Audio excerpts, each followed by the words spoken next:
This is the select meeting. I gotta count us in. Oh, okay.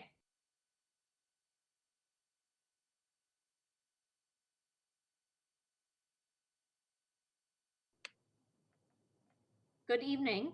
This is the select board meeting open session for Tuesday, June 22nd, 2021.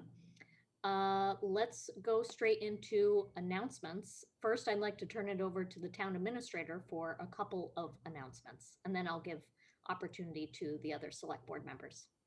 Thank you, Ms. Hamilton. There's just three things I want to report on quickly. The first is an important one, and it has to do with the town's allocation of American Recovery Plan funding. The good news is we did receive our first half of our allotment. That's about $16 million of a $32 million allotment. And want to tell you that the treasurer is actively making sure those funds are invested and generate investment interest income for the town. But unfortunately, or frustratingly, we don't have the kind of detailed guidance that we were hoping to get from Treasury. It's possible we will continue to get it, but we have a webinar that communities in our status are being given an opportunity to engage with the United States Treasury Department on Thursday. So we're hopeful we get that information, because we do know generally what the grant is eligible for, and we've been reading about that and learning about that. Unfortunately, we just don't have the kind of detailed regs or guidance that we would normally get from federal government to begin spending that kind of money. So we're hoping Thursday will provide us some guidance. If not, I think cities and towns are getting very anxious and are probably going to move forward with the best information that we have, and that would include the town of Brookline, because we are also very anxious to get this money working for the important purposes for which Congress enacted it in the first place. So just a couple of quick things. We are developing a framework of a process, and that would govern the application, the approval, the expenditure, and the reporting of these funds. And we think a program similar to the Federal Community Development Block Grant monies that the town receives every year is a good model for this. And I think many communities, especially those who have experience with CDBG, are feeling pretty much the same way. So basically it would be, we would open up an application process with a lot of guidance, and we would then consider the programs and projects that were submitted by eligible entities, including the town, in a process like that. We are also developing a very robust online portal for transparency and accountability. And that is the one thing we hear from the feds constantly. So it may be that they're not going to give us a lot of guidance, but they will require us to be very open and transparent about it. And we are working on that. We're using our OpenGov platform, which many other cities and towns are also doing. So that gives us the benefit of a lot of cities and towns that are using that, and we can share information. But I think you'll find the OpenGov platform has been developed with the ARP in mind.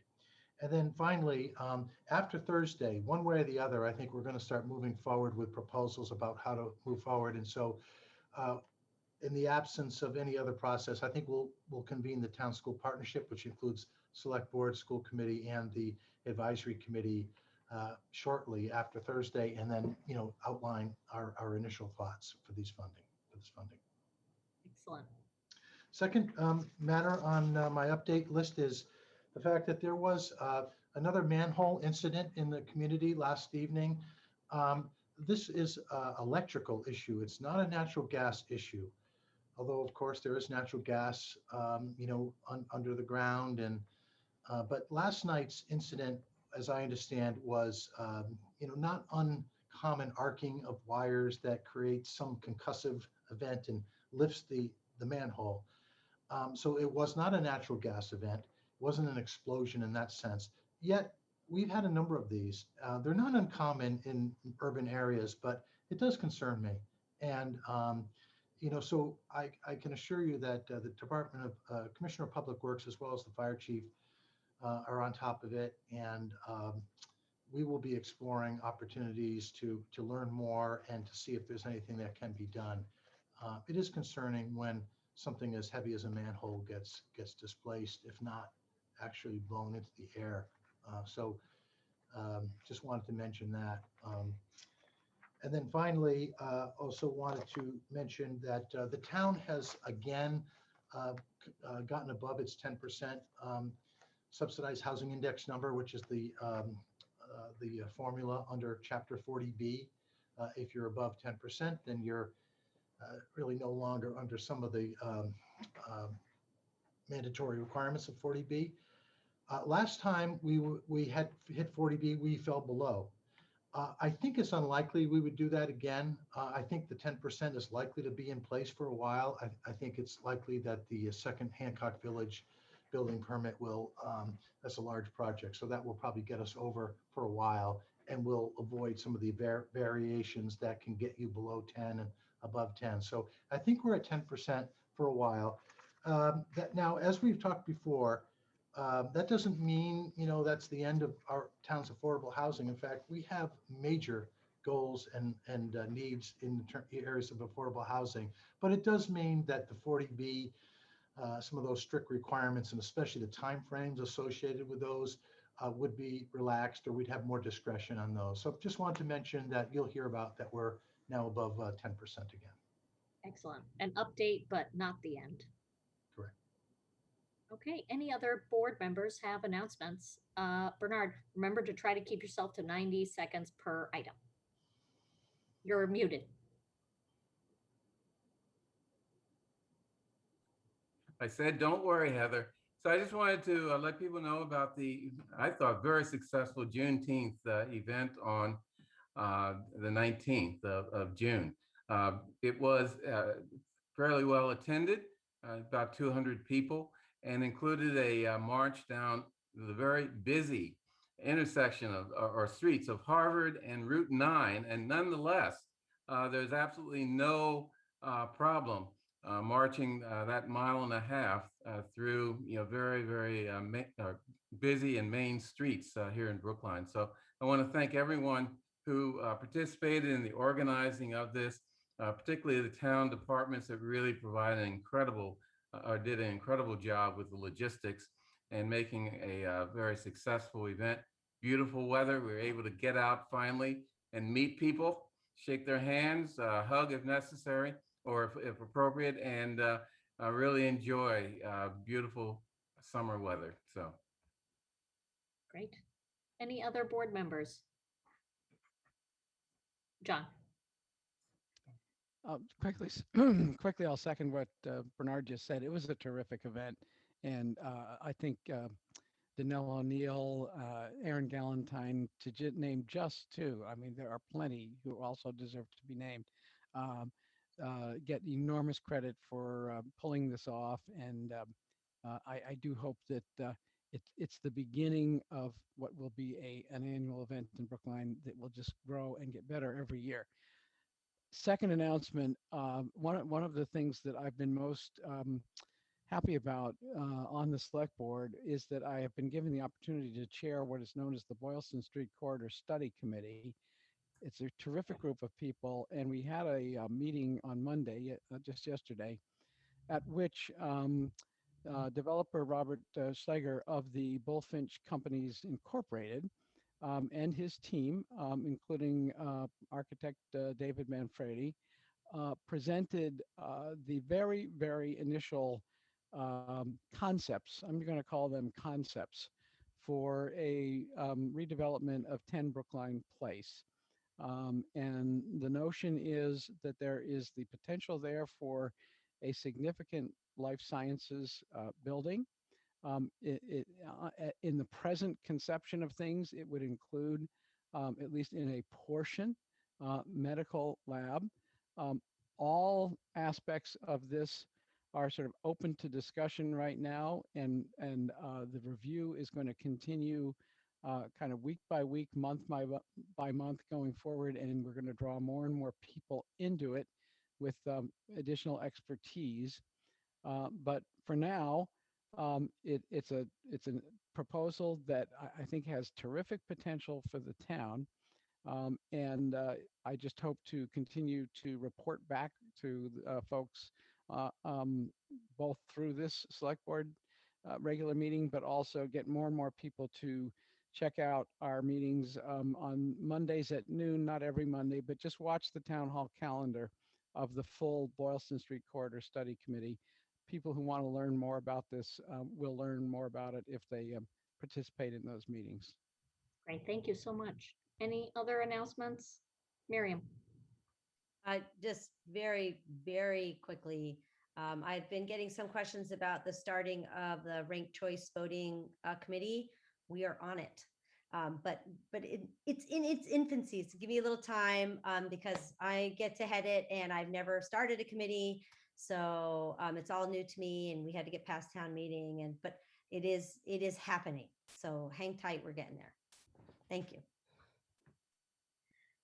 If there are no other announcements, I will hand the gavel. Oh, Bernard. Yeah, let me just say that people who are interested in how ranked choice voting is going to work here will get a good idea by following what's going on in New York City, where they're using probably more complicated ranked choice process than we're going to have, but still, it'll give people a good understanding of what we're going to be getting into, and it's not as complicated as I think some people think it is. And can I just add that I appreciate the fact that all the select board members were at the Juneteenth event. It's not me that appreciates it. I'm sure that Donnell O'Neill and the organizers appreciate that fact. It was nice to see us in a different capacity. Yeah. Raul. Thank you. Glad to have been there as part of the unanimous full select board that was in attendance. I do want to offer this, really heartfelt thank you to members of the task force to reimagine policing in Brookline. As I informed our chair and town administrator over email last week, and I want to note for the record tonight, the task force, having commenced our work some 9 months ago, having submitted our final report at the end of February, and having remained active since then to provide feedback to the board, has now concluded our work and met for the final time. We're pleased that the select board and other bodies have now taken positive action or indicated future action on many of our significant recommendations, and encourage the board to continue to review and revisit our recommendations as we continue to redefine public safety in Brookline. It has to be noted that the successful completion of the task force report was only due to the countless hours of volunteer and staff effort. So I wanted to take a brief moment to thank them, to our task force members, Bonnie Bastian, Malcolm Cawthorn, Alamas Dosa, Eitan Hirsch, Kimberly Richardson, Michael Sandman, Kristen Singleton, Ann Weaver, Alexander Weinstein, and Chichi Wu. Thank you. And to our staff members, Town Administrator Mel Kleckner, HR Director Ann Braga, Associate Town Council Michael Downey, Chief Diversity Officer Lloyd Delano, former Brookline Chief of Police Daniel Leary, and Administrative Services Director, the one and only Devin Fields. Thank you all for your support and work on this. I'm proud to have chaired this group and the work we produced. I also want to say that a major factor in our ability to produce this kind of work, we met every week, not counting also subcommittee meetings, which met basically every week, was to be able to do this in short order was due to our ability to meet remotely, due to the suspension of sort of these antiquated public meeting rules during the COVID-19 pandemic. Many members indicated that the only reason they were able to meet so consistently for such an extended period of time was because of remote participation. So I wanted to offer that. Speaking personally, my partner and I had a baby in the middle of all this, and I was able to make every single task force meeting because they were remote. And I hope that we'll continue to push the state legislature to make that option permanent. Some task force members indicated wanting to stay involved in the process of reimagining public safety. I hope the board will seriously consider them for positions on the PCAC, any working groups related to social services or cahoots, the police chief search, and other critical positions. These are folks that now are steeped in this and eager to get more involved. Finally, thank you very much to Mel and Heather for their steadfast support throughout the entire process. While our work as a task force is now complete, it's clear that the work of reimagining is well supported in the community and has to continue. I look forward to your continued partnership in moving Brookline forward together. Thank you. Okay, so I'll turn the the gavel over to you, Raul, if you want to manage public comment. All right, switching gears. Thank you everyone for joining us for public comment. This is an opportunity for us to hear your perspective on the issues in Brookline that matter to you. We do have a few rules I'd like to share. Each person speaking tonight is limited to 3 minutes. You don't need to use the entire time, but you may if you like. Please refrain from personal attacks and from addressing personnel issues during your comments. Members of the public sometimes raise questions during public comment. We may be able to provide a quick answer to a question, but are more likely to work with staff to get a more thorough answer and to respond over email. We'll let you know when you have 30 seconds remaining, and when your time is up, please conclude your remarks at that time. If you have more to say, you're welcome to send an email to board members expressing your thoughts in greater detail. Devin, who's first on our list? The first person signed up for public comment is Bruce Levin. Bruce, you've been promoted to a panelist. You can unmute and share your video if you're comfortable, and your 3 minutes will begin. Hello. I'd like to wish everyone a happy Prime Day and encourage them to celebrate by going to lunch tomorrow at a local Brookline restaurant and having a good meal. I will not mention any names, but I had a really good sandwich very close to the D line. I'd also like to address the delivery issue for Sanctuary and for all the other ones. In the March 2021 issue of Nature Sustainability Journal, there's an article entitled Greenhouse Gas Emissions of Cannabis Production in the United States. Summarily, you get approximately 2,000 to 5,000 carbon dioxide equivalent per 1 kilogram of dried flower. Regarding the proposed home delivery, I think it's a great idea. You have one car going out rather than several ones coming in. I do note that there is a provision that it be an electric car. I think that's a good idea, but based on the destruction of trees in the area, the failure to plant the chicanes, the lackluster look of some of the landscaping, that just seems more like virtue signaling rather than cogent environmental policy, which I think everyone really wants to see. It's not news to say that we're basically 0 for 5 on the retail. The question is, as we consider more licenses, why did it end up that way? And once we can answer that, I think that it can be answered. The whole delivery thing seems kind of like rice-a-roni for second place, and would really like to see some equitable ownership. But I think there are a lot of questions that have to be answered first. I will. What I'd like to find out about the delivery is, I know one of the ones, they're from Athol, although I think they live relatively close by. But what will be done to make sure everything is accounted for and we get all taxes if it is not solely picked up at the retail outlet? Thank you. Devin? At this time, there are 21 attendees, and no one has used the hand raise or Q&A feature to indicate that they would like to make a comment. Okay. Raul. Okay, so our regular business, miscellaneous items first. We're going to hold the meeting minutes from last week because I think Kate just finished drafting them today, so they are not ready to be voted, but you'll see them in your packet next week. As for the other items, they range from accepting a gift to the Office of Veterans Services from Michael Merrill in the amount of $1,000, approving contract disposing of leaves and related work with LaRusso Corporation in the amount of $148,520, $148,520. A change order for the high school expansion project, the Tappan Gym and third floor renovation with CTA construction managers in the amount of $578.52. Approving a change order 1 for the high school expansion project, Cypress Street Playground, with Heimlich Landscaping and Construction Company in the amount of $180,950. An extra work order in the amount of $139,000 for contract with Richard D. Ambrosia Incorporated to be funded with previously accepted grants from the Massachusetts Department of Transportation's Winter Shared Streets and Spaces Grant.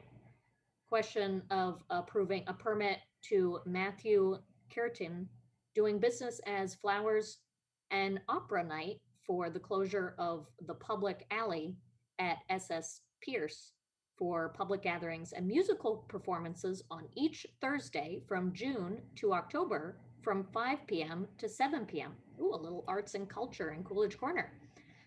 So I'm moving all of those. Are there any questions before I take the roll call vote? John? This is utterly at the chair's discretion, of course. Matthew is here, and I'm just dying to know a little bit more about what is a very interesting idea for Coolidge Corner. Is it possible just to hear a little bit more detail from him on the plan for this Opera Flowers Public Alley experience? Absolutely. Just remember the motion. It's still open. Yeah. Hi, my name's Michael Kirstein, and I'm Matthew's dad. Matthew's perfectly capable of speaking for himself, but he's to be on his way to attend his father and mother-in-law's 50th anniversary, and it was a choice between that or me speaking. So I'd be happy to answer some of your questions. A few of the things he knows. For one, this isn't every Thursday night, although I wish it was. It's one Thursday night a month through September. It's the last Thursday of the month. All right. It was born out of last year. We've done 2 so far.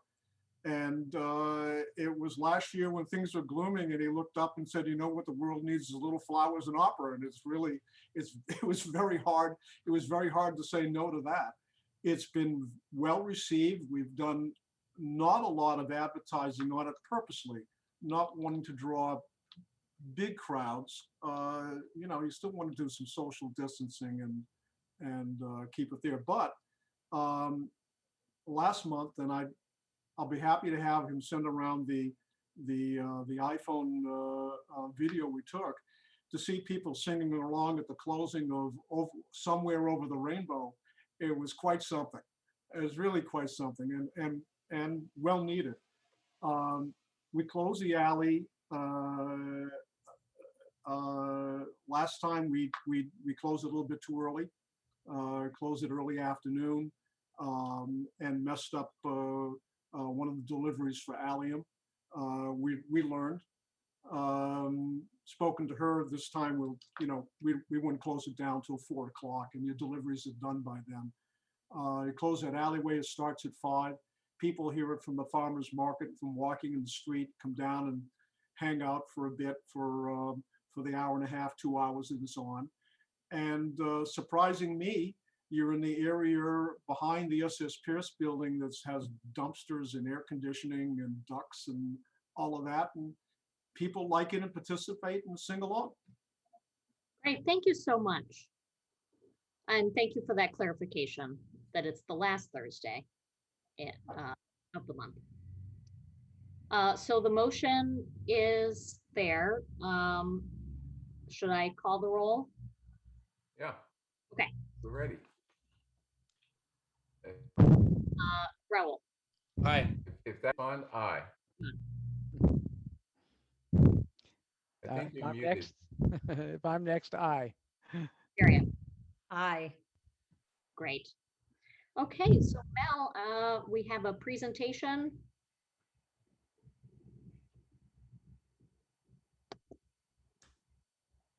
On the Community Partnership Committee for the US Open in 2022.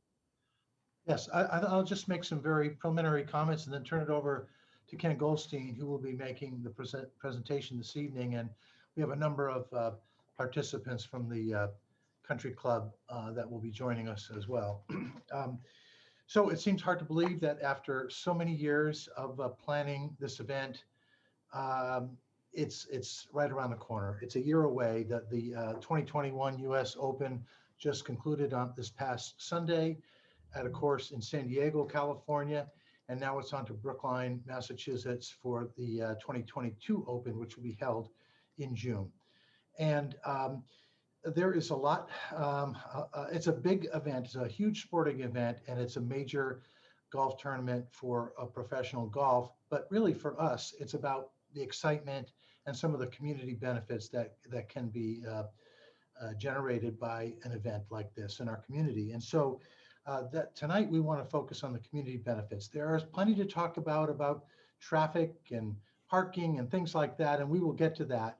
But at the time being, we want to focus on the community benefits, and in particular, ask the board to authorize a community partnership committee, which is pretty much the way the town has run these major golf events in the past. And as you know, the town has had several U.S. Opens as well as a Ryder Cup. And the way in which the town exercises its opportunities for community benefits is typically in a community partnership committee.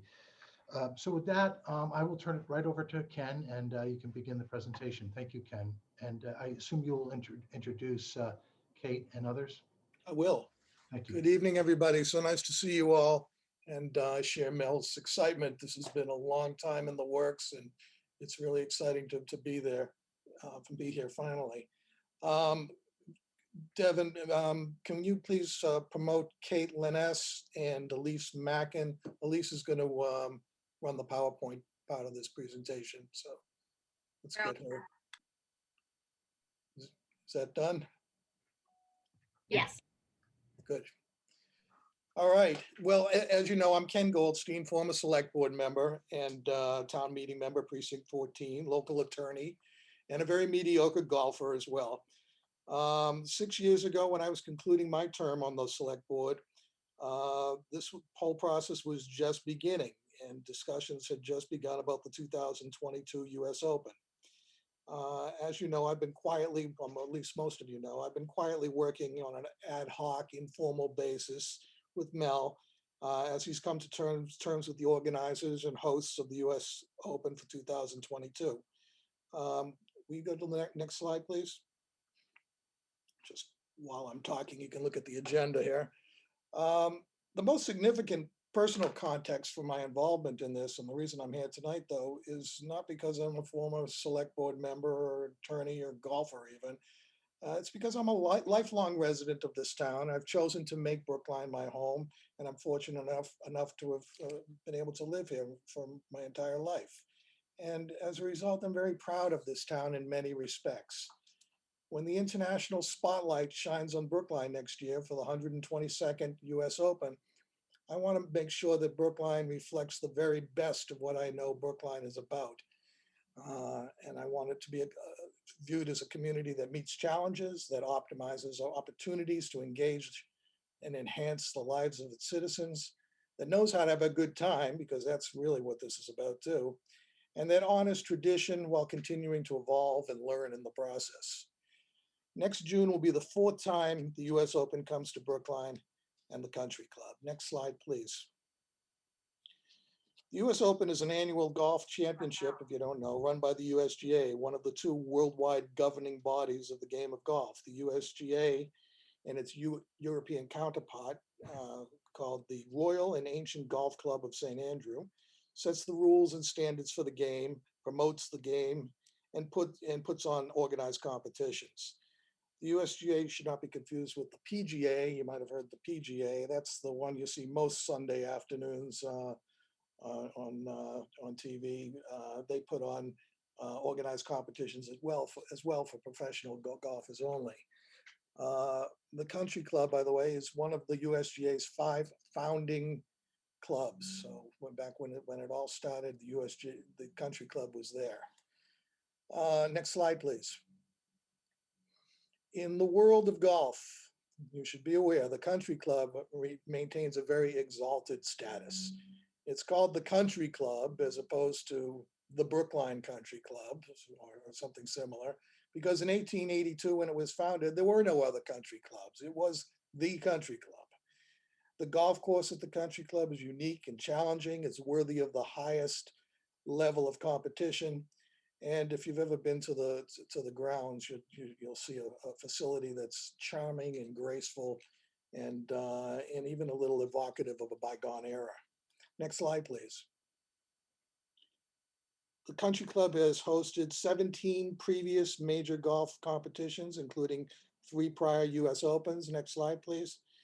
And 4 events since 1988. The 1999 Ryder Cup was held there. That was the last really big one, although the 2013 Amateur was there. That 1999 Ryder Cup is viewed as perhaps the most thrilling golf event in the last 50 years.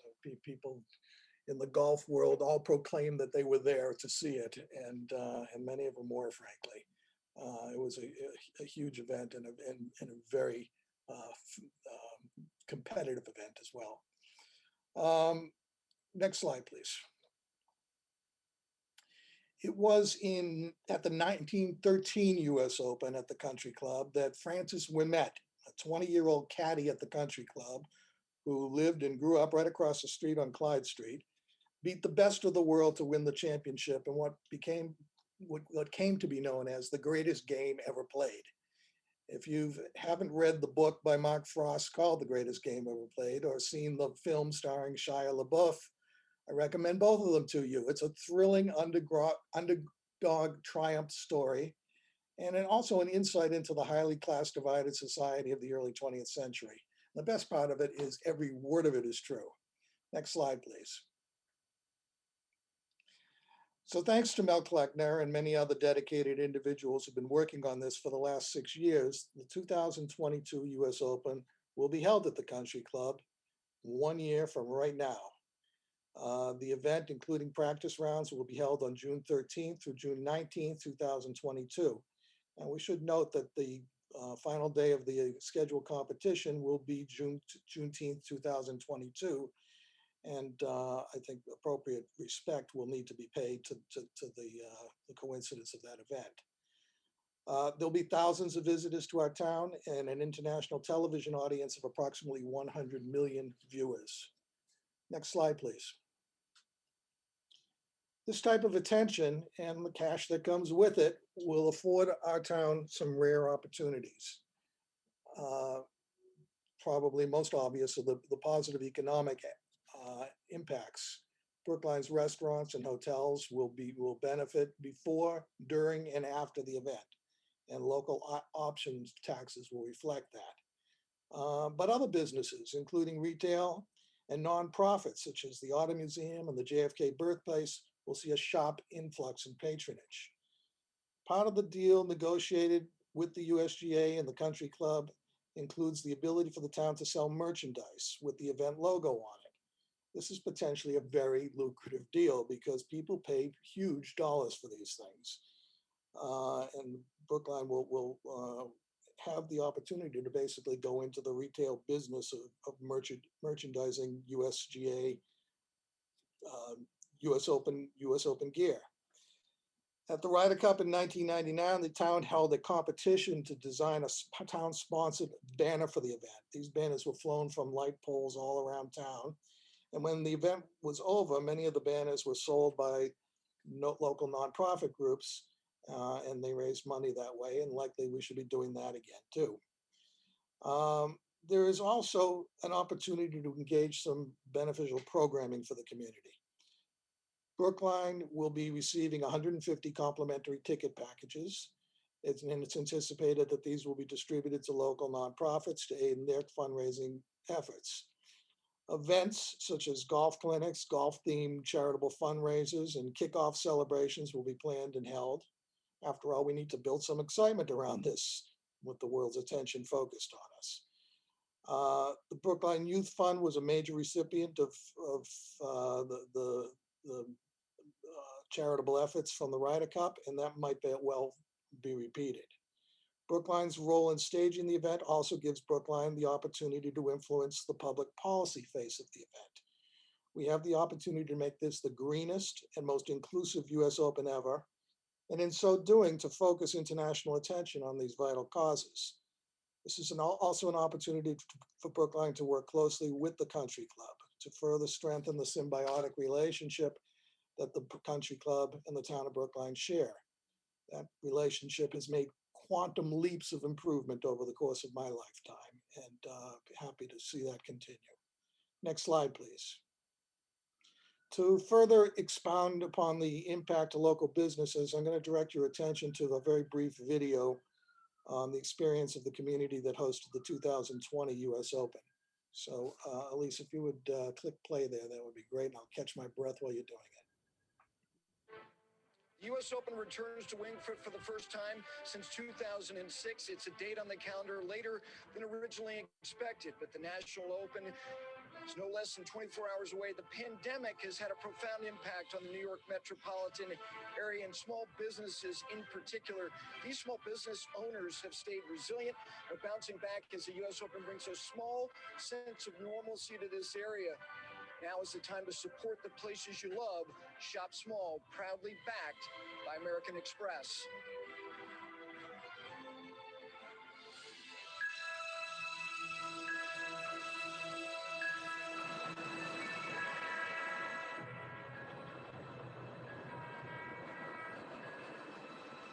The last 6 months have been very difficult in this community specifically. In the very beginning, everybody just stayed away and they just didn't know what hit them. You know, nobody knew what to do, what it was that we were getting hit with. Generally, it's difficult to find the parking spot when everything is up and running, but there was many parking spaces to find because it was a ghost town. At one point in the early beginning of the pandemic, it became the epicenter here in the United States. But there was a strong sense of community that we've never seen in this area before. I think it's by our nature, you know. I don't know where it comes from. It's just we hustle a little bit more than others, a little more strong.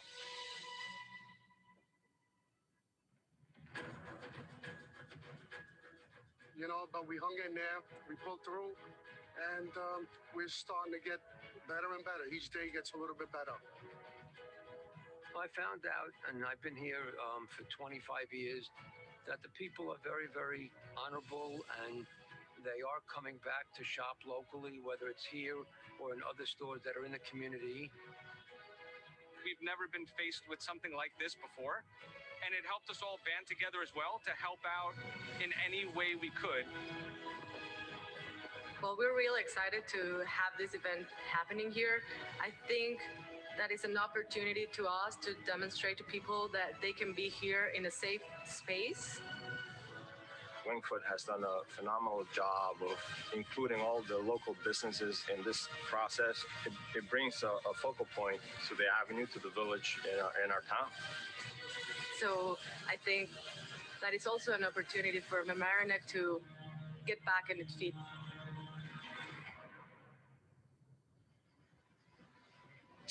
This has been an incredible effort by the USGA, Winged Foot Golf Club, as well, the communities of the metropolitan New York area, of course, the small businesses of this area as well, proudly backed by American Express. Now is the time to support the places you love. Shop small, proudly backed by American Express.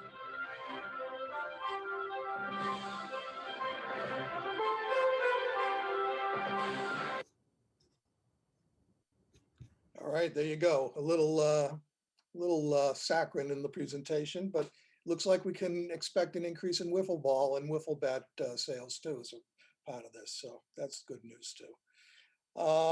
So next slide, please, Elise. There we go. To administer the various opportunities that are available to us, it's proposed that, as with the Ryder Cup in 1999, the town and the country club get together and form a committee to be known as the Community Partnership Committee. And that committee will work and interface with the USGA to implement the changes, that the programs and advantages that we've been talking about. Next slide, please.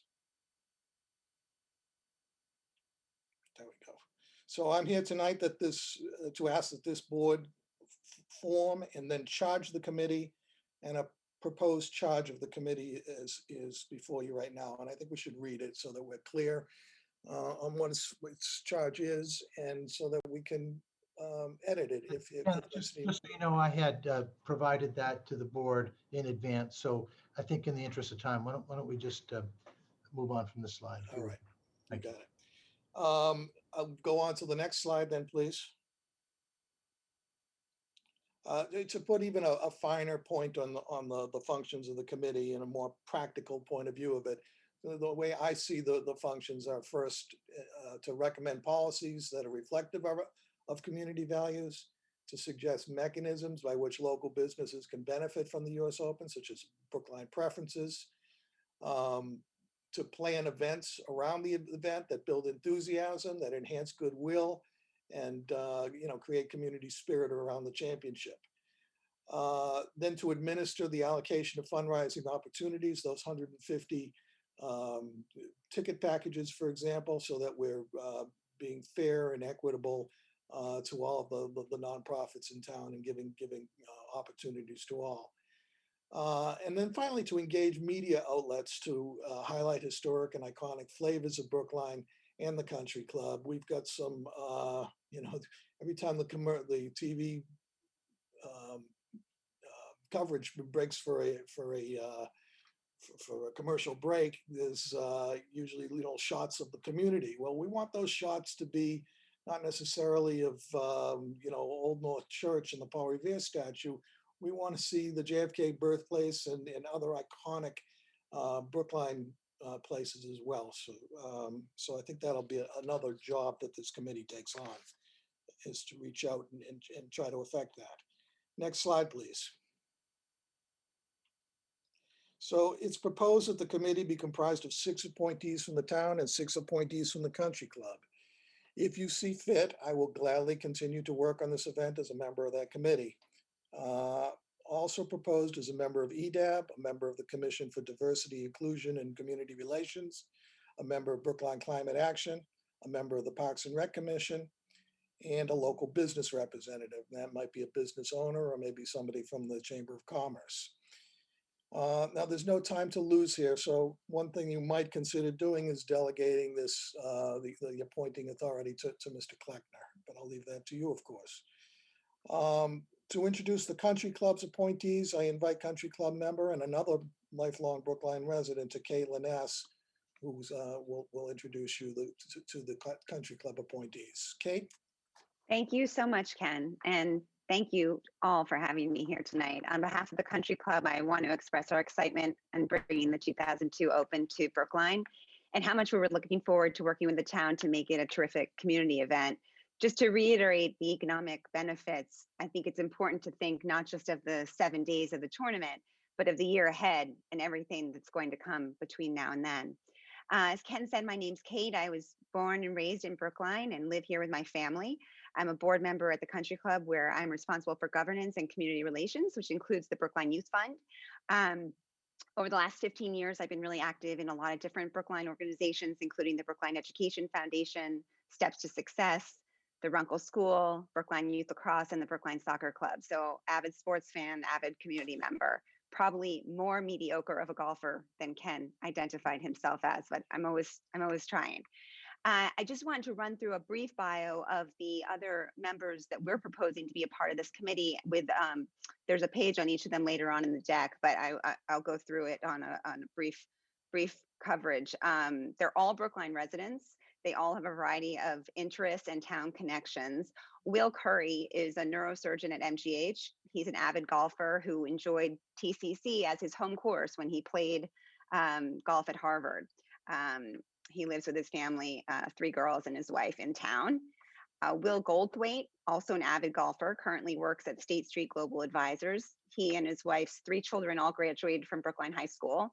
Will was a co-director of the Brookline Youth Lacrosse program for a number of years, also involved with the Brookline Innovation Fund at the high school during that time, and volunteered at the 99 Ryder Cup and 2013 Amateur, so has a lot of experience in what these events actually look like.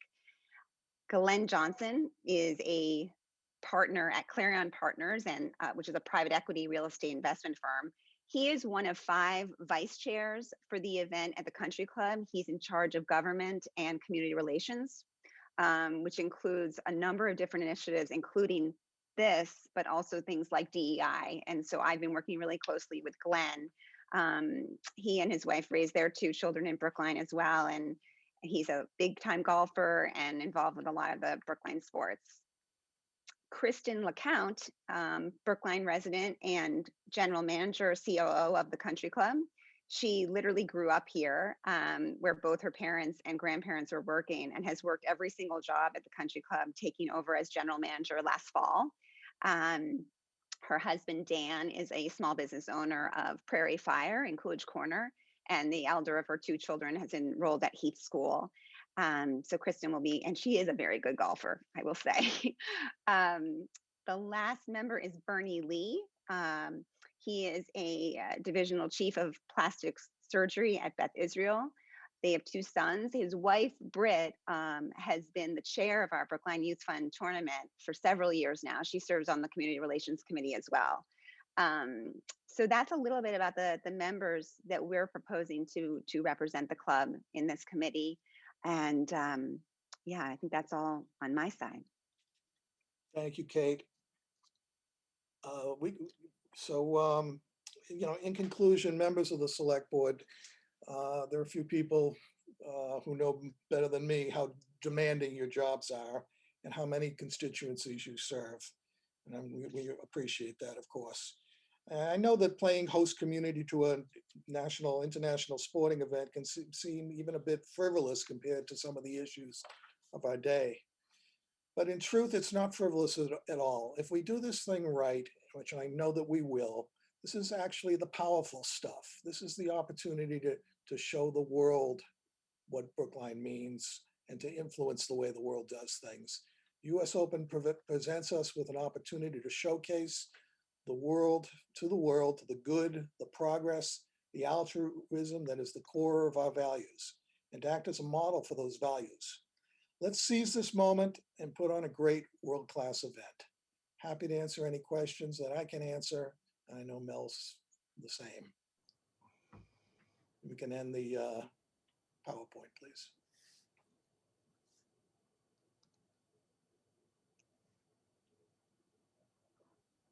Great, thank you so much for that presentation. Miriam. So, hi, thank you very much for that. First, let me say I am not a golfer. I played 1 hole once. I got an 18. I don't understand the sport. But what I am is somebody who tries very hard to have a anti-racist lens on the things that I do. Sometimes I succeed, sometimes I don't. One of the things I find very interesting in the committee charge is that you have a bullet point, provide a framework for understanding the 2022 US Open in cultural and historical context. This means something very specific to me, and I just want to know what it means to you as the charge, because my expectation is to dig deep in the history of the Country Club, which is one of exclusion.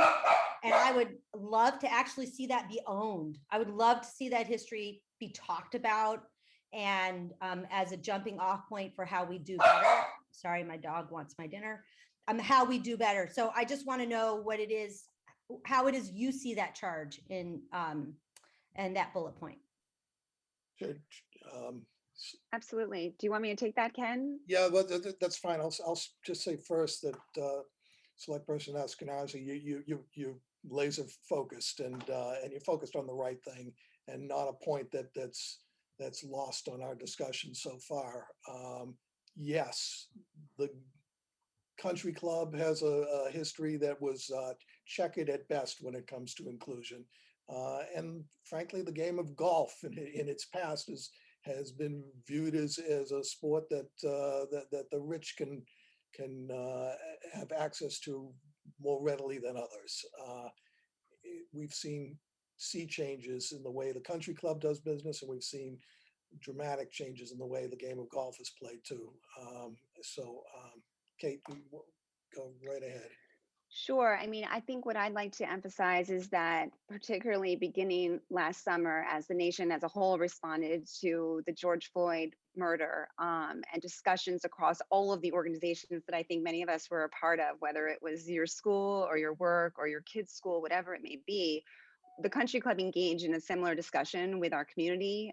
We had an amazingly well attended webinar with a fellow member, Dr. Jim Cash, where I was really proud of this event. We exposed a lot of the sort of stereotypes, misconceptions, and horribly treated incidences, even at our own club, of some of our minority members, and engaged in a discussion with other members around what we need to do differently and how we're going to do better. So I only bring up that story to highlight that I believe the club is thinking through these issues and taking responsibility for what we've done in the past, and is actively committed to changing that going forward. Within our admissions, we have a goal and a push to try and diversify our membership. We've added many different programs, including the summer guest program that kind of takes away the deep, sort of long connections that you need to have to people here to try and encourage people who haven't maybe had those same ones. I'd say within this event itself, there are many, many pockets across the org chart that are focused specifically on DEI. And we're thinking through it both in terms of the volunteer experience, junior programming, how we'll do events within this activity of the Community Partnership Committee in town. And also, as I said, one of the chairs reporting into Glenn Johnson is specifically focused on DEI initiatives that may include interns, and different volunteers from the community that will have their own separate program to try and include more people. So I don't have as many finite answers right now, but I want to say that there are many, many people on our team focused on it. And I think we'll have some exciting things to roll out over the next 6 months as things fall into place. Miriam, did you have Yeah, I a- just want to respond to that. So thank you. And thank you, Ken. I think, and what I want to be clear about is I'm sure you will have DEI focused initiatives. But I just think what's said here, which I think is actually really important, which is understanding the historical context and actually digging in and bringing up the history and owning that history. I frankly, I'd love it if the US Open did a land acknowledgement. Gosh, how amazing would that be? Like how wonderful would that be? So I love to see that you are actually looking into the history, because I think when we try to do these things without actually looking back at the history, then we only get halfway there. So I appreciate that. I see it there. I just want to know it means what to you, what it means to me when I read it. So thank you. I'd also encourage you. you to look up Hidden Brookline to really understand, I think, some of the things that have helped us own some of our past. Bernard, I saw your hand up. Yes. A strange omission from the charge is a member of the select board on this committee. And I was wondering why that omission occurred, because it seems to me if we want to both address issues of Brookline values from diversity to sustainability, it's important to have a select board member there to provide that connection and buy-in by the community. Bernard, I think we just assumed that the board would designate a liaison to the committee, but Okay. you're right, it was not specifically articulated in the presentation. Any other, John? Thank you. I appreciated very much Miriam's question, and I also appreciated the answers. I just wanted to add, if I may, a little bit to that. I think the video that we saw is one example of these points in the direction of some of the things that could be meaningful in terms of the issues that Miriam raised with her question.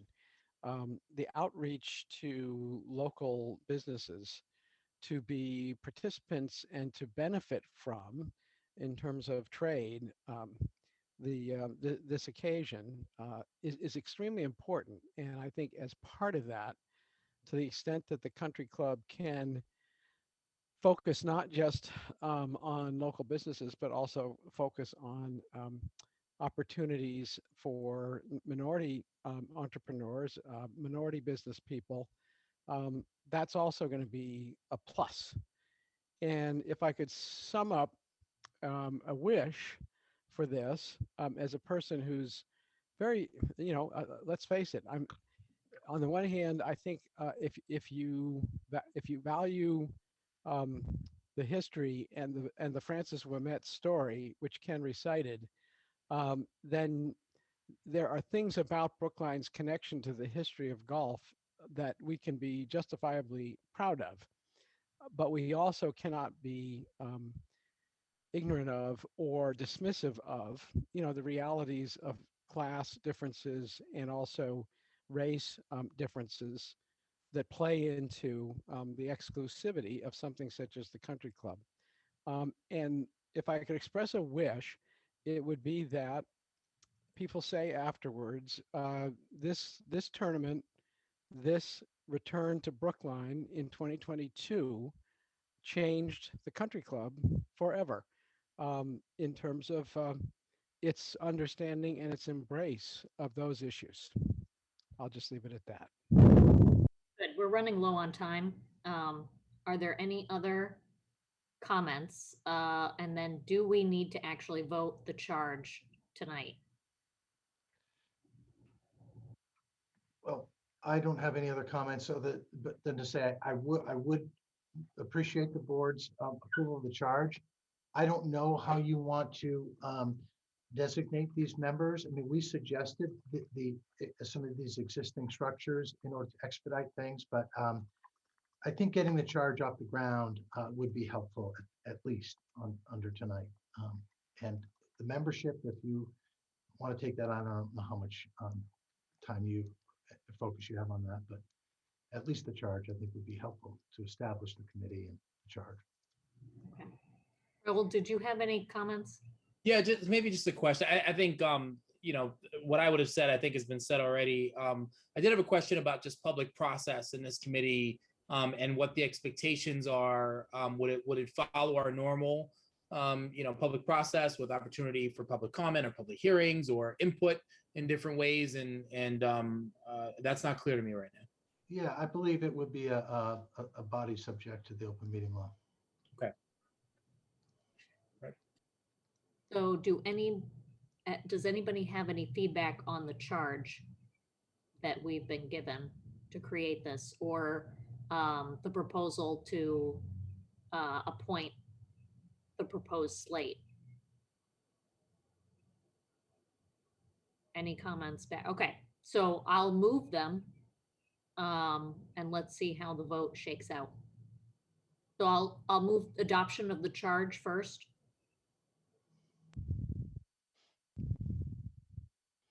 Bernard, Aye. Raul, Aye. John, Aye. Miriam. Aye. Then the proposed slate, including a select board member. Heather, you were going to vote as well. Oh, right. And the chair votes aye. So the proposed slate of designees and appointees. Bernard, Aye. Raul, Aye. John, Aye. Miriam. Aye. And the chair votes aye.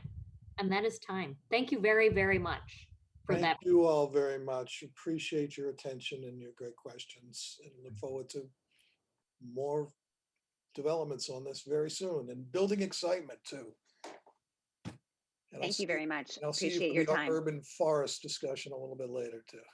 Okay, thank you guys for joining us. Good night.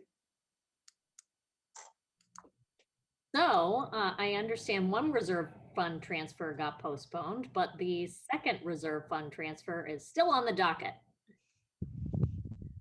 Good evening, Commissioner of Public Works, Erin Galantine, and tonight I am before the Select Board with the annual internal appropriation transfer and reserve fund transfer request to balance and close out the DPW snow and ice control account for FY21.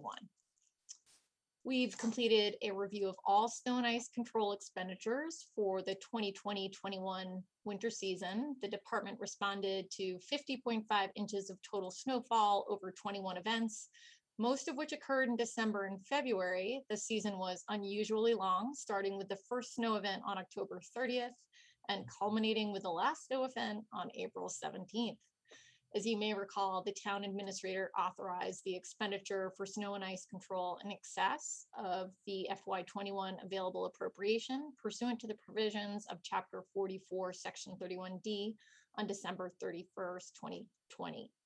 The completed review has indicated that the total deficit for employee overtime, equipment maintenance, equipment rental services, snow and ice supplies, and motor vehicle supplies is $1,021,291.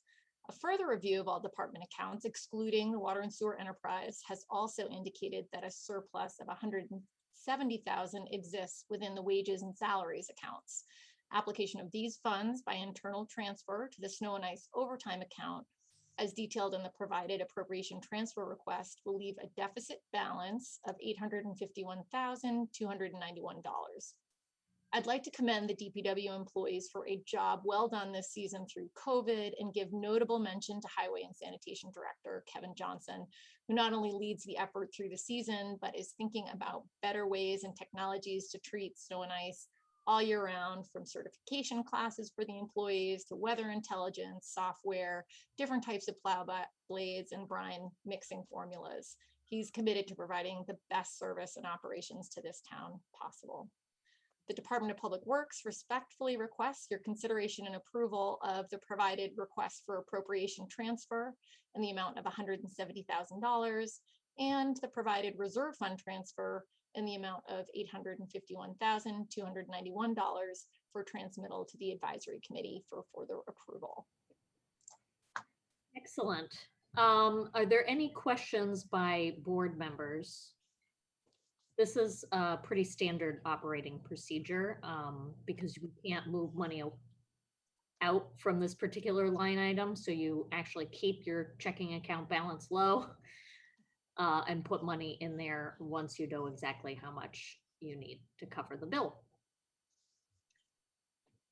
Okay, well, I will move. What am I moving? I'm moving. You're moving approval of the reserve fund transfer. Okay. Yes, and then the surplus also approval of transfer of the surplus of $170,000 within the wages and salaries accounts to the snow overtime account. Great. As well. Let me read from my script that I didn't. All those in favor of authorizing and transmitting to the advisory committee the following reserve fund transfer request from DPW for the snow and ice deficit in the amount of $851,291. Bernard.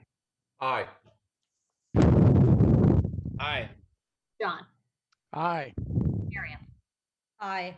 And the chair votes aye. Thank you. See you in a little bit. Very soon. Okay, now to interviews. I believe the first two interviews we have on our docket are for the Police Commissioner Advisory Committee. Who are we taking first, Devin? The first person to interview is Raj Dahanda. You've been promoted to a panelist. You can unmute and share your video if you're comfortable, and your time will begin.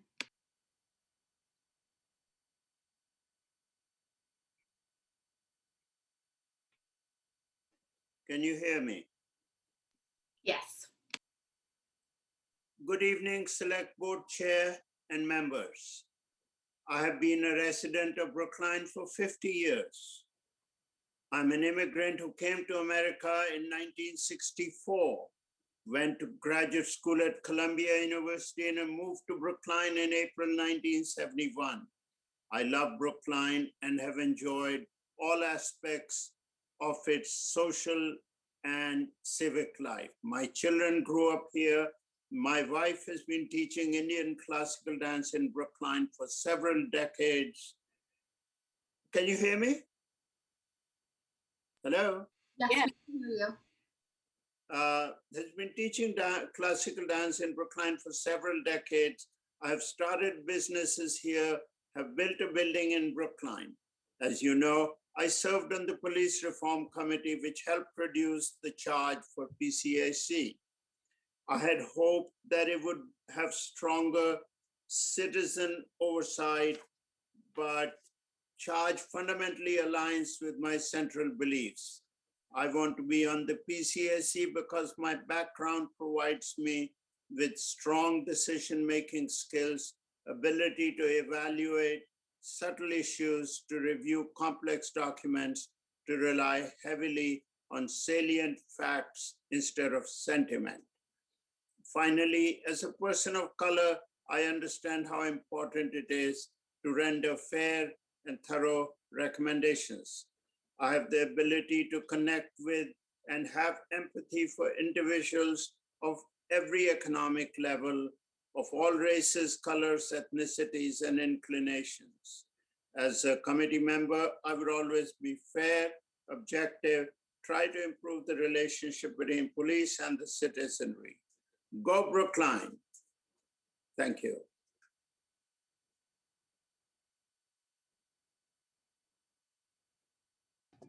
Okay, open it up to Bernard.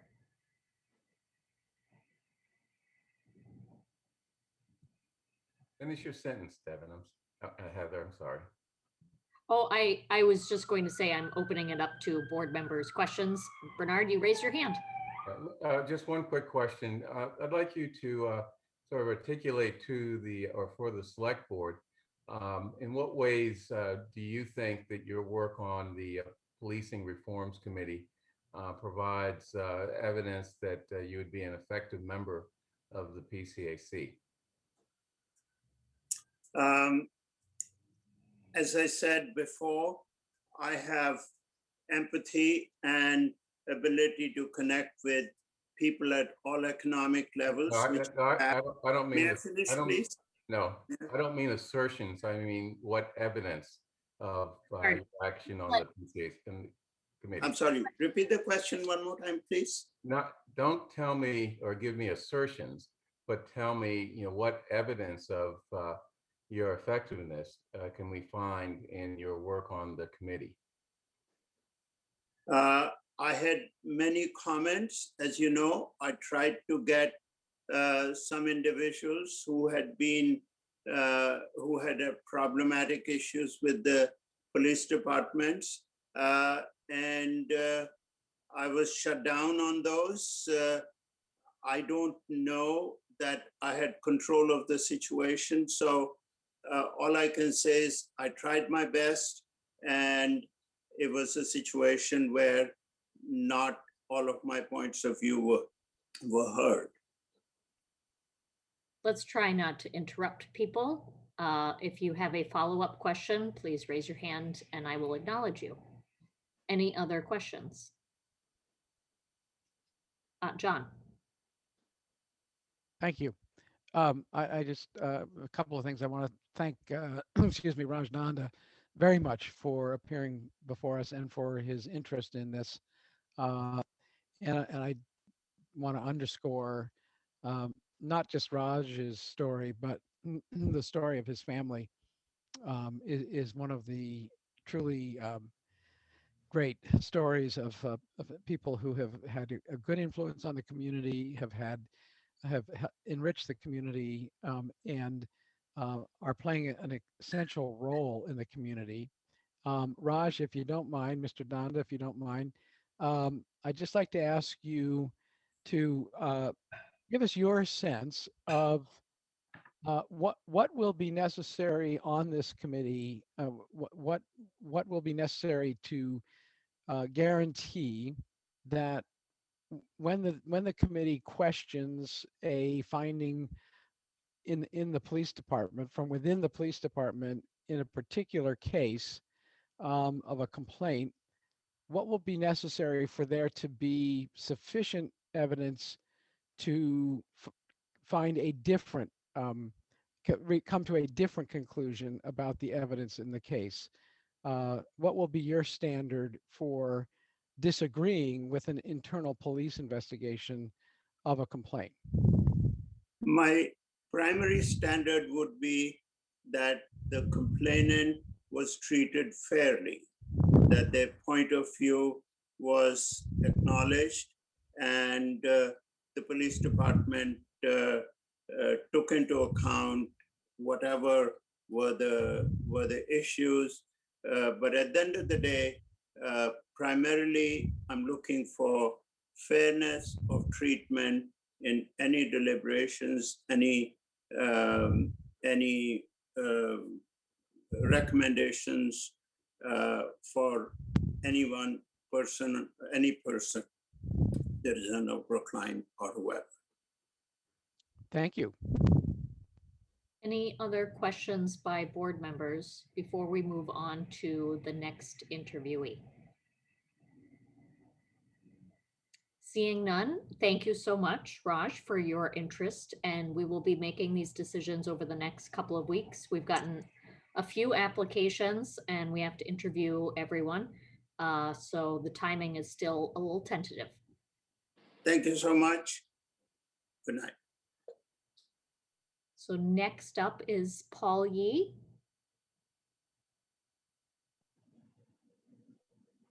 So good evening. I'm Paul Yee. I live in Brookline Village for over 30 years. As a second generation Asian American with a diverse legal background, I believe I will be able to contribute to the work of the PCAC. Before my retirement as a lawyer in 2018, I spent 21 years in the public service and 23 years as a solo practitioner. I started out as a legal services a lawyer in Brooklyn, New York, serving neighborhoods of Williamsburg, East New York, and Brownsville. Returning to Boston, I worked at the Boston Housing Authority and then as a prosecutor in the Suffolk DA's office in Boston. After leaving the district attorney's office, I entered a private practice handling criminal cases as well as civil cases, and also included transactional work. As a defense lawyer for over 20 years in private practice, I litigated constitutional issues relating to policing, such as the ability of the police to make stops of cars or individuals, the pat frisk or search individuals, to question persons and the like. In 2018, I was appointed to the State District Court as a judge. For 9 years, one of my responsibilities was reviewing and adjudicating whether the police acted properly as measured against the Constitution and state laws. I also dealt with issues of substance use, mental health, domestic violence on a regular basis. Being objective, fair, and impartial are hallmarks of judging. I would bring these traits to the BCAC if I were to be appointed to serve. Finally, I have been a member of the Police Reform Committee. I participated as the chair of the Civil Rights and Militarization and Mass Event Subcommittee, also as a member of the Personnel Subcommittee. I've learned a lot about policing in Brookline and the issues and the different considerations facing the town. I would like to continue to contribute. If you have any questions or comments, I'd be happy to respond. Great, thank you so much. Raul. Hey, thank you so much for being here. I watched almost all of the police reform meetings, and I thought you had many great contributions in those meetings. I wanted to ask if you can maybe articulate in your view why strong civilian oversight is important over police department, and what that might look like through your work on the PCAC. As the charge states, the BCAC has oversight of the police department, and also will act as an ombudsperson and also as an advocate for policing. And so those are the functions that I will be undertaking if I were to do that. If I could just follow up, the first part was really, I just want you to be able to articulate your view of why civilian oversight is, for me anyway, as a select board member, it's important that anyone who's appointed believes strongly in civilian oversight and its importance. And I just wanted to see if you can articulate your view on why that might be important.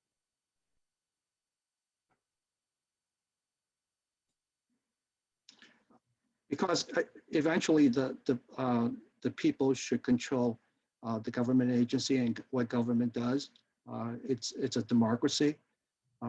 So I believe that there should be civilian oversight.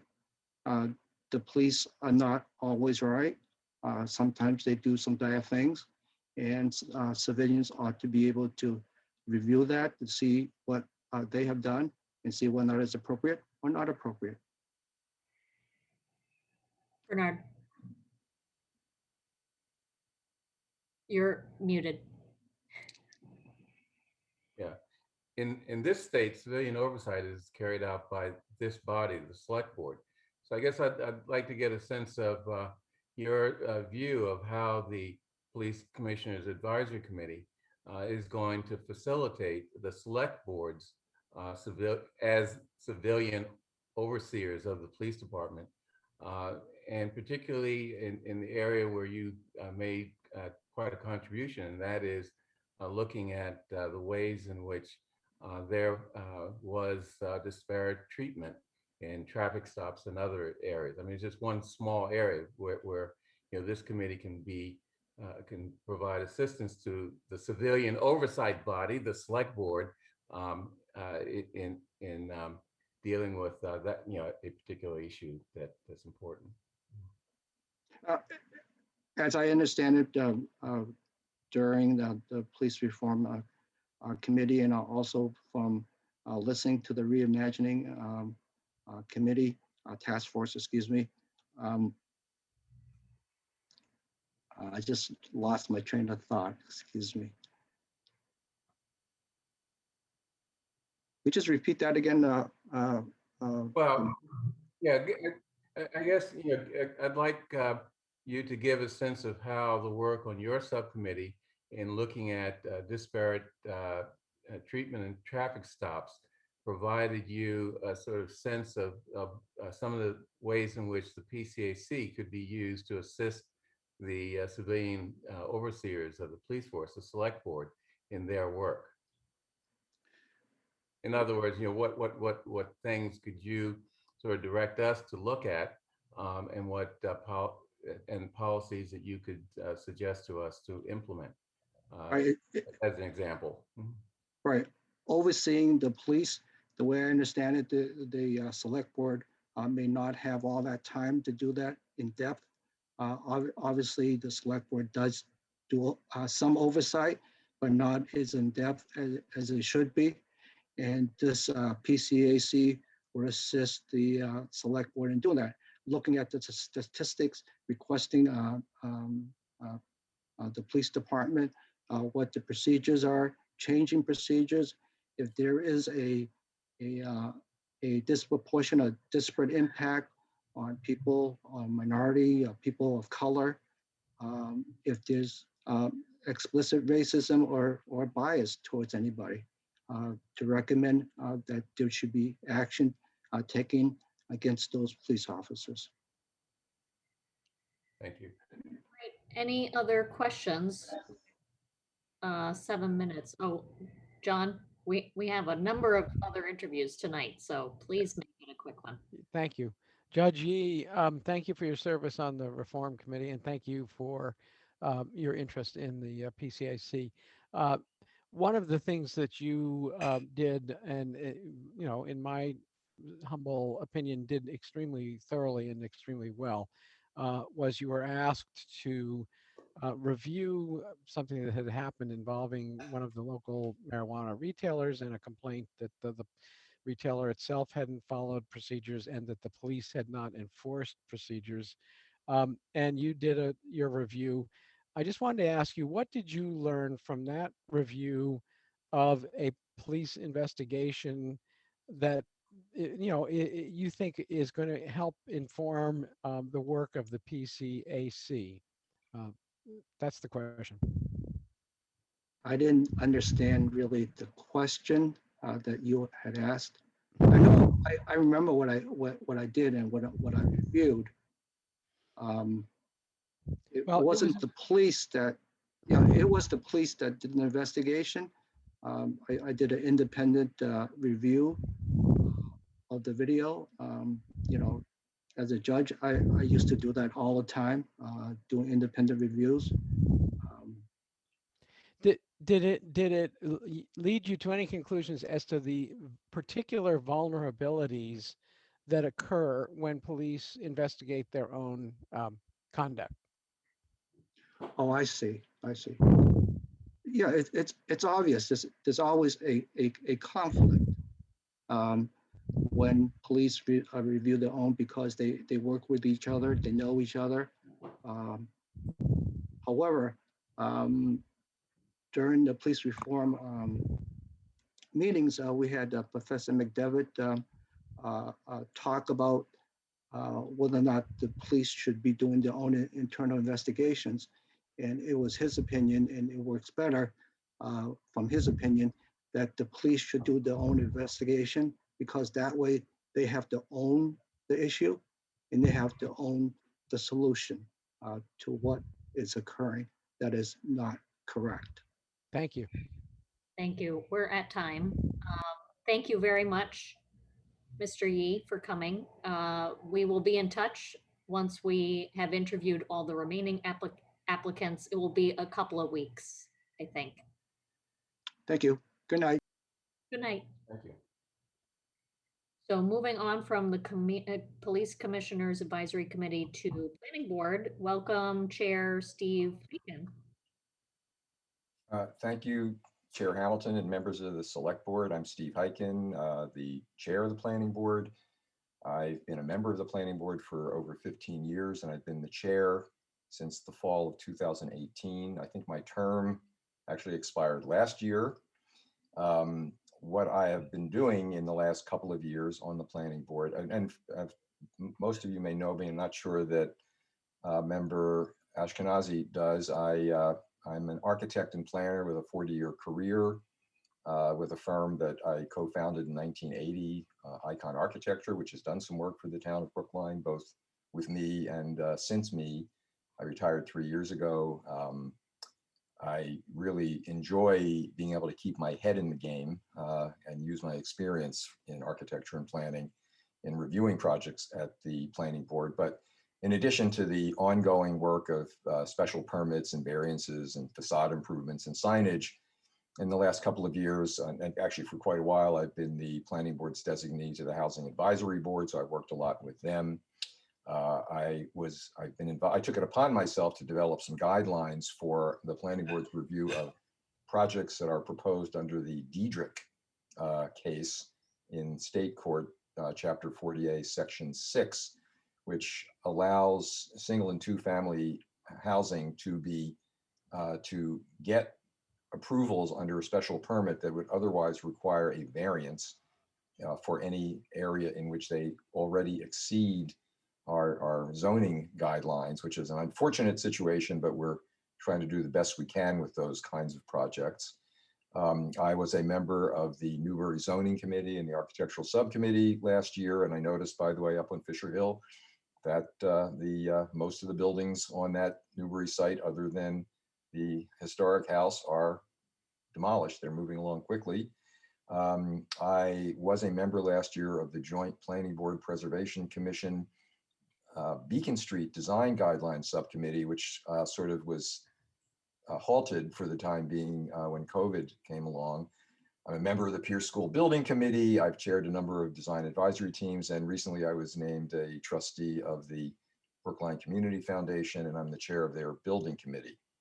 What I am looking forward to, if you reappoint me, is I'd like to continue to be proactive in the updating that I hope will be going on in the town zoning through the multifamily study in our commercial districts and transit corridors as recommended by the previous housing production plan, and hopefully to be further recommended and sort of made more specific in the update of the housing production plan.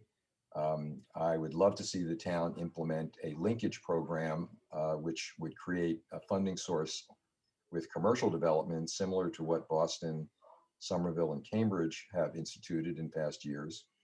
And when I wrote this, what my goals were last summer, I said that I was hoping to help address the goals of the Warrant Article 21 for fossil fuel-free development in a legally acceptable form. And I worked very closely with the proponents of the more recent warrant articles that have been adopted by town meeting and which I hope will be adopted by the Attorney General.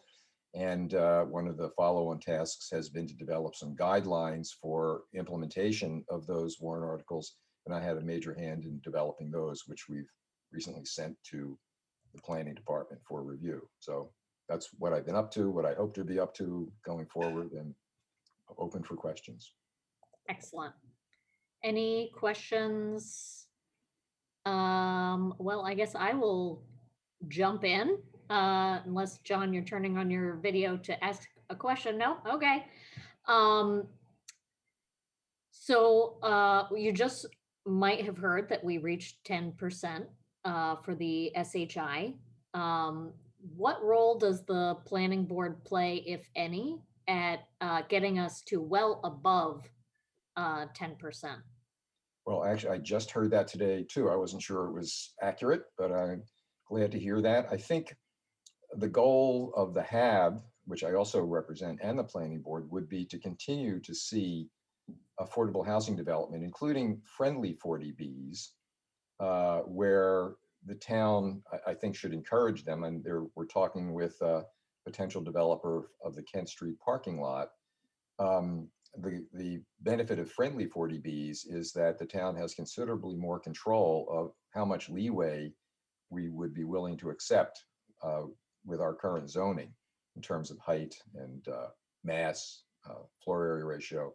So I think the housing production plan will probably, if we stay above 10%, and I know the chances of going up and down are, I'm not sure that we can be sure that we're going to continue to be over 10%, or at least for some time. But I think there's still ample opportunity to encourage affordable housing development that is over and above the 15% that our inclusionary zoning requires. Bernard raised his hand. Yeah. Let me ask a question that comes up in many discussions around development here in Brookline. It's a sort of abstract question, and that has to do with embedded carbon. What's your thoughts on how we should address the issue of embedded carbon, meaning that when you tear down a building to rebuild something, the carbon produced from the production of the materials, the transportation of the materials to site, and the construction, et cetera, it creates a significant amount of carbon release that is problematic. Give me your thoughts on that, how you think we should look at that, think about that. I know that when the planning department issued its report to the select board this past early spring or late winter on the previous fossil fuel free proposals, embodied carbon was raised as one of the most important issues. It's clearly an issue. I believe it also is consistent with sort of an attitude that we should do everything we can to preserve our existing housing stock and not just tear down buildings and replace them. I think it's only one of a number of issues to be considered. I think any new construction that we permit, and hopefully our current zoning will see to it, should be fossil fuel free. It's much more difficult to convert many types of existing structures to a fossil fuel free fuel and HVAC source. I think embodied carbon is something that needs to be considered, but I don't consider it to be the driving mechanism behind getting to addressing our climate action goals. That's sort of my feeling. Any other questions before we interview our next interviewee? No? Okay, thank you so much, Steve, for attending and interviewing. We will hopefully be in touch in a couple of weeks. Thank you all, and please add some more members to our board. We need a couple. I think you're going to be doing that later tonight, so thanks. Good night. Okay, so up for Parks and Recreation, Stuart Silvestri. Yes, that's correct. Why don't you tell us a little bit about yourself, and then we'll open it up to questions. Please keep it under 5 minutes. Oh, sure. So I've been a resident of Brookline since the early 1990s. My wife and I moved here from Connecticut. We uh, live in Brookline Village and have raised 3 kids. They're all either in college or out of college. They were all peer school kids. My wife works at the Longwood Medical Area. I am spent a long time downtown as a financial consultant with Barney, and for the last several years have been working as a realtor with Unlimited Sotheby's in Coolidge Corner. More importantly, in raising our 3 kids in town, I was involved with both starting a fitness event at Pierce School with some other families called Pierce Fit Fest, which is been going on for I think the last 15 years, which has been quite good. And then was involved with bringing Little League baseball back to Brookline.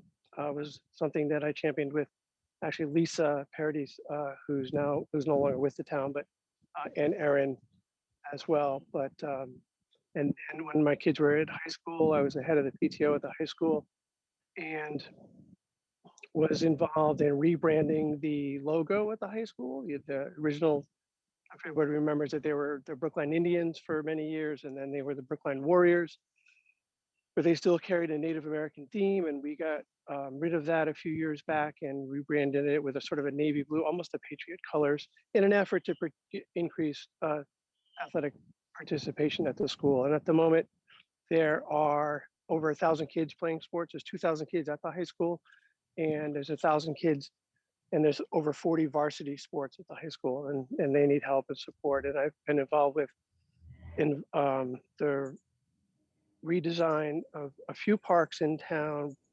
The Waldstein project a few years back was a big one, and I participated in that as a director of the local Little League, and then also the redesign of Elliott, and again, it's the same role as a director of our local Little League program.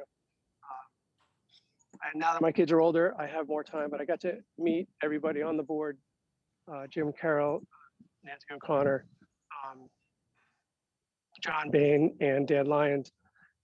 So I know them all. I've interviewed a few times in the past and there have not been openings. A lot of these members on a lot of these boards, although they are 3-year terms, they seem to stay for many, many terms. And so, but hopefully this time there is an opening, and I would really like to lend my enthusiasm to the town in both in the parks area and also recreation. Part of my recreation program, one of the things I tried to implement when I was at the high school was a youth sports committee, which if you think about the 40 varsity sports at the high school, there are several youth components to that, like sort of feeder programs.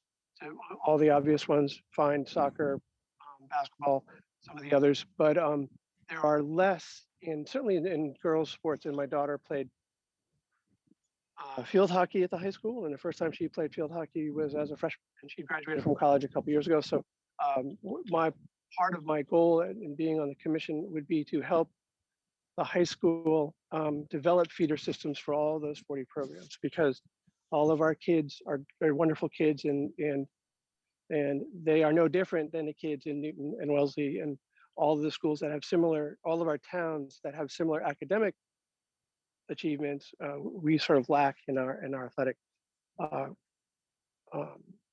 achievements, and it's through no fault of the kids. It's the fault of us as organizers of both the rec programs and the youth programs, not to provide them with the right sort of feeder programs. And there's lots of wonderful people involved, and I don't mean to criticize anybody who's currently doing it. It's just that it's been sort of different pockets of different people doing it. And my goal in being on the board would be to bring everybody together periodically to help develop feeder, to identify holes in the feeder systems for these programs, and then bring everybody together and help round out the feeder programs for our youth and middle school programs. Thank you. Any questions from the select board? Oh boy, Raul first, then Miriam. Thanks, Heather, and thanks for interviewing with us, Stuart. You know, I'm really interested in appointing members to this board that that deeply understand access issues, and particularly access for youth who might otherwise not be able to afford some of our recreation programs. I'm interested to hear about your experience either through baseball or in other ways, providing access to those who might not otherwise be able to participate. Yeah, so sure. Through local Little League, and then I also ran a middle school AAU program, which was a sort of a club program, which wasn't necessarily limited to Brookline kids and for kids. So we had a tuition, whether it was for the club program, which is a little bit more money, or the youth program, Little League, which whatever it was, and we would let the parent or guardian know that this is what it costs, and if you can pay it, great. If you can't pay it, or you want to pay some of it or whatever, we don't eliminate anybody. We don't exclude anybody based on their ability to pay, if that makes sense. We want everybody to play. Our goal is to keep kids going in the right direction through recreation and sports and team sports and that kind of thing. And so it's our goal to have kids. And to be honest, I drove all over Greater Boston. Certainly drove all over the city in the club program, picking up kids in different parts of downtown Boston and bringing them out to play with us. And so when they didn't have a ride, either I would go get them or one of our other family members, other parents in the program would make sure that everybody would get there. So we had them for dinner. We had them, trying to think, really whatever needed to be done to make them included and get them there.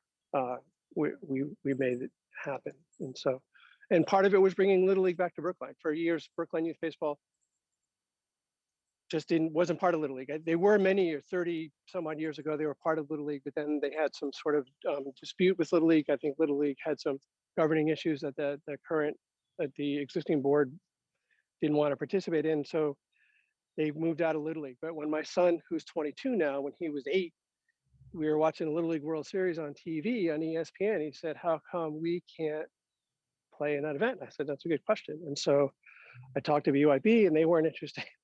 And then, so I called Williamsport and got in touch with the people at Williamsport, is where Little League is based in Pennsylvania. And they have a program where they have a menu, a sort of a soup to nuts, how to start a league with the board and paperwork and 501c3s and all of that. And we did all that with the town and we brought Little League to Brookline. And so now kids who play baseball in town do have the option of playing in the district championship, which includes all of those high school rivalries. Part of what we did was to choose a district that had the high school rivalries as well. So the middle school and youth baseball players were playing the Newtons and the Wellesies and the Watertowns and the Charlestowns and whatever, just so that we sort of, because wearing your town shirt and playing another town is very, very important. And in club sports today, I think, however well intended, it doesn't have the same appeal or the same rivalry component when you're wearing just a club shirt and not your town shirt, if that makes sense. Yeah, thank you. Okay. Hi, Stuart. Thank you. I'm going to try to keep my question short, and I'm happy with a short answer, but I'm very familiar. And I'm at the Naval Academy. This is the Naval Academy in Annapolis. So that's where I am at the moment. I work there. I am very familiar with Brookline Youth Baseball. I have a baseball player. He played on Little League. He plays on the Bandits.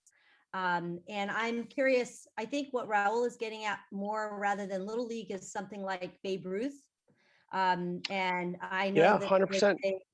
Big tension, lots of political infighting between Brookline Youth Baseball and Babe Ruth. So I'd just be interested to see where you fall on that. Brookline Youth Baseball made me crazy enough to start my own league. And so before you begin, we're almost at 10 minutes. So please keep your response brief.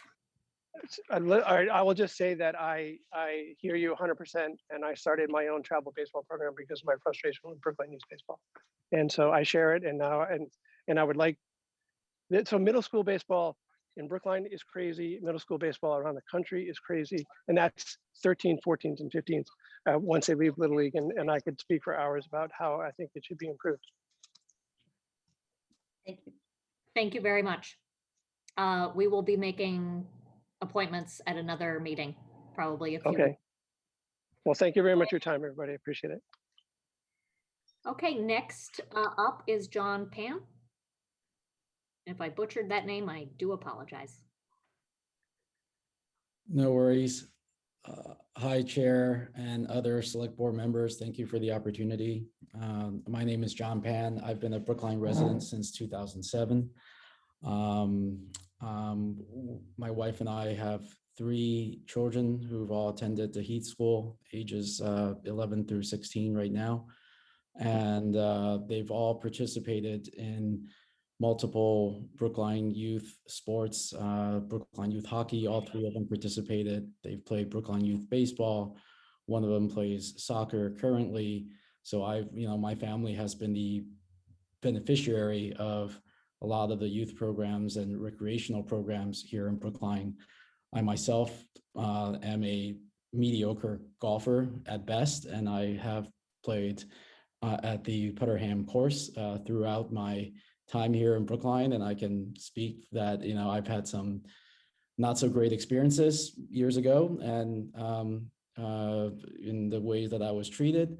But I would say in recent years things have greatly improved. So I'm definitely thankful for the progress that has been made. On the parks and open spaces side, I'm fortunate to live very close to the Reservoir Park.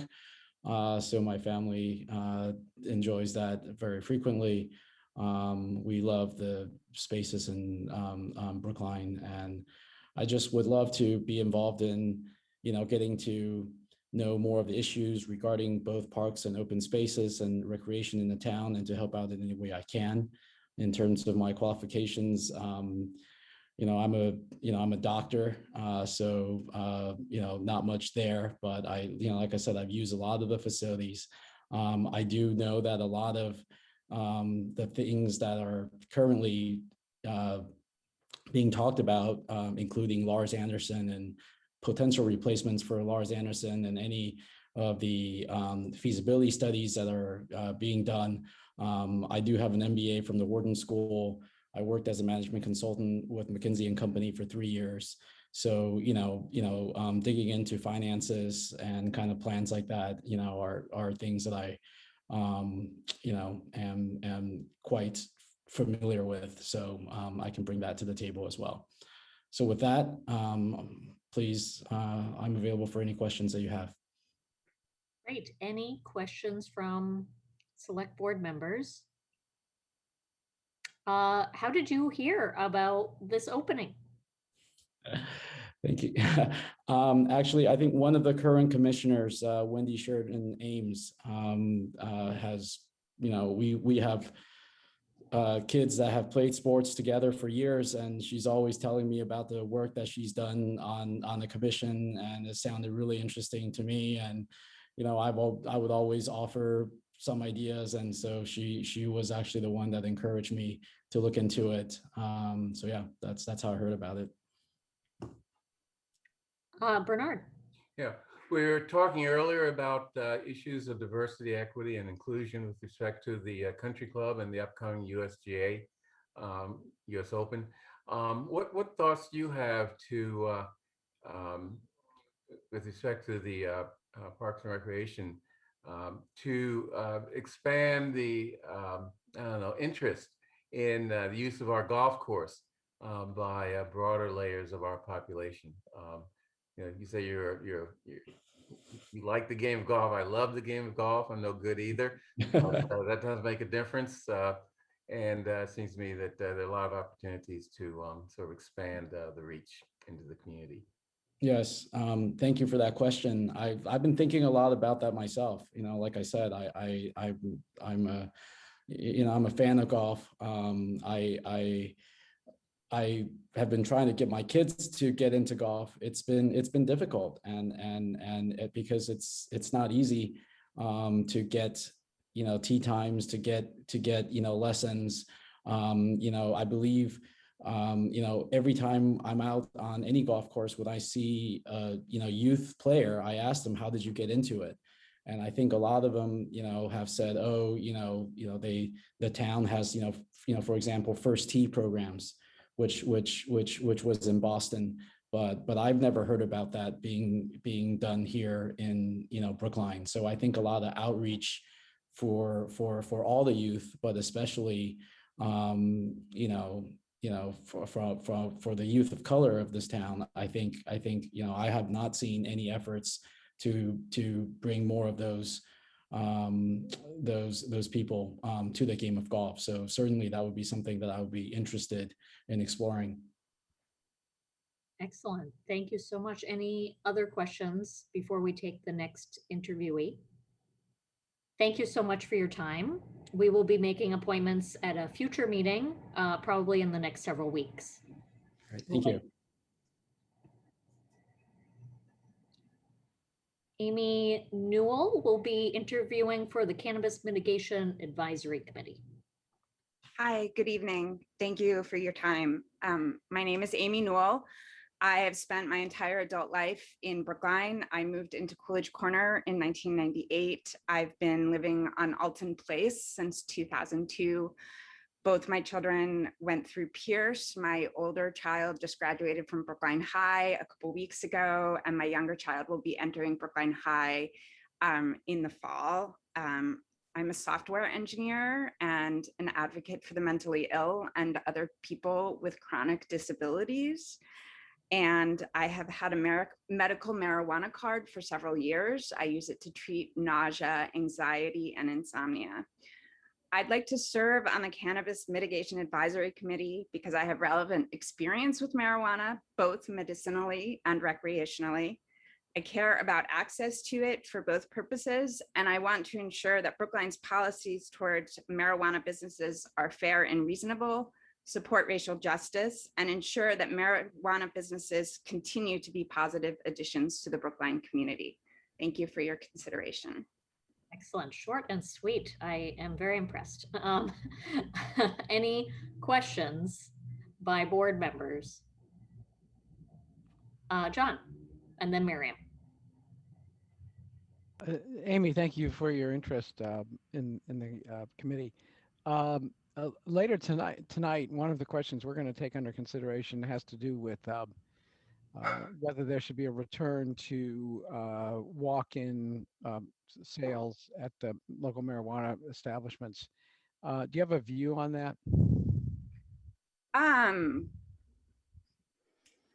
I would be reluctant to present a view without a little bit more understanding of the situation at hand. I would say that in my experience, when walk-in was available, it did not seem to be a problem. So I would generally support walk-in, but I would want to know more about the specific issues that people are concerned about. Sure. Thank you for the answer. Any other questions? Right. Sorry, Miriam. Okay. I'm sorry, but I just couldn't tell by your address was blacked out on our applications. So I just need to know which establishment you live near, because I think part of the regulations or I can't remember the word, I'm sorry. Things that you need to accomplish to be on the Cannabis Mitigation Committee is that you need to be actually kind of within the living distance. What's the word I'm looking for, Heather? Requirements. Thank you. Yes, requirements. You need to be within proximity to one of the existing or to be existing establishments. So which one are you located near? Sure. So I'm closest to Sanctuary. I'm about 3 blocks out of Coolidge Corner, not too far away from NITA as well, though. Thank you. I don't know why I couldn't figure that word out. No worries. Teamwork. Any other questions? Have you followed the work of this committee? I know it's kind of a new committee, and to my knowledge, not a lot of other towns, maybe some cities have an equivalent.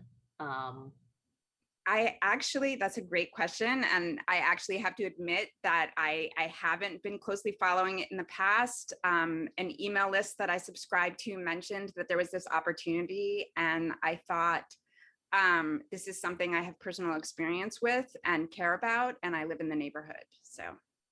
Excellent. Well, I'm glad that you got notified of the opening, because that is usually my standard question. How did you hear about this? Any other questions? Okay, well, thank you so much for your interest. We will be in touch over the next couple of weeks. We're doing lots of interviews. We will make appointments hopefully this summer.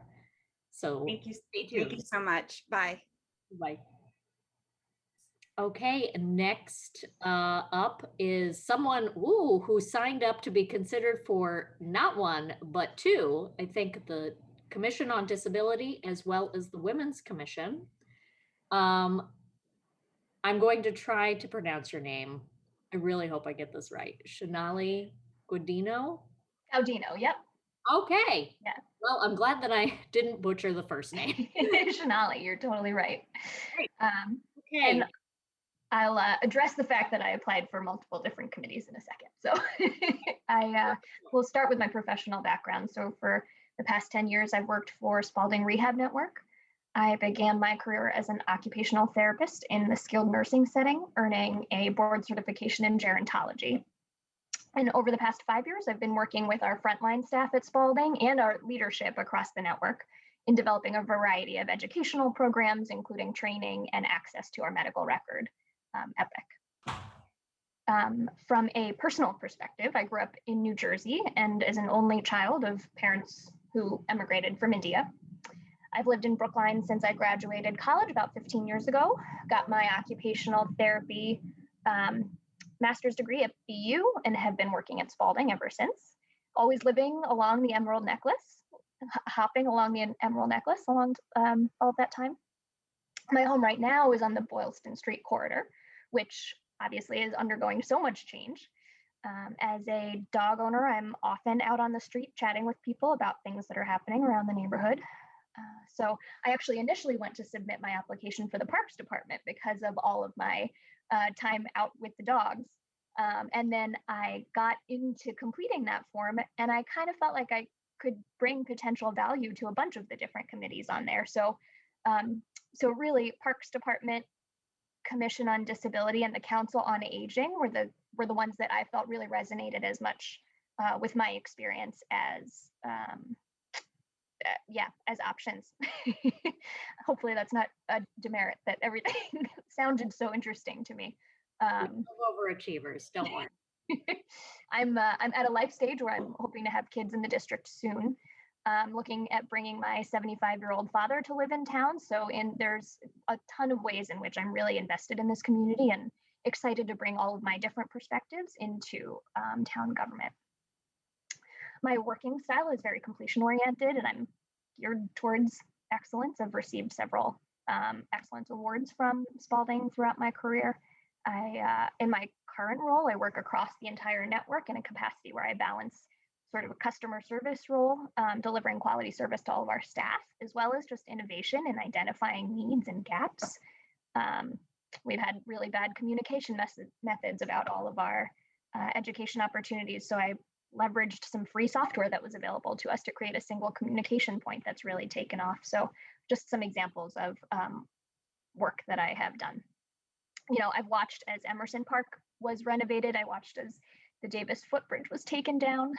I watched when Spalding in Charlestown, when they were built 5 years ago, was pretty revolutionary in building a fully accessible playground that has been open to the community with all kinds of wheelchair accessibility and things. So I'll stop there. That's sort of my background. I'm really excited to participate in Brookline government. If there is a committee that you would think would be a good fit for me. Excellent. I'll assert my chair privilege and ask the first question. Would you consider transportation board? Yeah. Excellent. Okay. Anyone else? Yeah. You know, we have a inclusive playground here in Brookline. It's the Brookline Avenue Playground. And so I urge you to go by and see the things that we've done to do more than be more than just be diverse, but be really inclusive of kids who even are in wheelchairs or have other disabilities. Do you have any thoughts or ideas as to how we can sort of expand that concept of inclusivity for kids in our playgrounds? Because not all of them are. Yeah. Well, so part of my occupational therapy is kind of a poorly branded field, I will say, but my training, my actual clinical background is in occupational therapy, which is really all about modifying spaces and activities and approaches in order to optimize participation for everybody. So you're right. I forgot that playground was completely new, recent, in the past year or two, right? Not too old. 3 years. So I'm excited to see more things like that. I know the playground that is right here down the street from me is sort of ripe for renovation. The Davis footpath, I think, is a real challenge in terms of making sure that that's an accessible renovation that happens. I'm sure has a ton of. I'll stop. Other questions by board members? Okay, we will be in touch once we figure out who gets you. Thank you. Appreciate it. Have a good one, everybody. Bye-bye.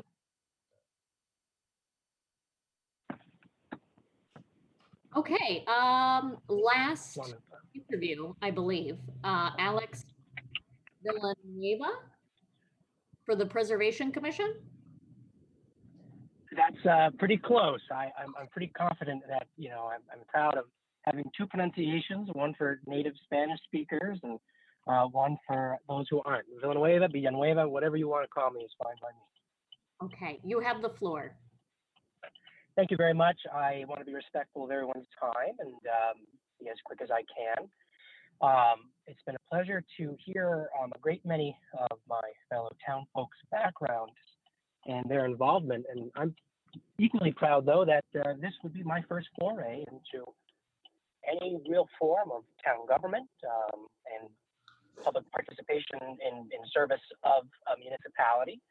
And I chose the Preservation Board, given my background and training. I like to qualify that I am a trained historian. I studied history at the University of Illinois, but to also make my segue into local government, I studied political science as well at the University of Illinois. I'm a grand total of 26 years old. I'm pretty sure the vast majority of members of the board are old enough to be my parents, and many of the speakers today old enough to be my parents, maybe even grandparents. I'm particularly proud of that. I came to Brookline when I began my study of public relations at Boston University. I lived in a couple different neighborhoods in Brookline, and me and my fiance live in a historic neighborhood, not a historic district, unfortunately. And I'm very eager to be involved, particularly for the historic commission component of the board, but also understanding that within that role is a great responsibility to review historic districts and to review demolition. One of the things that drew me into this role was the debate over the H.H. Richardson House. I'm sure there's plenty of opinions on that matter. I don't have to share it unless you ask. But I'm eager to be involved and to learn and grow into this role, hopefully over a few terms. My fiance and I would love to make Brookline our forever home, but like many young residents of Brookline, renters, unfortunately that may not be possible in the current economic climate unless I win the lottery. But that aside, I have a lot of experience in governance. Both when I was an undergrad, I was very involved in governance. Became familiar with Robert's rules, not as familiar as I used to be, but I'm eager to do what I can to serve my town and my fellow townsfolk. So that's it. Great, thank you so much. Raul has his hand up. And thank you for applying for this board. I'm curious about two things. Maybe you can actually touch on the HR, because I have a thought on that too. But how you sort of consider and think about what should be preserved and at what cost, and sort of the tension between other needs in the town. And then if you could, I think this the Richardson property is an interesting one, because having visited it when there was some discussion about it, I noticed that you can't actually see the property from the public way. You actually need to sort of go into the driveway of the property to be able to actually see the house, which made me wonder, what does it mean to preserve something of historic value if the public can't actually see the thing? So just if you wanted to opine on that at all, and obviously we have limited time for these interviews, so we can talk more offline, but I'm curious to hear your initial thoughts. Yeah, I'd be more than happy to talk offline, but I think the core part of preservation and preserving something that is owned by a private citizen has to relate to its current existence. If I was overseeing, making a decision on the Richardson home, I would have voted for demolition. Partly to your point that in its current state, it wasn't adding anything to the town. It wasn't a museum. It wasn't a space where people toured. It was in a poor condition. And its demolition, while would ultimately lead to redevelopment, which I certainly think the town of Brookline needs to prioritize development of all kinds, whether that's low-income housing, market rate, middle income, and even high-income housing. The more housing stock the town has, the better position we are for growing and for people like my fiance and I to be able to stay in the town. That whole point of the current status is critical. If the home was visible from the street, if it added to the neighborhood, if it say was preserved and opened, every third weekend by by commission or a neighborhood for tours, had some educational component, I would have absolutely been in support of saving it. But in its current state, it was not adding to the culture of the town. And I'm a big fan of Richardsonian architecture. I'm driving right now, shame on me for driving and talking, but I'm driving right now past the train station in Wellesley, which was designed after Richardsonian architecture, so much so that the architecture firm sued the designer of that, mimicking the station in Easton. So I understand the cultural significance of Richardson, but the house added no significance culturally to the town. I hope that answers your question. Thank you. Any other questions? I was going to actually ask a similar question, which was how do you balance preservation against the need for, a community to grow and to embrace more housing? You kind of touched upon it in that answer, but didn't know if you want to take another couple of seconds to just talk about that philosophy. Of course, I think progress for the sake of progress can sometimes be harmful. And I studied history. I spent a lot of money on a degree in history.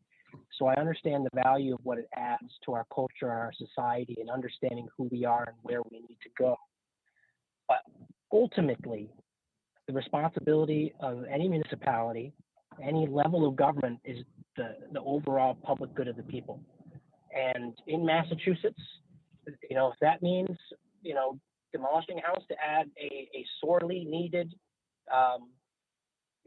extension of a transit line, to add sorely needed housing stock, to be able to expand a public school, those needs must come first. And there's, again, that fine line.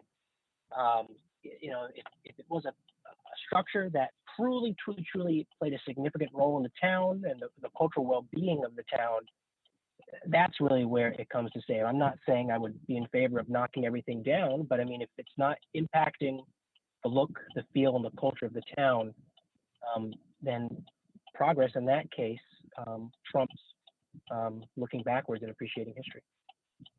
Thank you very, very much. Bernard. Let me just say, I'd really would like to discuss that a little more, because if you look at the history of, for example, urban renewal in this country, the greater good of the town or city has been an excuse to destroy neighborhoods that had both historical as well as other value to people who may not have been as powerful and as rich as the people who wanted to take that land for other uses. So I think I'd be just very careful about that line of thinking. No, I certainly appreciate that comment. I think a very good example of that, we see it all over. For example, there was a whole community in New York City that was wiped off the map for Central Park. In Newton, where the interstate is, around between Newton Corner and Newtonville, it was a very vibrant, I do believe, an African-American community. In fact, if I recall correctly, Martin Luther King preached in a church that was torn down on that stretch to make the interstate. I think in certain situations, and say what you're referring to, there is an important need to address that. But at the same time, we have to understand what's the appropriate response and compensation. What's the alternative? And in the alternative in some cases, say the Richardson House, was for it to sit unrenovated, undeveloped, unused, where no one can see it. That alternative to demolishing it and replacing it with something of use and of benefit to the town, to put it on the tax rolls, to create housing stock. I think that's important. I 100% agree with your sentiment, and that's the sort of logic that would guide any debate I participate in when it comes to preservation, is understanding all the diverse and all of the important feedback into any process, and understanding that it's not necessary for the moment. And to my point, progress from specific progress is unhealthy. You know, we have to ask those tough questions: is, you know, who's being impacted and how, and ultimately how, if they are being impacted, what's the appropriate way to address that impact, to compensate for that impact. So, but thank you, Selectman Green, for that. Thank you. John, I'd really like to move us into water rates. I can't hear you, even though I don't think. My fault. Yeah. I have to ask this question because I'm just so intrigued, if that's the right word, by the case that Alex is making for being a member of the Preservation Commission, which is to sort of argue against one of the most notable buildings in Brookline being preserved. Other than the fact that I'll take Raoul's word for it, that you can't see the Richardson home from the road, on what evidence do you say it's of absolutely no cultural interest to Brookline? I seem to recall that when the issue of its preservation came up, dozens of people, not just from Brookline, but from all over the country, came, virtually to testify as to the significance of this building. What is your evidence that it has no historical significance other than the fact that you can't see it from the road? Well, I would just like to say, I'm not saying it has no historical significance. Nowhere did I say that. But I'm balancing its historical significance with the needs of the town and the duty of the town to make decisions that are important for the growth and maintenance of the town. Many different organizations came out, national organizations came out to support its retention. But if it had been such a significant property, and I won't wholly agree with you that it's one of the most significant historical properties in the town. I think there are plenty of significant properties that have found new life and that have, been demolished over the centuries, including not the original town hall, but I do believe the third town hall that was demolished for, in my opinion, the big ugly concrete box sitting in the center of town. But we can now look back and reflect that is a reflection of architecture of the 1960s, and its beauty in its own right. I'm not saying the Richardson House is not historic and wasn't worth saving, but I'm saying balancing its historic nature with the needs of the town, it needed to be addressed. It wasn't architecturally significant in and of itself. If I recall, the architecture design is in the family of Caribbean colonial style. It wasn't overly notable in and of itself. It wasn't anywhere near the condition of what it should have been when it was originally built. And when you bring all those things in mind, no one stepped forward when it was first for sale to buy it and save it. And I think when you consider that, it's a part of this balance and finding the right answer. But I do appreciate your question and the thought, and it's again something that I would consider when deciding any vote on demolition of a property of any historical significance, whether it's John Hancock's house, which of course has been torn down, or my house that I live on, Waverly Street. Thank you very much. We need to move on. We will be in touch over the next several weeks once we interview everyone and make appointments. Thank you so much for expressing interest. No, thank you for your time and your consideration. Have a lovely evening. You too. So we're moving on to water and sewer rates presentation and public hearing. Wonderful. Thank you. Good evening. My name is Erin Galentine, Commissioner of Public Works in Brookline, Massachusetts. And I'm here this evening with Brookline's Water and Sewer Director, Professional Engineer Frederick Russell, who will present the proposed water and sewer rates for FY22. At a high level, and for those watching at home, the Brookline Department of Public Works makes a recommendation each year to the Select Board at a public hearing for the proposed water and sewer rates for the upcoming fiscal year. This hearing is held in June each year because the Massachusetts Water Resources Authority rates and percentage increases for the upcoming year are generally sent to the town in the early spring.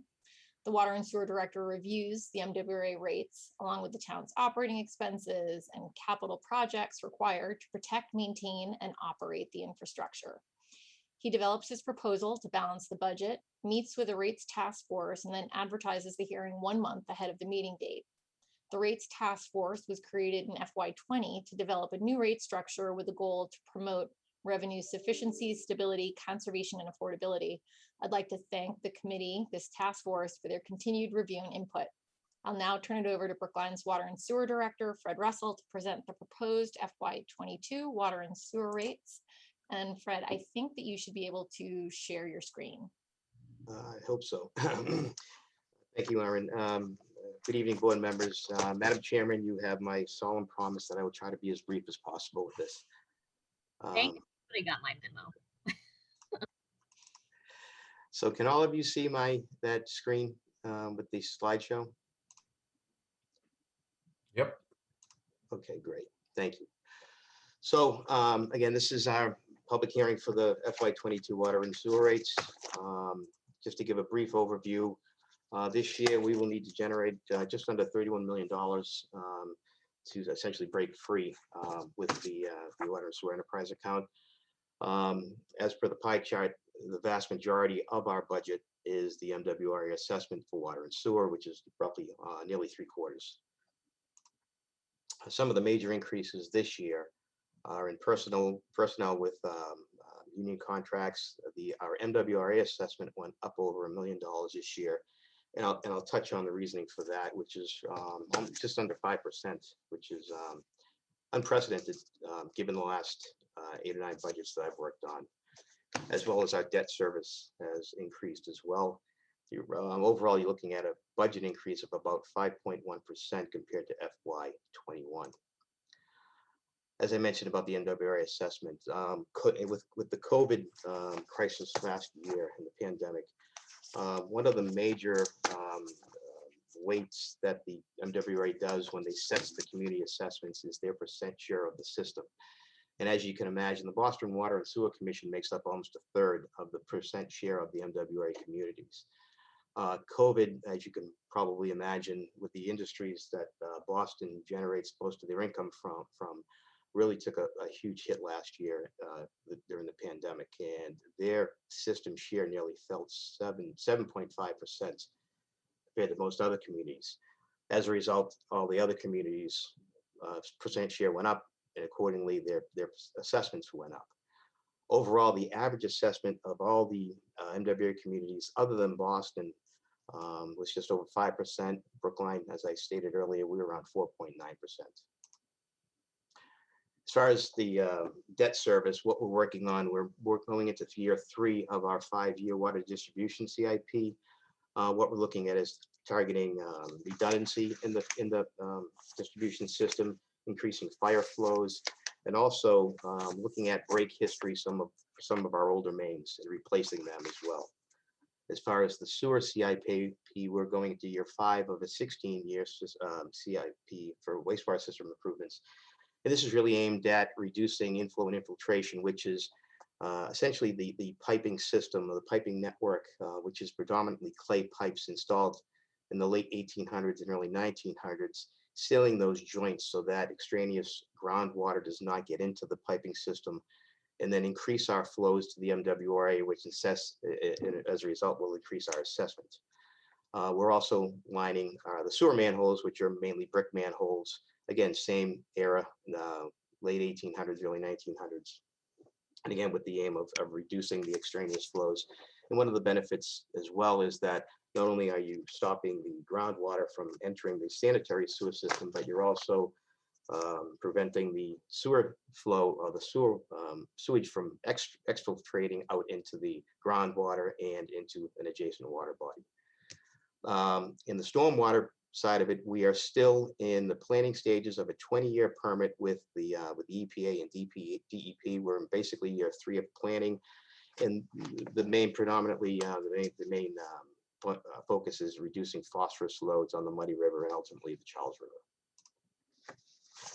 One of the most difficult things we've had over the last year, and even this year, is the change in patterns of consumption, which historically we've got a huge database as far as residential use and that sort of thing, and commercial use. But with the pandemic, there was an increase in single-family residential consumption, as you can imagine, with people working from home, students staying home, not going to schools. And there was a vast decrease in non-residential consumption and institutional consumption.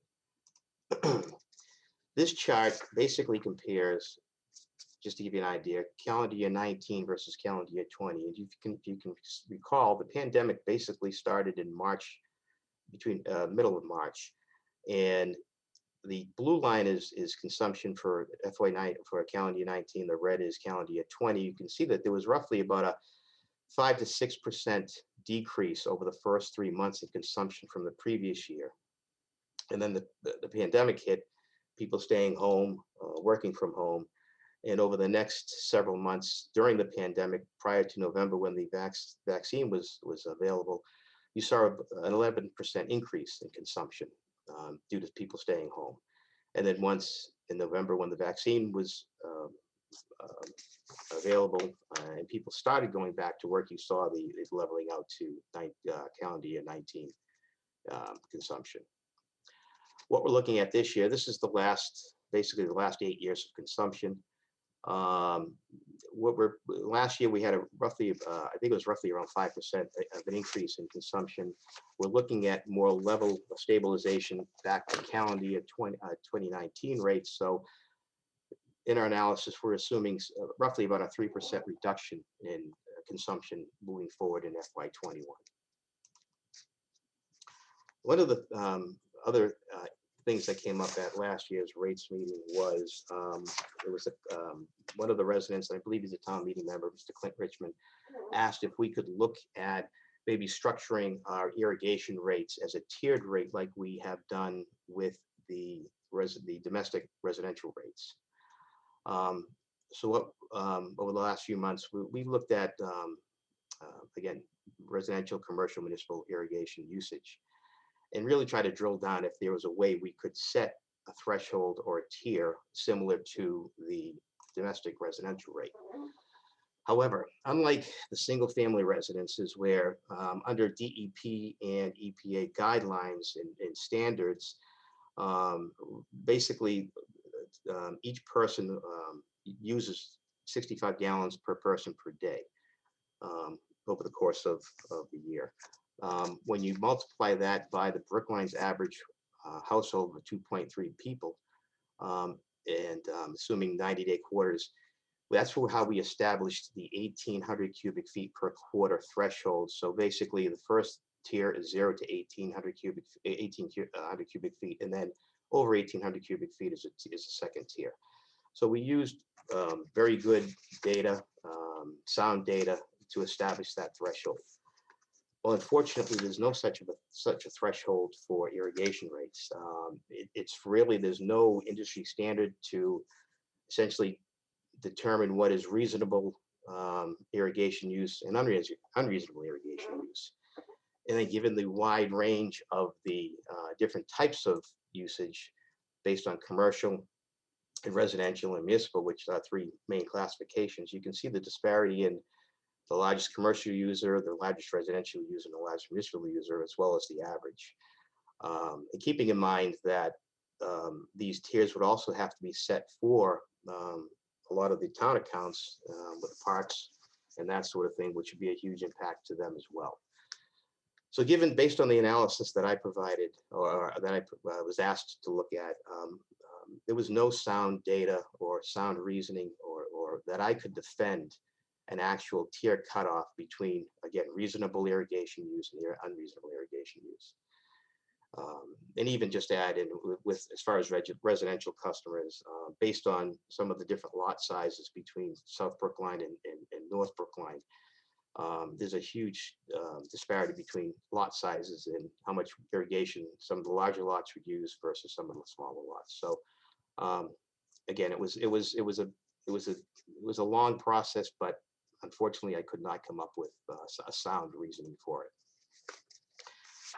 Based on that, looking at FY22 budget with required revenues of just over $30,741,325, and combining with the 5.1% increase in the budget, and the fact that we're expecting somewhat of a drop in consumption next year, it is my recommendation that the rates be increased by 5.4% for FY22 compared to FY21.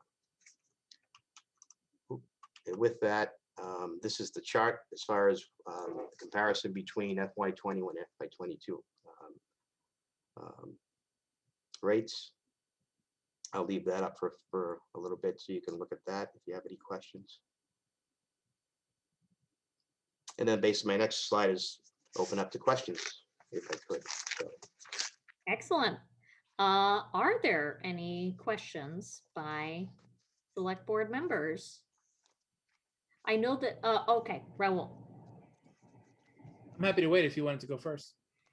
Well, I was just curious. I know somebody who has signed up to speak served on the task force. So how did that change how we normally do business? The introduction of the task force. So it was actually back in FY18 during the course of setting the rates for FY. So it started in calendar year 17 for FY18. But basically, there was a push for looking at the tiered rates back at the and previously to FY18. The cutoff for single family tier 1 and tier 2 was 8 HCS, and as you can imagine, there was a lot of people that exceeded that, especially single family houses or I'm not saying single family, single ownership houses where there was one occupant, maybe two occupants, that sort of thing. So we really wanted to drill down and set that tier with more data. There was also criticism with the fact that multifamily homes were not given that tiered rate for each unit, rather than it was just applied across the entire building, regardless of how many units.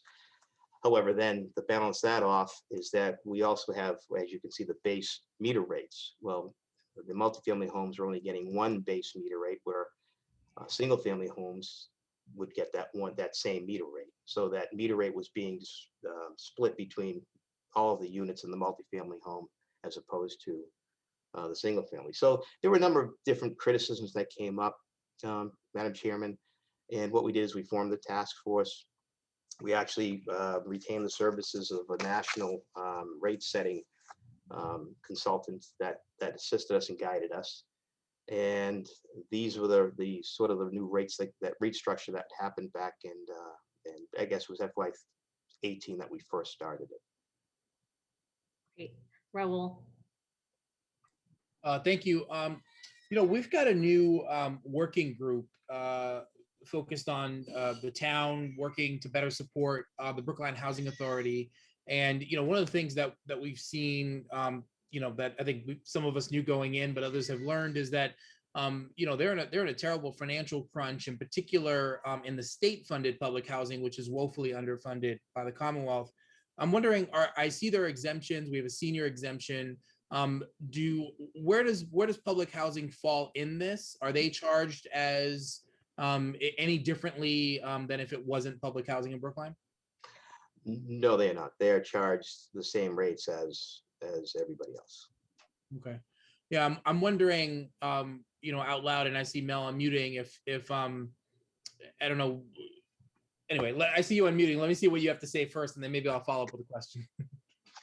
Well, I was going to say that I believe municipal departments, including our school department and others, pay the same rate as well. So, Yes.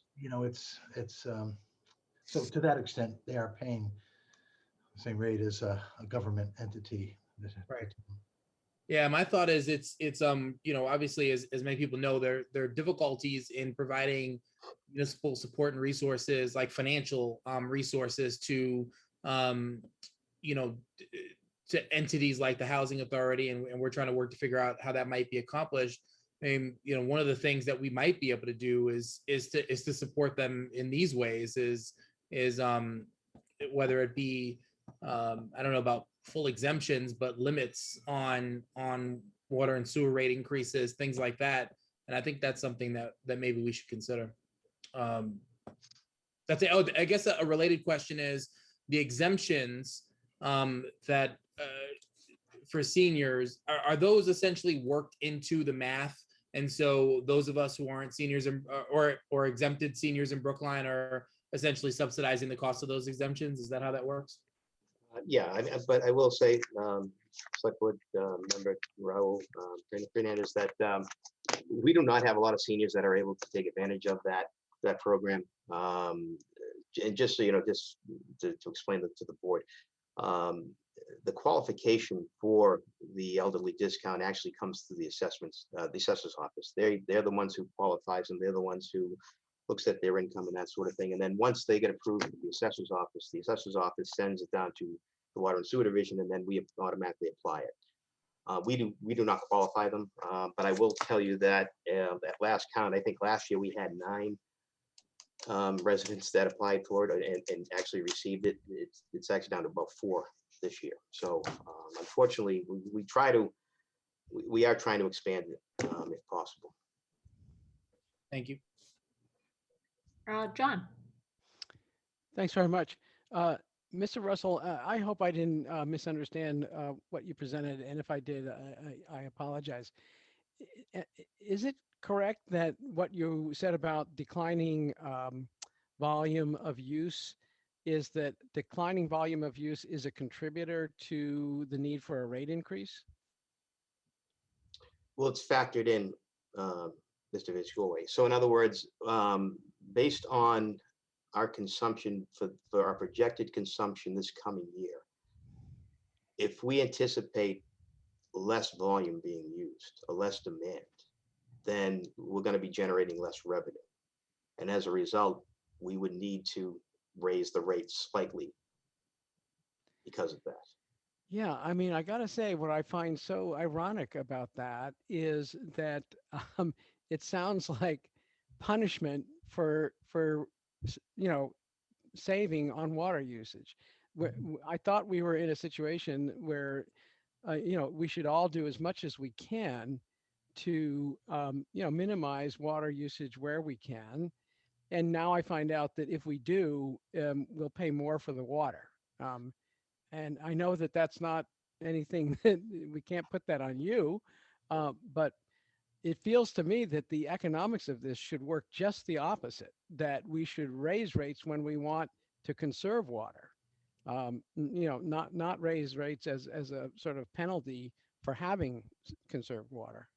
But I don't think we're going to figure that one out tonight, but I just thought I would make the observation. Any other questions by select board members? I really can't see Miriam while we're in presentation mode. So, okay. Doesn't look like she's trying to raise her hand. It looked as though maybe a few members from the task force had wanted to weigh in. Yeah, so Devin, I know David Lescoyer signed up to speak. I see Dick Benka and Linda Pelkey trying to raise their hands. If you want to promote David first.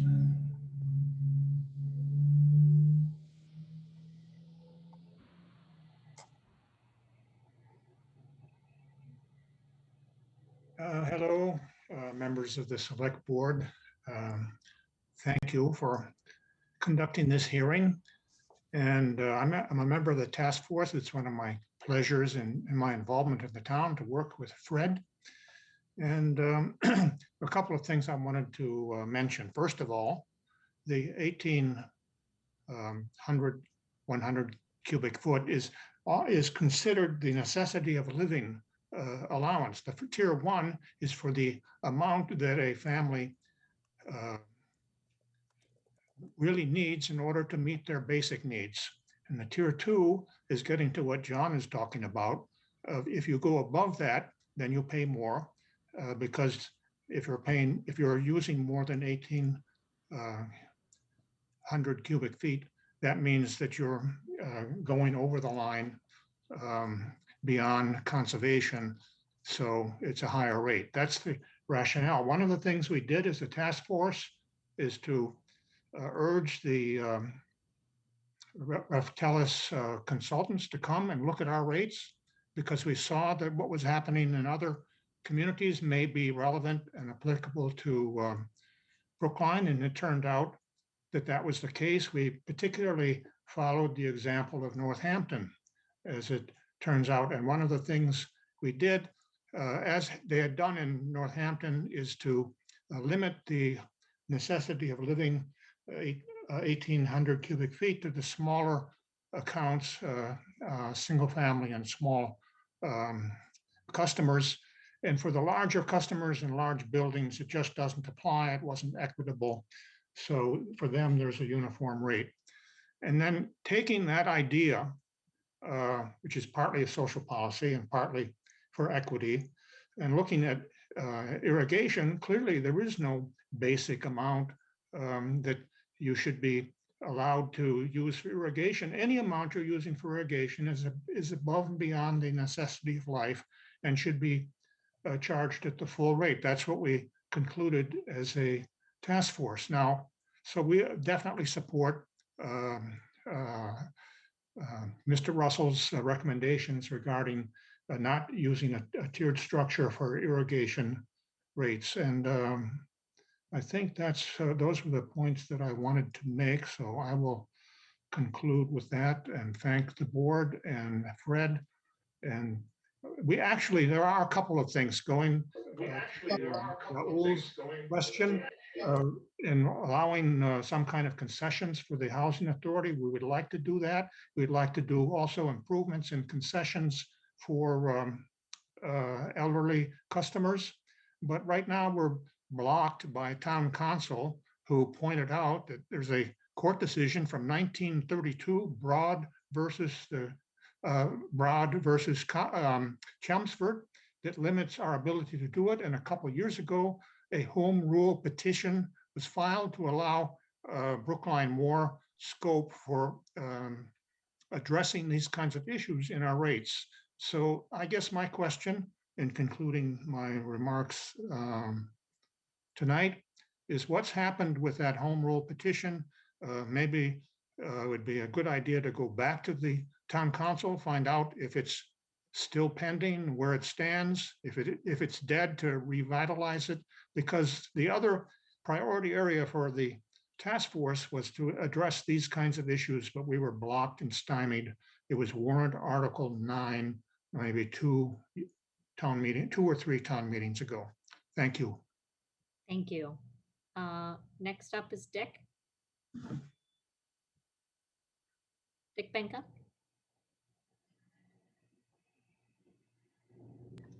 Thank you very much. Very quickly.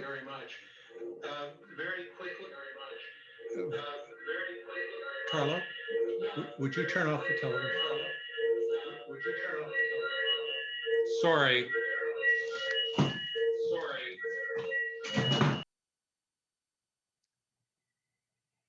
Maybe we can take Linda while we're waiting.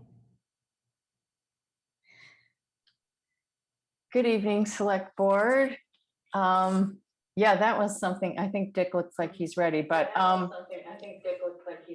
now I'm echoing. Dick, we're gonna mute you, and we're gonna take Linda first, and then we'll go back to you. Make sure that all other devices are off. I just wanted to say that Can I try now? No. Can you hear me? Sorry. We're gonna take Linda first, and then we'll take you. Sorry for the inconvenience. Okay. Hello? Dick, we're gonna take Linda first and then we'll come back to you. Can you hear me? We're gonna take Linda first and then come back to you. Thank you. Sorry, I apologize. We had Big on in the background. Of course, it's happened. Okay. All right. I just want to say I also really have enjoyed the opportunity to work with Fred and the rest of the task force. It's been really interesting. And I think we've, we have a good range of interests and backgrounds and expertise on the task force. So it's been really rewarding. I just wanted to comment actually on a few of the questions that have come up. One thing about the senior discount is it's just simply not available to anyone who might income qualify, but who lives in an apartment or a condominium, because we have shared bills. And so you can't separate out the cost of one person's water and give them a discount if they're low income. So that's an unfortunate thing. And we just have not figured out any way to work around that. My interest in joining the task force was around the issues of fairness, and particularly about the multifamily buildings, because in the beginning there was a tiered applied, and it really didn't make a lot of sense for a various size multifamily buildings to have a tier. It just, unless you divided it by the number of units. And we had we were really well educated by the consultant that we worked with, Reftelis, and learned a lot and looked at other examples of towns. And that gave us a lot of confidence that we were doing things that were industry standard practice, and good municipal governance. No one likes to hear that they're going to have a 5% increase in their bills, but it's a function of the pandemic and the fact that all of those businesses and workplaces saved a lot of money while we paid the bills at home to use our home offices. So that's just one thing to take into account when we have a big societal shift like that. Maybe it'll continue, I don't know. On the irrigation, it's true there is no standard amount of irrigation water. The rate is exactly equal to what's paid by the multifamily combined rates. So it's not cheap. It used to be cheaper. We instituted a base charge for the irrigation, but I often argue for the greening of Brookline. So I have a hard time with trying to punish people too severely who irrigate, and especially the town. We love our trees. We need our trees. We need our green, especially in the dense parts. Thank you. I heard that, Devin. So the only other comment I would make is if we try to exempt certain users, those costs get shifted to other users. And I would just remind everyone that, outside of housing, we have a significant population that is living in poverty or struggling financially. So we need to think very carefully if we want to shift those costs. So thank you. Thank you very much. Thank you for your patience, Dick. Thank you, and thank you for your patience. I first want to very much say how much of a pleasure it was to work with Fred and the members of the task force. You have a very professional director of water and sewer, and he takes his job very seriously, and it is truly an honor to work with him. Responding to John's question, Select Person Van Scoyak's question, there are fixed costs, and a large portion of the costs that the town has to pay are fixed costs for water lines, sewer lines, phosphate control that we have to deal with now. And those costs exist regardless of the amount of water that is flowing through them. And the less water you're expected to use, those costs have to be spread over a smaller amount of water, and therefore the rates that are calculated looking forward do have to go up to cover what in part are fixed costs. So that is one issue that we have to deal with. We actually have not imposed the entirety of fixed costs on residential ratepayers in Brookline. Back when this process started, we made a conscious effort to try not to hit the smaller users dramatically. Based on a pure cost of service, the cost for the very small users for the connections to their house, the base rate would have gone up much more than it did.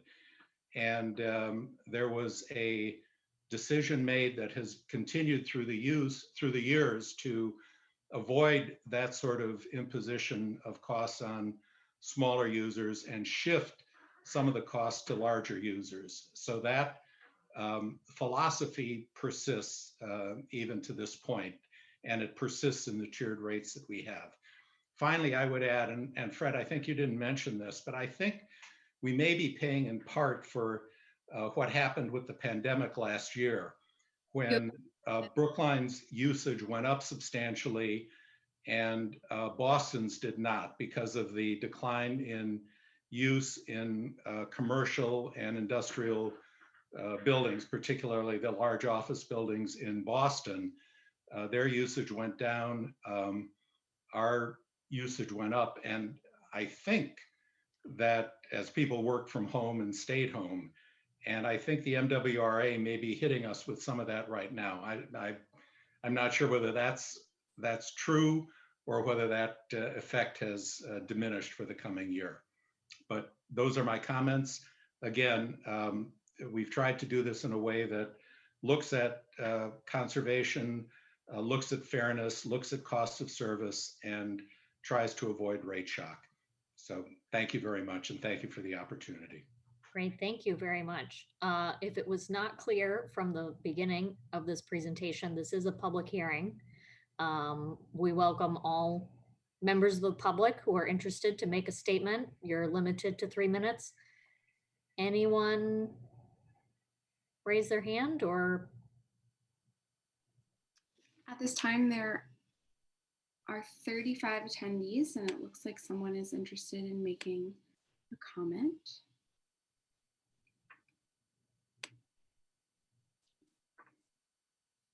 Manishi Desai, you've been promoted to a panelist. You can unmute and share your video if you're comfortable, and your 3 minutes will begin.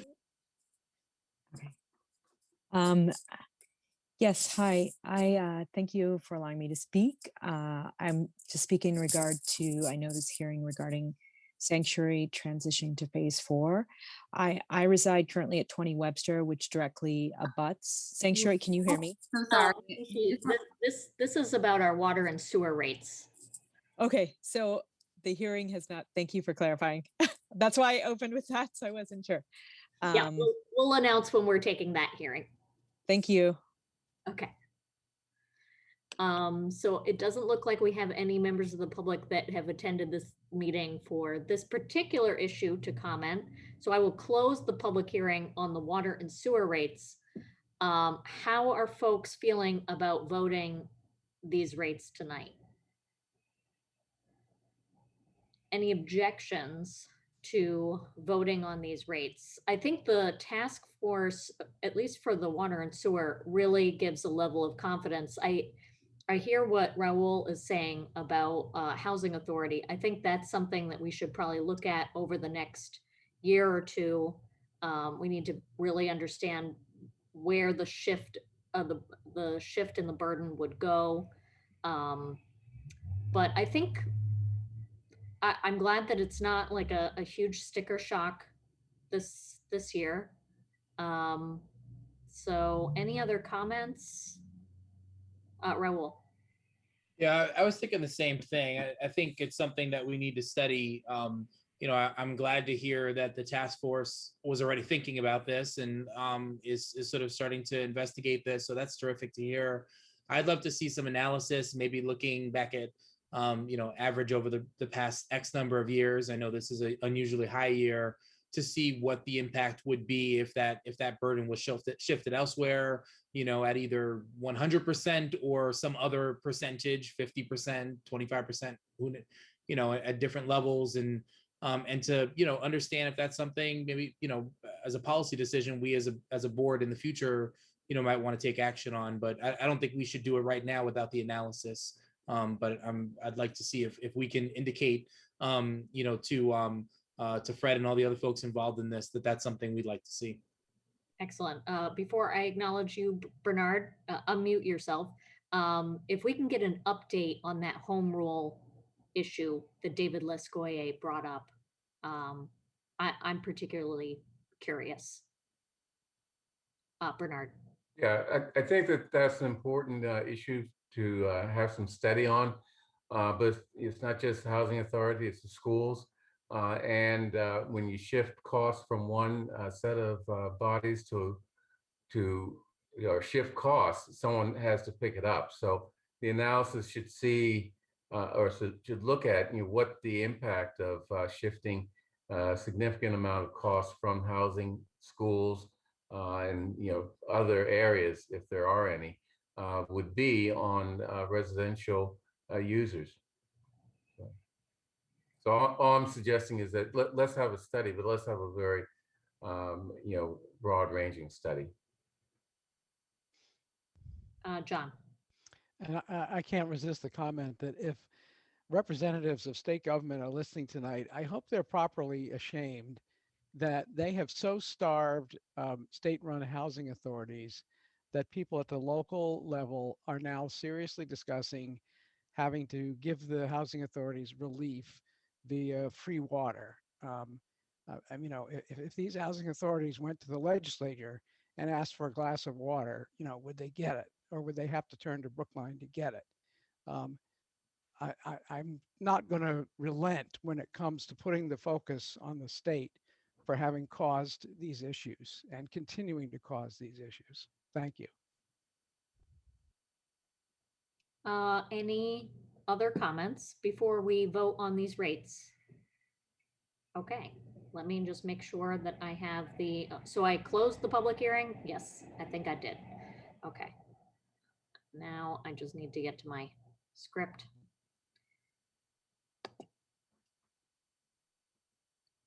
Okay, so I'm going to move approval of the aggregate increase of 5.4% to the fiscal year 22 water and sewer rates.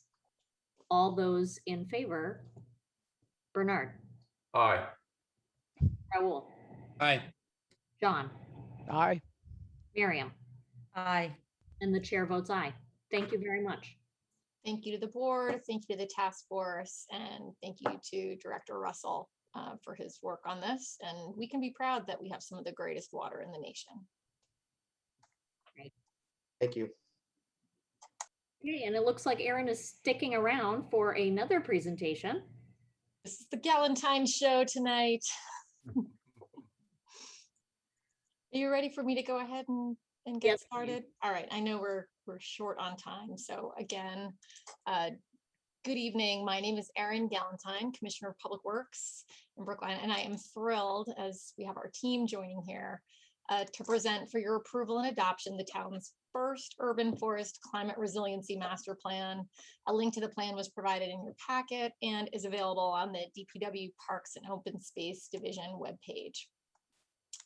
Over the past year and a half, and we can go ahead and share the screen just so we can move along, Kyle, whenever is good for you. So over the past year and a half, the department, in collaboration with the Select Board's Committee on Tree Protection and an incredible multi-department project team, developed an urban forest climate resiliency master plan that the town of Brookline can be proud of. We are especially grateful to our very own project manager, Katie Weatherseed, and the capable work of our consultant team. So as a reminder for this board, in February 2020, the town was awarded a municipal vulnerability preparedness program, an MVP action grant from the Commonwealth of Massachusetts to develop this plan. We were really excited at the time and talked about the tremendous opportunity to embark upon this project. And the plan is the culmination of a comprehensive planning and community engagement process. And I think, Kyle, we're already kind of past this. We talked about the folks that are on the committee. I wanted those folks. Yeah. And this was in the board's packet, but as you could see from that slide, we had a tremendous involvement from many different boards and commissions and interest groups. So we had a comprehensive planning community engagement process. We had 7 committee meetings, including 5 public forums, community survey, multiple mailings, notices, press releases, meeting with advocates, Brookline Housing Authority site visits. So we pushed in to include them and get information and engagement, and reached out with yard signs and a whole host of different ways, trying to really try different engagement strategies. The plan is intended to position the town to proactively and equitably prepare for and mitigate the impacts of climate change on towns' public and private trees, to mitigate the impacts of climate change by strengthening the ecological functions and values provided by a healthy and sustainable tree canopy, and to best serve this community, particularly environmental justice neighborhoods and vulnerable populations most susceptible to climate change impacts, such as the urban heat island effect. So the Urban Forest Climate Resiliency Master Plan includes an assessment of the health and conditions of the town's street trees, an analysis of the entire urban forest using LiDAR technology, a review of the town's forestry budget and management practices, and a 10-year action plan outlining goals and recommendations to enhance the resiliency of Brookline's urban tree canopy. We hope that this master plan will build upon the town's rich legacy of comprehensive urban forest planning and management, and also serve as a model for the region and other communities that are actively working to build a climate resilience. And we see this as a tremendous opportunity for us to build a regional network through this plan. The town's lead consultant, Kyle Zick from KZLA, is here to present an overview of the committee's work over the last 15 months and the final plan. So I will turn it over to Kyle. Thanks so much, Erin. Thank you to the Select Board for giving us the opportunity to talk more about the project. So as Erin said, I'm Kyle Zick. I'm a landscape architect with Kyle Zick Landscape Architecture. We were the lead consultant. We certainly didn't do this project on our own. We had a team of collaborators from Bartlett Tree Experts, who are consulting arborists, Weston and Sampson, who had scientists who could look at the climate change analysis and risk mitigation, and also horticultural soils experts from Shearsy and Company. Ultimately, the report, which we're seeing the cover on the screen now, is a 150-page report that covers a broad spectrum of topics, all related to the urban forest. It all started with just inventorying what you have. Over 12,000 trees within the public right-of-way. And that's what all these little blue dots on the right-hand map show. And 75% of those trees are in excellent condition. And that's kind of unheard of for public street trees. You know, we would expect, you know, we often see 40 or 50%, you know, at that kind of rating. So Brookline is doing a lot of things well. And the percentage of poor and dead trees is less than 3%. It's very hard on this map to even see the yellow and orange dots because there are so few. Now, Erin mentioned the LiDAR in the urban tree canopy assessment. So what does that mean? So LiDAR is a way to go beyond just aerial photography. And LiDAR adds with laser measurement, height and elevation. So they can break down and understand a lot of information about the town tree canopy based on this. And what they told us is that from 2014 to 2020, the tree canopy coverage in town has decreased from 46.3% to 44.7%. So it's not a huge percentage change, but it is still alarming that we are decreasing in canopy coverage when we want to increase. When you think about it in acres, it actually hits home a little bit more. There were 224 acres of loss of tree canopy, and that's and then offset by 153 acres of gain. When you think of the net loss, it's the equivalent of 54 football fields of tree canopy from 2014 to 2020. Now, the town is at 44.7% tree canopy coverage now. When you think about your adjacent neighbors in Boston, they're at 27%, Cambridge is at 26%, so you're well above them. You try to look at other peers, maybe Annapolis at 42% is something similar, but otherwise you're doing well. That doesn't mean you need to stay where you are. We still want to raise the bar because there are areas that need to improve. The UVM study also estimated the number of trees you have in town. They say about 204,000 trees. And they say that margin of error is about 10,000 trees. A third of those trees are on public land and 2/3 are on private land. Those 204,000 trees actually do a lot of work. Just one example of a statistic, all those trees absorb 48 million gallons of stormwater per year. So think about that, related to a rain event like today, or what they're doing in terms of sequestering carbon, removing pollutants, particulate matter, and improving the air quality. I mentioned the loss of tree canopy in those 54 football fields. We wanted to break it down more and see where are the culprits. This chart starts to look at land use. The different land use categories are here on the left, and then acres lost or gained are on the bottom. I want your eye to immediately go to the biggest blue bar, 107 acres lost in the residential 1 to 3 family category. So what that means is from 2014 to 2020, your most tree canopy coverage was lost on residential properties. So this stresses the importance on private tree protection going forward. When we think about climate change impacts, there are a lot of things to consider. One thing we really want to focus on is the heat island effect. We've already seen in this June how many 90-degree days we've had. They predict by 2030, the number of 90-degree days will triple compared to 2000. And that's really going to affect North Brookline, particularly where there's more pavement and more development versus South Brookline. So we started to look at it more carefully, and I mentioned the overall town canopy coverage average of 44.7%. We looked at areas that were less than 30%. So those are areas similar to Boston and Cambridge in terms of the overall canopy coverage. And in North Brookline, you could see by census block or precinct or parcel, there's a corridor from Brookline Village to Coolidge Corner up to Commonwealth Avenue where we have less than 30% canopy coverage. And we have environmental justice areas in those same areas, also affordable housing. So that really shows that where you have the highest population density, where air quality is an issue, where it's most developed, that's where you want to focus your tree planting to increase canopy coverage.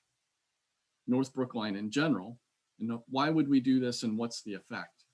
If we can increase the canopy coverage 10% in these areas in North Brookline that are already less than 30%, we can decrease the ambient air temperature 1 degree Fahrenheit. You think, all right, 1 degree, big deal, right?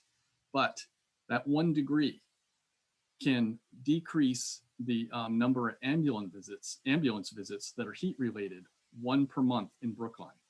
So that's where it really has an impact on your residents. We've talked a little bit about townwide percentages so far, but we did look at this by precinct. We could look at it census block and by parcel. We have individual canopy goals for each precinct because they're all very different. While we're shooting for a 49% goal for the town in general, increasing from 44.7%, that doesn't mean that precinct number 2, which currently has less than 25% coverage, can meet that. We want to push that precinct to be at around 33%. And then precinct 16 will be striving for 61% to all work together for that goal. Now, just as a side note, I mentioned this goal of 49%.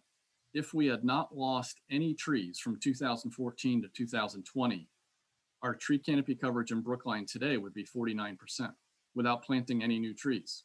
So it just, again, stresses the importance of taking care of and protecting your existing trees, because that's much easier to do than trying to plant 8,500 trees over the next 10 years that it would be required to get us to that goal.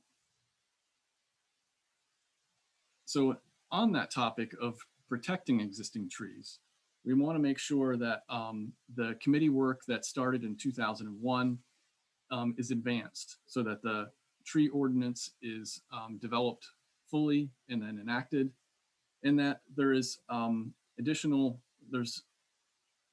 canopy related guidelines under the zoning bylaw section 5.09 design review that are developed. and that you consider additional review process under the development review to encourage property owners to meet specific canopy standards.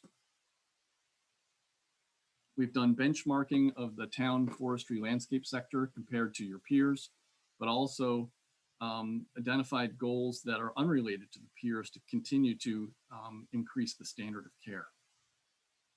As part of these recommendations, we think that the tree warden should be a full-time position. Right now, it's a half-time position.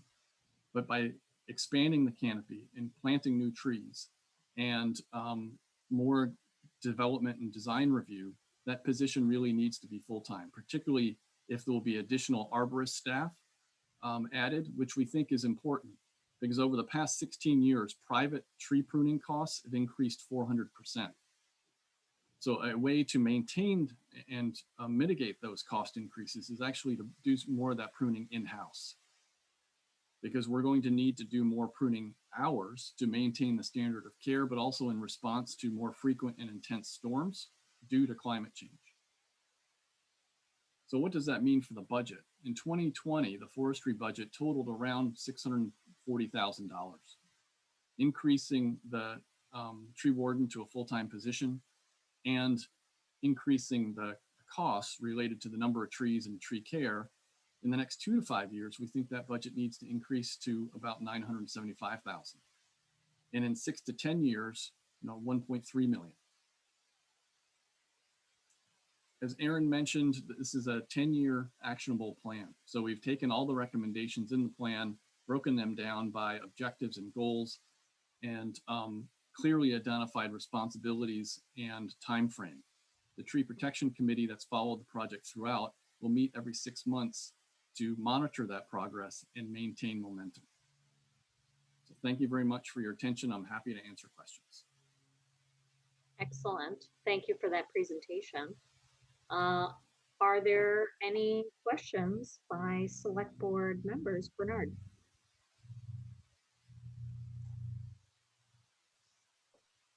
Unmuted. Is my observation correct that there seems to be somewhat of a conflicting relationship between the growth of apartment buildings along the Harvard Street corridor leading up to Commonwealth and the reduction in the tree canopy in that area? I mean, there seems to be that one explanation for that, and it sort of creates a conflict between our goals of increasing multifamily housing in some areas and maintaining a tree canopy. I have another question, and that is, I'm asking for an explanation of why the town lost 30 acres over the period of the study.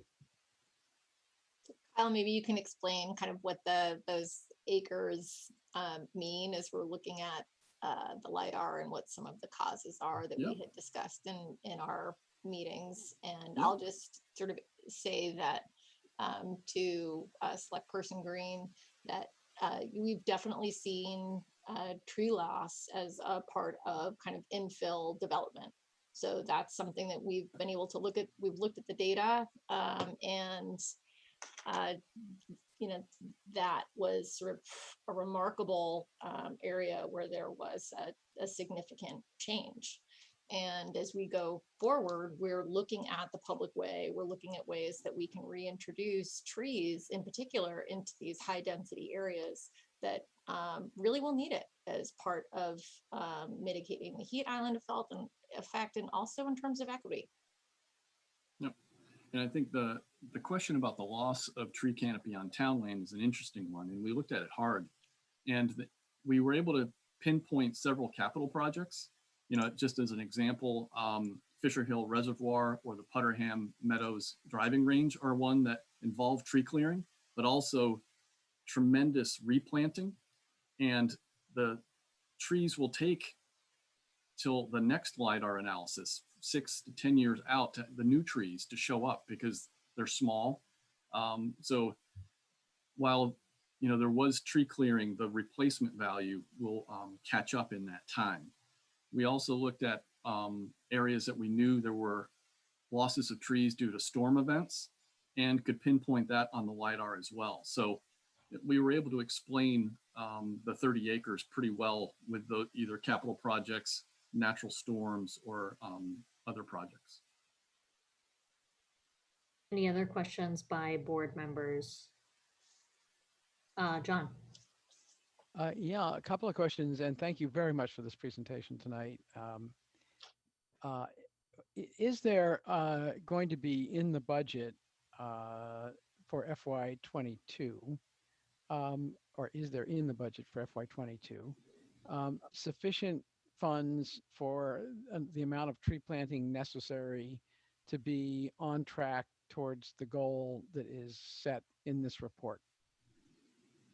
So the plan itself is a 10-year plan that outlines, I think, a lot of very aspirational goals, but very clear and very directed in terms of how we can achieve that. We see this as an opportunity to use grants and work with advocates and friends groups. We'll be looking at policy and zoning, but specifically around the planting, we have additional money that's been added to the capital improvement plan for FY22 so that we can kickstart this year and meet our goal. But a lot of it's going to be education and outreach as well, because it's not just about what the town plants on town property. It's also getting residents to participate as well. And so we're really trying to think about ways that we can quantify not only public trees planted, but also private. But yes, FY22, we're looking to kick it off with additional planting, and that's been incorporated into the budget. And if I may, a follow-up question. Have you had a chance to figure out if within the federal money that is coming our way, there might be money for tree planting? We are still looking into kind of the wide range of opportunities around that. But certainly there may be some grant opportunities in the future. And as we're talking about trees as part of our infrastructure and as part of climate resilience, we're going to leverage that and leverage this plan to try to see where there may be opportunities for even federal or state funding to help us advance our goals. Great, thanks. Miriam, and then Raul. Yeah, two questions actually. So the first is there's a recommendation that the arborist who's now part-time be full-time. Is that something that's going to be possible in your budget?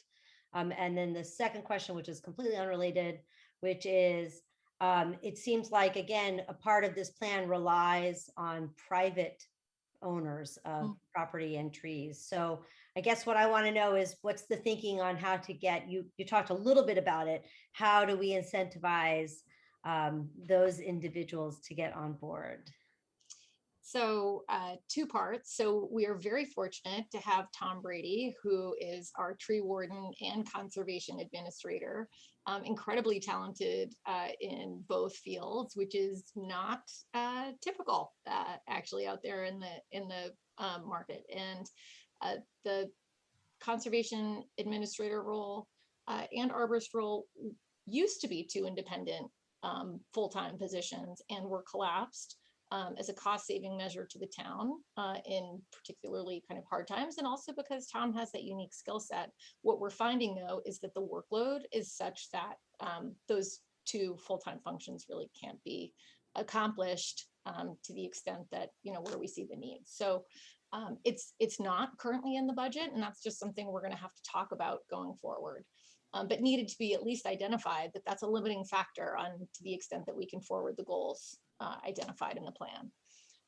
And we are really going to need to rely on our advocates, our friends groups, kind of a big PR campaign to get the public on board and working with us on this. But I think a lot of folks are really excited actually to do that and want to be part of the process. So that's going to take some time.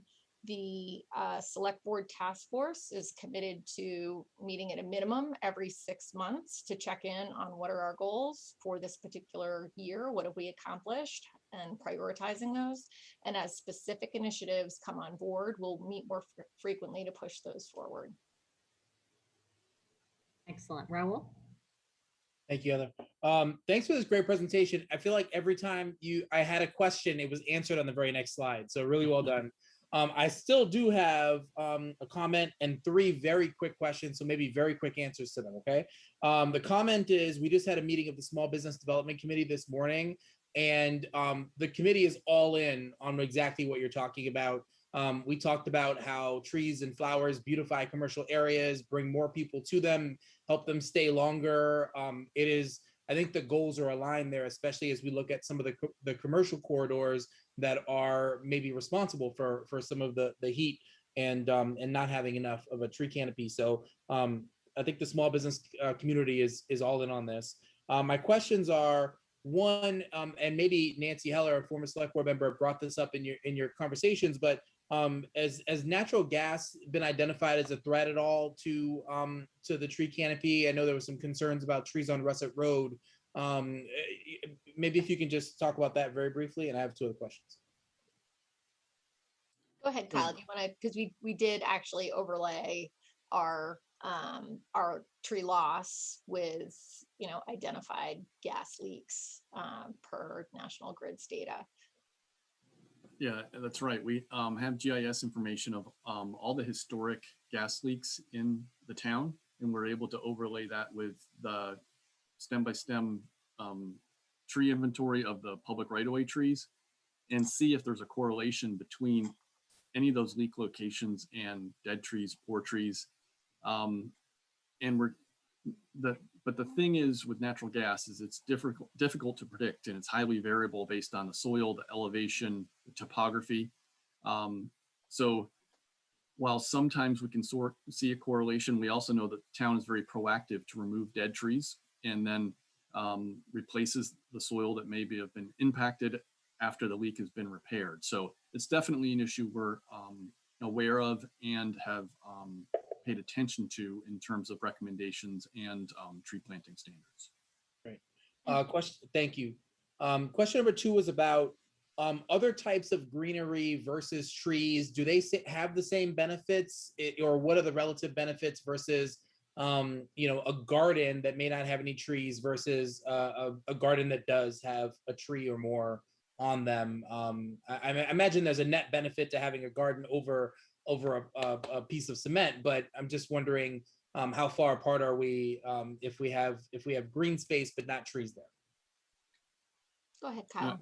Yeah, it's a great question because the trees, are different than shrubs and lawn for sure because of the shading effect and some of the work they do in terms of carbon sequestration, but also absorbing particulate matter and improving air quality.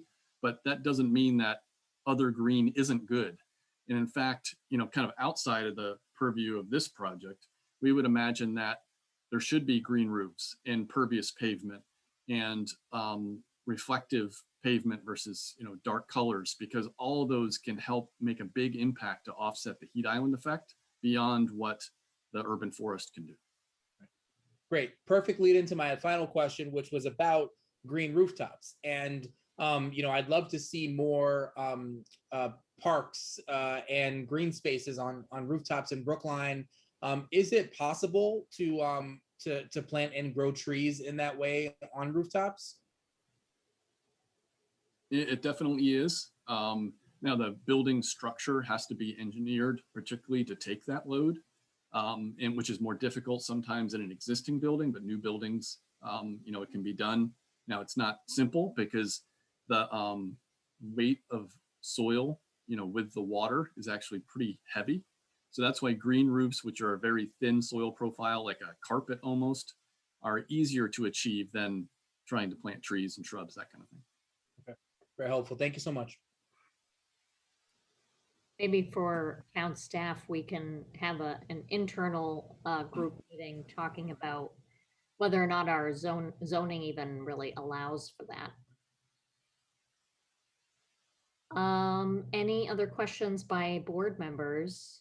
Otherwise, do I open this up for public comment? Are there any members of the public? I would say that it's up to you. We have had a very robust public process. So I leave that up to you in the interest of time. Okay, in the next few seconds, I'll see if anybody makes themselves, oh, I think there is a hand raised, and I'll just read a question from the Q&A for Mr. Zick. Do you have comments on whether or not building higher along commercial corridors causes street level temperatures to increase? Also, whether building higher creates a better or more stressful environment for street trees? That's a decent question. No, it is a good question because something that we have to be conscious of when we're planning for planting the public right of way is shade. You know, shading from buildings can really change the microclimate for growing street trees. It doesn't mean we can't plant there. You know, it may change what kind of tree we choose. So I think that's kind of the first part of it. In terms of, you know, if it's better or worse to have taller buildings, I think it's a more complicated answer because of lot coverage and density and the ability for other open space to be incorporated in that lot. Great. Okay. Well, thank you very much for all your work on this and for your presentation tonight. You're welcome. Thank you. You. Trees are sacred cows in Brookline. Okay, on to our last public hearing of the evening. We were hoping maybe. Oh, for a vote. I'm Oh. sorry. Yes, my mistake.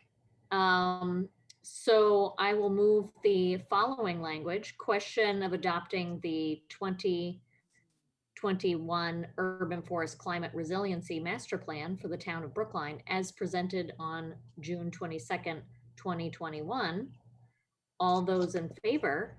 Can I just ask, sorry, briefly, what adopting this means? Does this mean that we're adopting the recommendations in it and we're supporting those recommendations?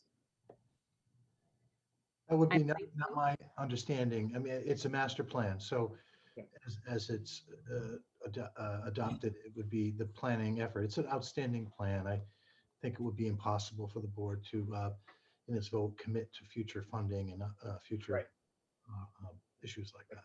It's the philosophy of the plan, the goals as outlined, and I think supporting us to, you know, work with other departments and the board to further these goals within the capacity that the town has.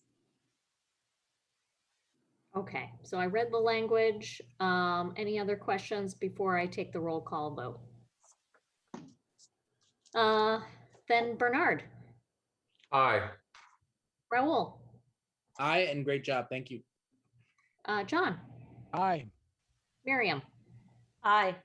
And the chair votes aye. Thank you so much. Thank you very much. Have a good evening. You too. So now we are at our last public hearing of the evening, sanctuary license conditions public hearing. This is a public hearing. We will first hear from, I believe, Jeffrey Allen, who represents Sanctuary, and then we will we'll probably take a few questions from board members, and then I will open it up to public comment because I know that a few people have already signed up. So Jeffrey, the floor is yours. Madam Chair, I'm not clear on, we have we have the delivery, and then we have the presentation of our walk-in plan. Do you want me to address them together, separately? What is your desire? If you can try to take them together, you know, it's 9:24. We have a few, like, oh boy, we have 5 people signed up as of now that will get 3 minutes apiece. We'll have questions and answers by select board members. So if you can try to keep it to under 5 to 10 minutes. Oh, yeah. Oh yes. I don't have that much to say. Good. Thank you, and let me first discuss condition number 26 to our license that was voted on December 8th, 2020. That was the COVID condition, part of the COVID conditions. That condition, you all have it before us, was drafted with staff and the involvement of Sanctuary. It was a cooperative effort. And it was drafted so that as soon as we got to phase 4, we would create a operations plan and automatically revert to walk-ins. It was drafted, and I think staff that was involved would back it up, that it was automatic. It wouldn't necessitate a vote because our license itself was based on walk-ins. And that only suspension of that was because of COVID. We've never actually, because of our opening date, we've never operated under the walk-ins because when we opened under COVID. So our license condition, our license was granted as a walk-in license. Our store was designed to provide all queuing of walk-in traffic inside the building. And in fact, during our early involvement with the town, we changed the interior design of our store so as to accommodate 116 customers at any given time. If you went back into the early stages of the design, you would see that there were a lot of display cases for other products associated with adult use cannabis. And those display cases and products were removed from the dispensary so as to allow all queuing of customers inside the premises. We intend to go forward with walk-in business, but maintain also reserve ahead for those customers that want it. We would expect that the majority of customers will be walk-in, but that there would still be substantial reserve ahead. And as I said, combining those two factors, the load factors, the legal limits, the reduction for staff, reduction for the art gallery, we would be able to have 116 customers in the store at any one given time. If in the unlikely event that we had more than that, we have a backup plan of a telephone waiting system where we would have customers go shopping in Coolidge Corner and call them in off a waiting list. We think that that is very unlikely. And I think one of the perceptions of many people has to be brought up to date. When Netta first opened, for lack of a better term, they were the only game in Greater Boston.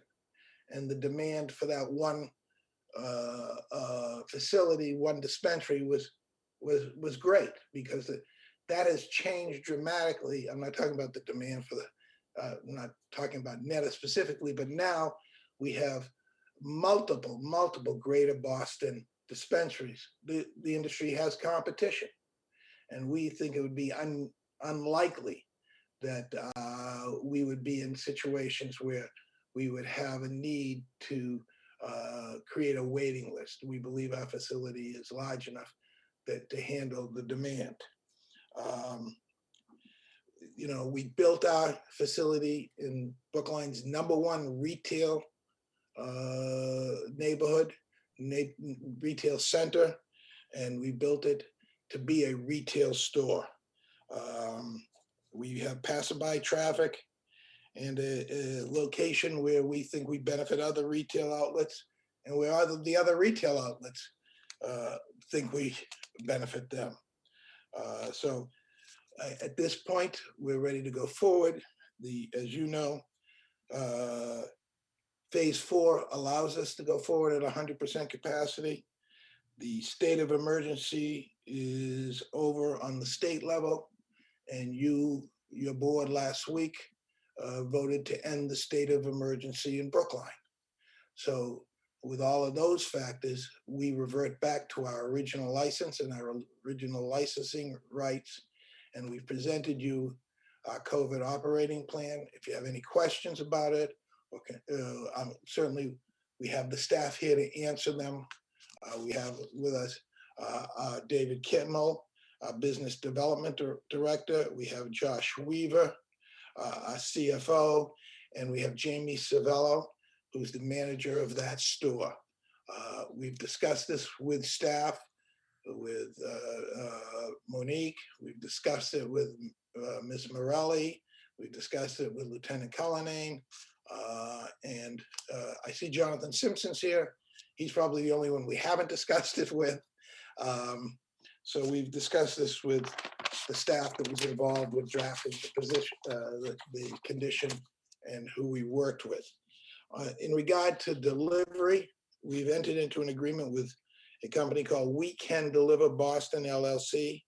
They're certified as a member of the Social Equity Program of the Massachusetts Cannabis Control Commission. We've submitted all of the relevant information to Monique Baldwin, and I'm sure it's made its way to the board. With us tonight is Gabriel Salazar, somewhere here, who is, oh, there he is. It's sometimes like Hollywood squares and they move around sometimes. But Gabriel Salazar, the Chief Executive Officer of We Can Deliver Boston LLC and its founders, is here. We've submitted you a great deal of information about his company. He's here to answer any questions. I would underscore that that all loading or unloading of any of the delivery vehicles will be done in the privately owned lot at 25 Webster Street that we have a lease arrangement with. And in that lot, we're going to have two parking spaces that will be dedicated to We Can Deliver Boston LLC, so they will always be available to them for their use. We've reviewed the conditions with Monique and with all other staff. We're in agreement with all the proposed conditions with one giant exception. And that giant exception would be condition number 27, which would require the use of electric vehicles as delivery vehicles. That basically would put Mr. Salazar out of business, to be frank. It's a massive capital expenditure. I think it's inconsistent with the social equity program. These are businesses that are startups and getting going, and it's an unrealistic capital expenditure. It actually, and he can explain, it's inconsistent with the mode of the business, the vehicles that are now available, with the number of vehicles that would be needed, with the charging stations, with the amount of time that the charge is good for. All of those factors make it at this time unrealistic. Having said that, Mr. Salazar can tell you about the eco-friendly nature of his fleet and certain things that they have done to be eco-friendly, short of being an electric car. We provide you with a traffic study update that shows that the delivery will have no impact on traffic in the surrounding areas. Other than that, all of the other conditions are acceptable to us, and we think they're well reasoned. And I appreciate the work that Ms. Baldwin and others have done in bringing this to the board's attention, and the working relationship they displayed with us. So we're excited about both prospects and more than happy to answer questions. I hope I was brief. Yes, thank you very much. Any questions from select board members? So oh, John. Sorry. Yeah, I just wanted to ask two questions. Could we hear recommendation of staff on the question of the electric vehicle and whether that should be required? And I just need clarification on this issue of walk-in. And would we be in a situation of parity between Neta and Sanctuary if they were both granted walk-in? Or on the other hand, if we denied walk-in to Sanctuary, does Neta currently have walk-in? So those are my two questions. If I can take the walk-in question, and I think this has been acknowledged, and it's nobody's fault. It was an accident. I'm not suggesting any bad motives. It simply was an accident. In COVID, there was a lot of things going on. when this condition was drafted for us, staff assured us that Netta would have the same condition. Somehow in the drafting of conditions, Netta did not get the same condition of a presentation to the board. There was never a suggestion of a vote by the board, but presentation to the board. So Netta has been operating since Memorial Day weekend with walk-in business. And as such, we've been placed at a competitive disadvantage. We both were granted walk-in licenses. So, but that was an oversight at the town level. We certainly weren't involved in Netta's. So that's where the walk-in is. So Monique will answer the second part of the question, then I'll recognize Miriam. Yep. So town staff understands that the requirement of electric vehicles really would be somewhat of a burden to economic empowerment and social equity applicants. This condition was mostly added just to place this on the select board's radar in terms of, we do have competing values here at Brookline. Sustainability, you guys have the, I think it's the 2050 goal, carbon neutral, to be carbon neutral. So while town staff, we put this condition in there, it's just, we're amendable, and we feel that perhaps there are other alternatives. For example, perhaps the applicant can look at having electronic vehicles in the future. In addition to, the state has also programs. So it's just to get this on everybody's radar, essentially. Before I recognize Gabe, I'm sorry, Miriam. I'm not sure we can require this. Is that correct? I would need town council for that. I don't think that you can, in my personal opinion. I think that this was just, something to get on the radar of the select board, just to acknowledge that we do have these future goals. And if we could, require that the applicant perhaps review options towards moving towards this goal in the future, then that's something that we can do. But I would ask Jonathan Simpson that. So I'll recognize Jonathan. I'll give Gabe an opportunity to speak, and then I'll recognize Miriam. Well, Heather, I would be interested to understand why you believe it's impermissible. I think you can certainly make arguments as to, and Attorney Allen already has, about why it is it borders on sort of infeasible, particularly for the companies that are starting up. But I'm not aware of any legal obstacle to doing it, for what it's worth. That's good to know. Thank you. Mr. Salazar? Hey, everybody. So I do want to let y'all know that the environment is something important to We Can Deliver. We Can Deliver is a community-driven delivery service. So with that being said, nature is part of our community too. And our vehicles are very eco-friendly, so they get 36 miles to the gallon. On top of that, we're a part of this program called On-Fleet Offset. So what it does is it calculates the total amount of carbon emissions that our operations produces, and it multiplies our total monthly mileage by the standard EPA GHG coefficient based on our vehicle type. So with that being said, it sums up to $8 per metric ton, and $4 of that comes from us, and the other $4 comes from the dispatch software that we use. This total is then added up to our organization's monthly invoices, and the funds are directly sent to our sustainability partner, Patchma, who then distributes them to OnFleet's portfolio of ACR and VCS verified forest projects. So this is something that is very important to us from the beginning. We've been doing this with our alcohol delivery company, and we will continue doing this with our cannabis delivery company. Thank you. Miriam. Thank you.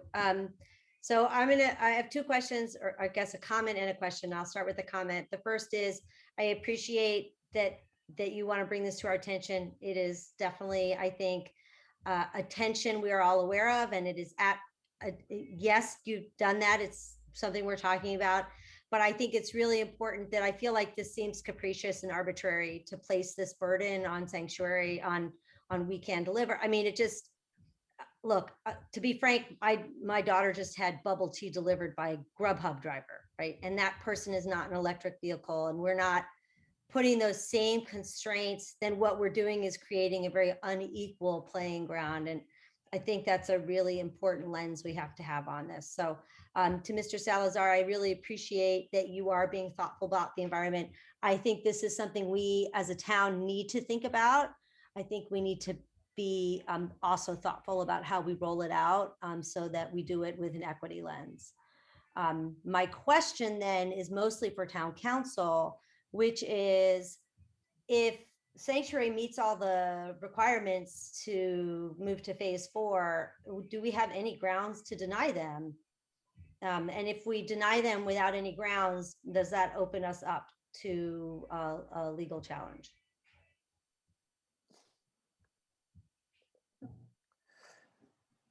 So thank you. So the basic question is, are there grounds? I think that the conditions in the license clearly state that the sanctuary is to submit an operations plan to you, and the fact and that it goes without saying that if they're submitting a plan to you and the plan is either not submitted or is incomplete or fails to answer your questions or is unsatisfactory, you could theoretically deny it, deny the right to move forward. However, I think you've already hit on an important point here, that they have presented a plan. They have, and I think this gives us an opportunity to kind of work through this slight disjunction between what the two establishments received. Attorney Allen and the team at Sanctuary have produced a phase 4 plan, which is what they were required to do. Attorney Allen has brought a number of people from the team here to answer any of your questions.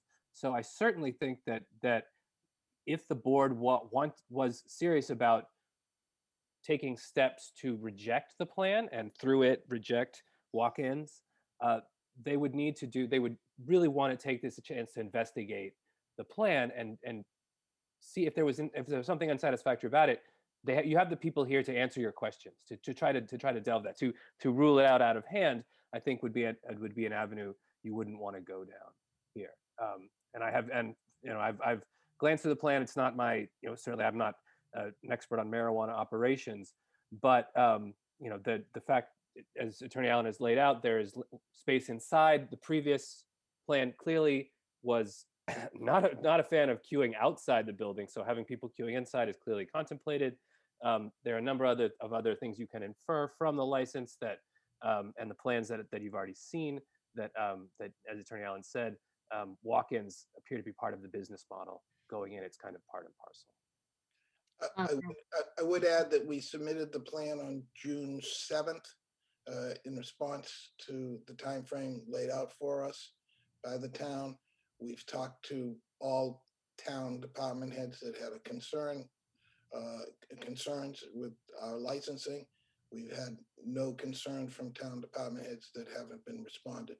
I think the number one concern by the town department heads we spoke to, or not department heads, personnel, sorry, was to make sure that all queuing was interior.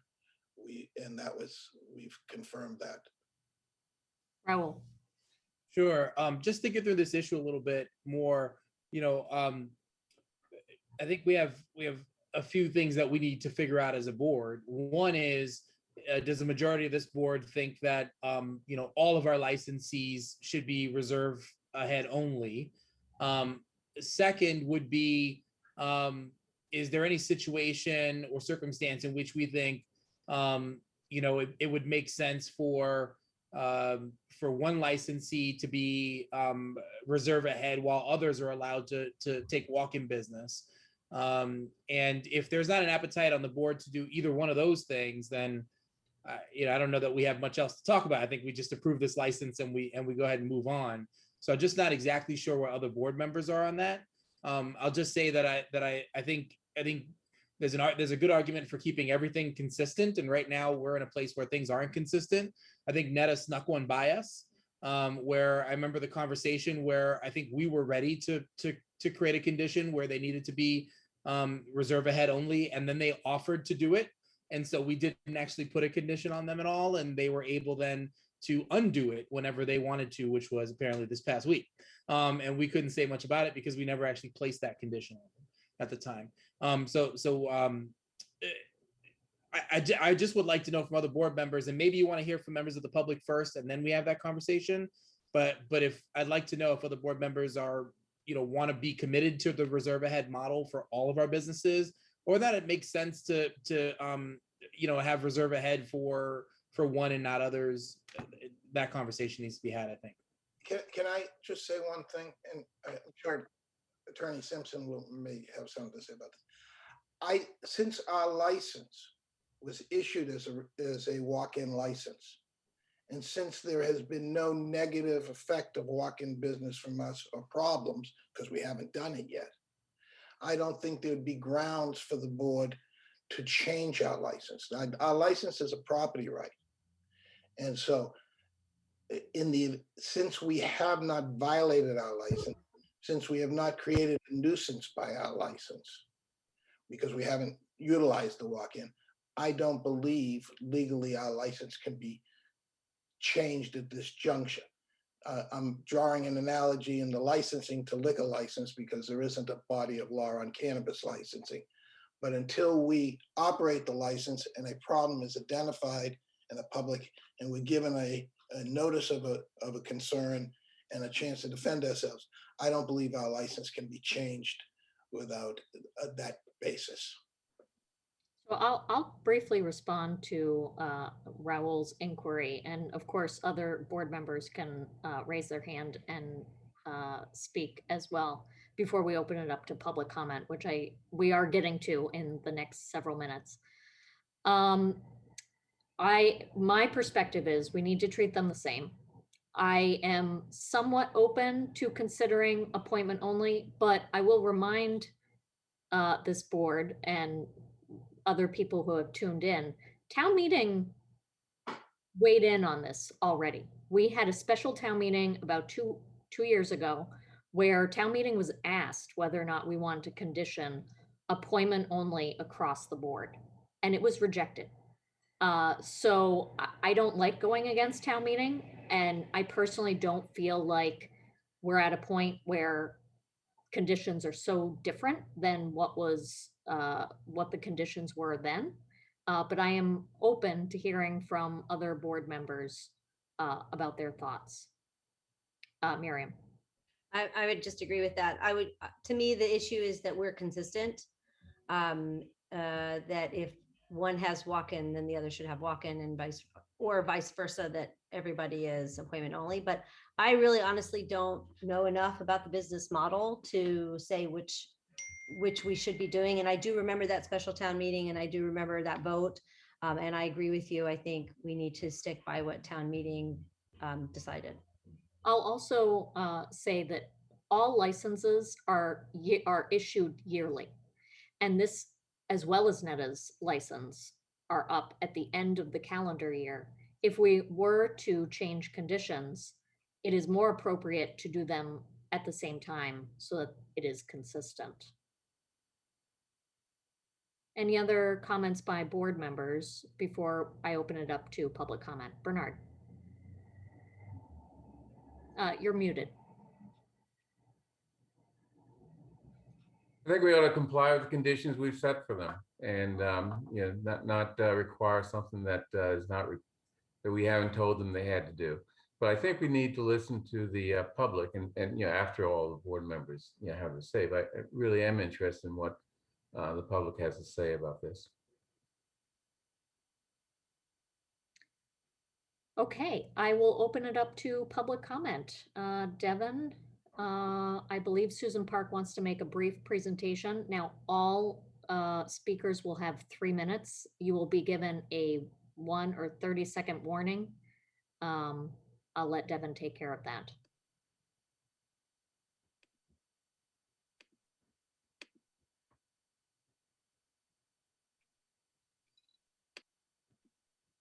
Hi, Susan. You've been promoted to a panelist. You can unmute and share your video when you're ready. Okay. Hi there. Can you hear me? Yes. Okay. I'm not sure why you can't see my video. Um, okay, I guess it's being finicky right now. So I apologize that you can't see my video. Sometimes that happens if my laptop has been on all day. So hi, my name is Susan Park, and nice to see you all, even though you can't see me. And nice to see some of you the other day at Juneteenth and walked next to some of you. I am a town meeting member from Precinct 2. I'm also the chair of the Remote Learning Academy, PTO, and a big shout out to the principals who did an amazing job this year. And we finished today. So I just had some questions and concerns that I saw this last week. And the first is that, pre-COVID, during a public hearing, we had all met and we raised concerns about the flask vial logos, the pictures that were on the windows, because, Coolidge Corner is such that like there are a lot of families and kids who walk by 1351. And so, on 1351, on that side, the flasks were removed. But when I took a stroll around the building, I noticed that there are 2 signs on the brick walls in the back that still had those logos. So I made a note of it because I wanted to address that tonight. And then I went on my merry way. I crossed Beacon to go to, CVS. And there's that sandwich shop right across the street that has a window. And there was a little line, and my eyes immediately went to this gentleman who had this black polo shirt on. It was a cute shirt, and my eye went straight to the logo. And I didn't quite make the connection, but I was thinking, oh, that is so cool. Is that Eureka, or is that is that a toy store or something like that? Because that's the connection I made. And then it dawned on me that it's the Sanctuary logo. And so the issue that I have is, the employees are, during their breaks and lunches, they're gonna go around town and get something to eat. They eat on Webster Street. There's chairs and, what have you. But, if I'm like as old as I am, and I thought that is a cute shirt with that cute logo, and I have a daughter who's 11, so I'm thinking, where's the store that's connected to that shirt? You have 30 seconds. So that's one thing. And then the other thing is, in the packet of questions, F and Q, there was a 9 p.m. time, but I want to remind the board that it's actually 8 p.m. So that needs to be corrected. I'm wondering about the bathroom protocol. There's going to be long lines inside, and I'm wondering, with Netta, there were so many bathroom issues that the neighbors complained. What is the bathroom protocol inside? I'm wondering how many bathrooms there are, and what is the maximum point of sales? Like, what are the maximum point of sales registers? And also, I earnestly tried to get in touch with the health department, and the health department building is closed to the public. Like, they are literally closed. And I guess I'm just wondering, if the health department building is closed, and, is the town really ready to have walk-ins? We still are in the middle of a pandemic, and, it's great that numbers are down, but, we're not completely out of the woods yet. So I just wanted to remind you all of that. And I just hope that, we will really consider the safety of the 4 town. minutes. Thank you very much. The next person signed up for public comment is Manishi Desi. You've been promoted to a panelist. You can unmute and share your video if you're comfortable. Oh, well, thank you very much. I'm now speaking at the correct time. So thank you for your patience at that time. I'm a resident at 20 Webster. Again, my name is Manishi Desai. 20 Webster directly abuts Sanctuary. And I know you guys have just recently discussed about reserve ahead and versus walk-ins. I hope you do reconsider going to reserve ahead for all parties. It's working very well. I think COVID is kind of put us out of in a situation where we really don't know how a walk-in system will actually work.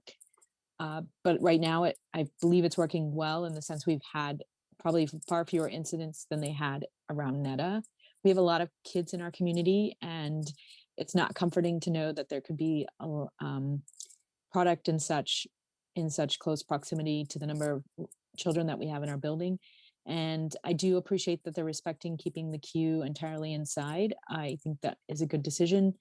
I also agree with the signage that Susan mentioned and how that can be misleading, especially for children, those under the age of 21, and how that could be disproportionately impactful to those young kids. Why, again, to reserve ahead? I feel that that reduces the time that people linger and reduces their chances of consuming product in the vicinity, which I've actually observed not that infrequently. I also will say that, you know, it's great if they linger and use local businesses, but I know we haven't also had the opportunity to see the impact on local businesses due to COVID. I do know some local businesses did close, and so it's hard to know if that increased traffic is actually going to improve the business in the area. Other concerns have just been that there has been increased littering in the area, not terrible, but just that it's not as clear it has been. Also about shared ride services and parking on Webster. I know they talked about having the delivery service have spots. We may have discussed before if they're able to have a reserved spot for shared rides in the lot. And I also just wanted to encourage everyone to look at smart approaches to marijuana, looking at what has happened in Colorado and how they've learned from it and how this could help us with our organization moving forward. I think it's a great resource to better look at how we can manage these two dispensaries and other dispensaries that may come to the community. You have 30 And seconds. also Rand about signage and shielding children from marijuana ads. That is all. Thank you. The next person signed up for public comment is Richard Strock. You've been promoted to a panelist. You can unmute and your 3 minutes will begin. Hi, thank you guys for having me. My name is Richard Strock. I have been a Brookline resident for over 30 years. My wife and I, when we were dating, lived here and have continued to live here and raise a young daughter here who's now 13. I guess my concern with walk-ins is as follows. The state is divided over the issue of marijuana usage in general, slightly skewed towards people who are in favor. But there's still a large proportion who object to it on a fundamental level. And I would say that I and my family fall into that category. My concern is this, although some of the issues, there were some excellent issues raised here about parity and how this is handled so that businesses that are participating in this industry are treated equally. First off, I would just to comment on that, say that I think we can look at this in two different ways. On one hand, yes, you should say that we treat everybody equally.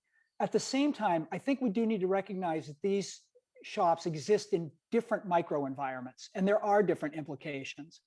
As a parent, I am particularly concerned with the message this sends to our youth.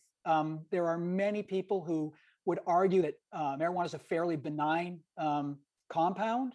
I think that it has been poorly studied because it's been a controlled substance for so long, but the increasing evidence is that that's not true at all. And the increasing evidence is that it does lower barriers for people who then go on to participate in the use of other drugs. And I'm not going to even say that one is more benign than the other. I don't think that that's been established, and I think we would be rash to assume that it has.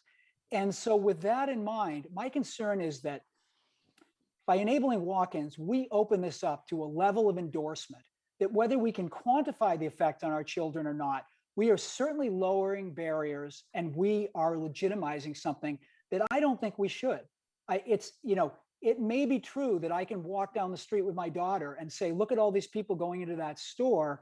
I don't think that's a healthy behavior. They're free to do it. It's legal. As soon as we make it legal, they may understand that, but they don't understand it as fully as if we say, hey, this is so serious that we have treated this as an illegal behavior. So I think we have to be eyes wide open about this. Now, that said, more than half the state has said that they want this access, and we have to be respectful of that as well. And I think that the proper balance on this is to keep this appointment only so that we keep some kind of modest level of discretion that exists around the way it appears in our community. I think NETA as an experiment has shown, and there's debate about how much of the criticisms are accurate and whether some people are trumping them up or not, but it's been clear that it's been a burden, and it's been clear. I had many fears about the way this was handled in the town. Among them, I can't walk down the street without walking through a cloud of marijuana smoke continually, despite the fact that it's not legal for public consumption. And so I think that to assume that everybody's going to behave well and it's going to have minimal impact to make this a completely accessible product You've is reached 2 naive. minutes. And really, that's about it. I really just think that we would be better served to start with appointment only. Let's get through that. Let's get some stability. That could be revisited, but I'm just against walk-ins based on the level of exposure that it creates. The next person signed up for public comment is Janice Kahn. Janice, you've been promoted to a panelist. Your 3 minutes will begin when you're ready. Right. Thank you very much for the opportunity to speak to you. So the people who have spoken ahead of me already addressed some of the issues. I am concerned about signage. We are one of only 2 countries in the world that allows direct-to-consumer advertising of drugs. And so I do think this creates a definite problem, a public health problem in this country. And so I hope that is rethought on how it's publicized in this town. I had a question for their counsel, Jeffrey Allen, about the numbers of people who have been doing appointment only. I'd like to know that, just to get a sense of how that has been working. The other thing is the issue about equity. I think that I know in Newton they do appointment only for their facilities, and they look at them on an individual basis whether or not they're going to change to allow walk-ins. But there is very strong public sentiment, I think, to keeping it there as appointment only. There's one that's about to open in my neighborhood on the Newton border, and it's going to be appointment only, even though there are some more established businesses in that city that are allowing them. I'm not sure if they're allowing walk-ins yet, but the fact is that just because one does or doesn't allow it, I think it should be looked at as on a case-by-case basis. And that I really think that we need to be mindful of how we use our public ways. And I was glad to hear that that Jeffrey Allen feels that that there's enough queuing to be inside. I would be very, very unhappy to see queuing on the streets. If we've learned one thing from COVID, it's how important our public spaces really are for many, many uses, and for the public well-being and the well-being of our businesses. And so I really hope that there is a backup plan so that there truly is no queuing on a street outside of Sanctuary. And let's see. Oh, and I just wanted to point out that it's not necessary to wait until license renewals. If there's a problem that comes up during the year, the select board have every right to call for a public hearing and to bring in a business and discuss issues of when there's been transgressions or failure to adhere to all the licensing conditions. You have 30 seconds. So I'm done, and I thank you very much for listening. The next person signed up for public comment is Michael Zurab. Michael, you've been promoted to a panelist. You can unmute and share your video, and your 3 minutes will begin. Good evening. My name is Michael Zurab. I'm a town meeting member in Precinct 3. I live about 2 blocks from Sanctuary, and I'm speaking in favor of allowing walk-ins and in favor of approving the delivery licenses. I think Select Board Member Ashkenazi put it well when talking about treating businesses equally. I think it makes a lot of sense to treat marijuana businesses similarly. I also think it makes sense to treat legal products similarly. And in the same way that we don't make people file appointments to go to liquor stores or to go to bars and drink liquor, I don't think there's any valid reason for discriminating against this particular kind of product. I think that's really the gist of it. There hasn't been a demonstrated issue with this store. It's never been walk-in. We had a debate 2 years ago about appointment only. The issue there was the volume of customers at Netta when it was the only game in town. As you know, now there are dozens of other stores in town.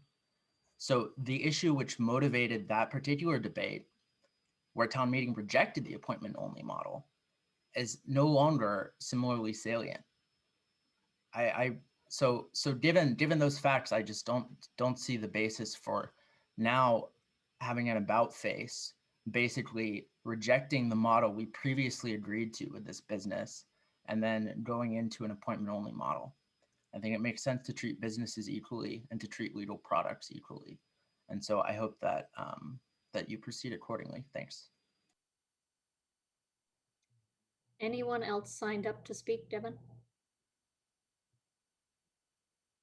I did want to make the board aware that Jenna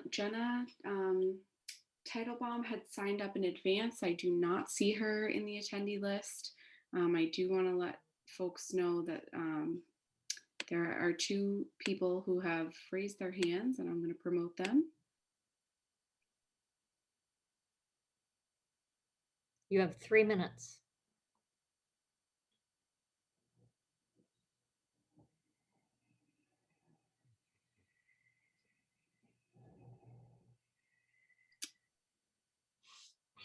The first person signed up is Jonathan Davis. You can unmute and share your video if you're comfortable, and your 3 minutes will begin.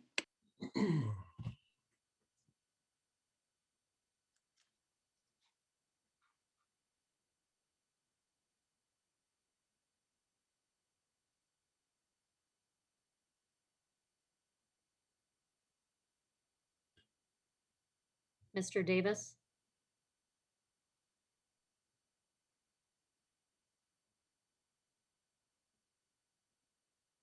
If you're having technical issues, let Devin know. The next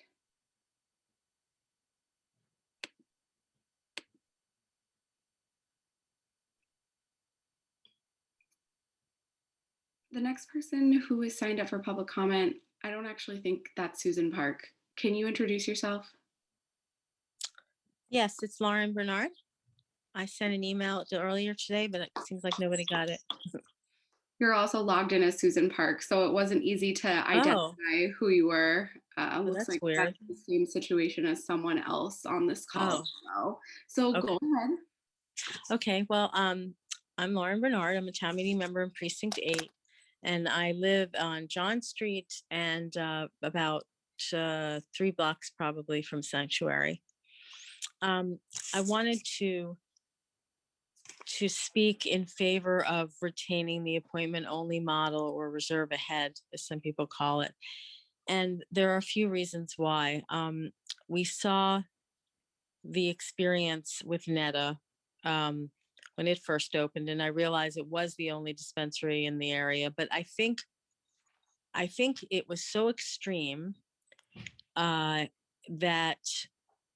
we would be remiss to think that we would not have a pretty big turnout here at Sanctuary. And, unlike Netta, which, I think the closest school is either Pierce or I guess Old Lincoln, you have a school really close, more than one. You have a private school, you have public school. And already there are more and more problems with smoking pot in the bathrooms at schools, vaping in schools. We are seeing, since the kids have gone back to school, a lot more problems. And I don't think that I think it's undeniable that this will probably increase.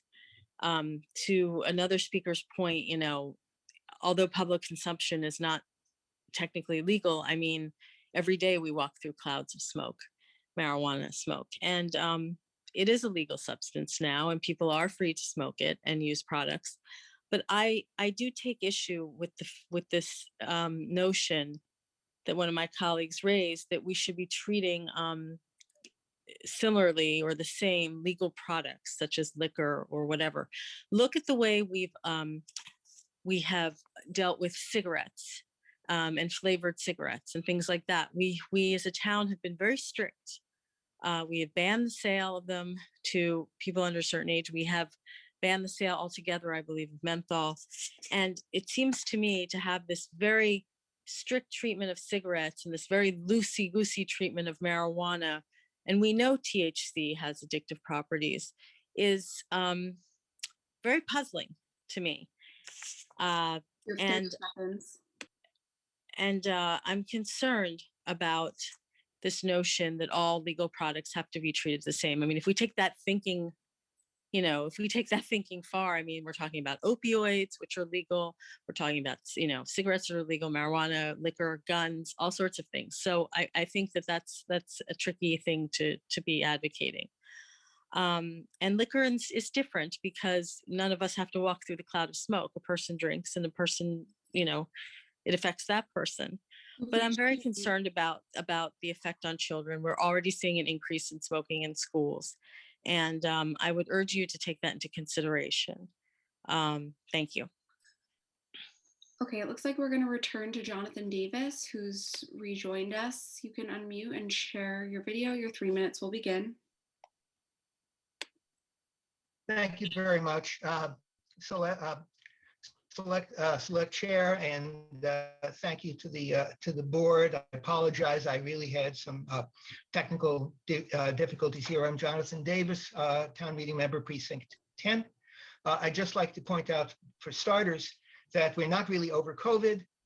That I believe that there should continue to be some social distancing.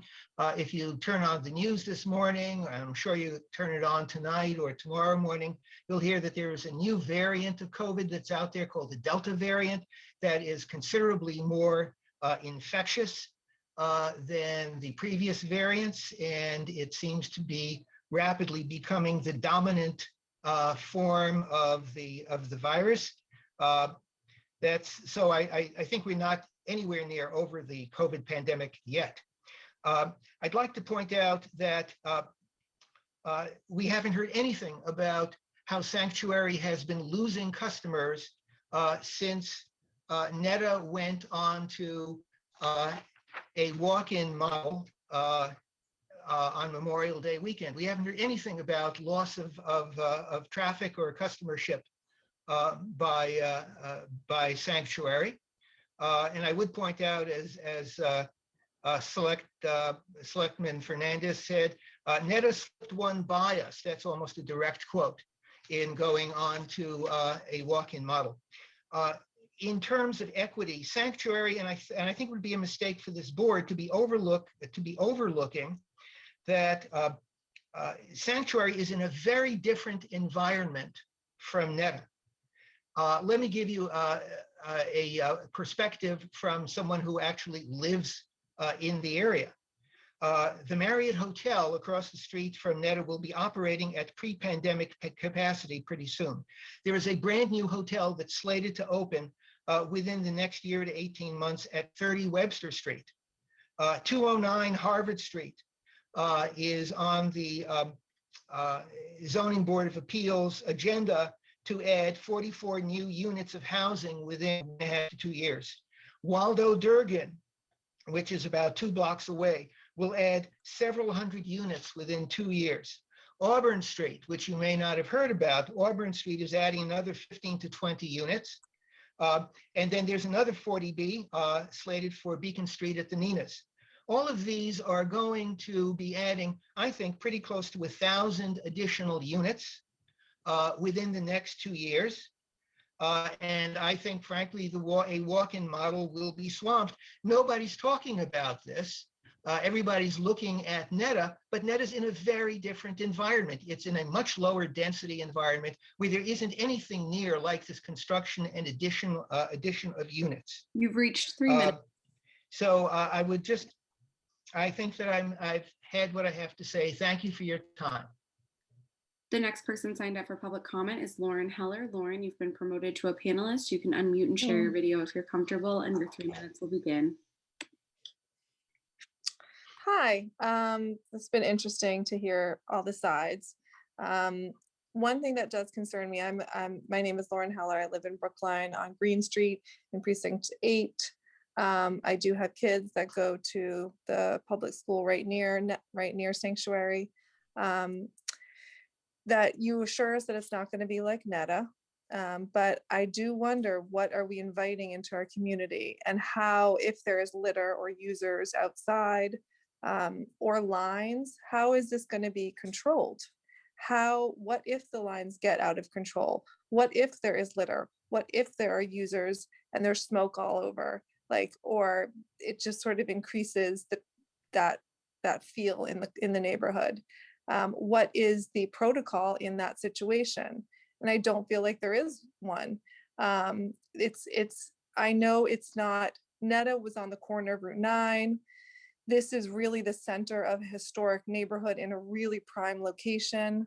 And we have to remember that. We have to protect that. Because once we get the litter and the lines on the street, there's really no turning back. So this is where elementary kids walk by every day. My kids walk by there every day. And do we really truly feel it's appropriate to make it work like the Trader Joe's next door? How do we want to endorse these stores that sell a substance that does alter your brain and your thinking? And alcohol has been around for a long time, those kind of stores. This is new to society, and this is not alcohol. It's quite different. They take home alcohol, they tend to consume it somewhere inside with cups. This is different. And I think we need to recognize that. You can smell it. It's just very different. It's not, anyway, I just think that it's working as it is. And I think that it's the right thing for our community. I really do. I think it's the right thing. So thanks.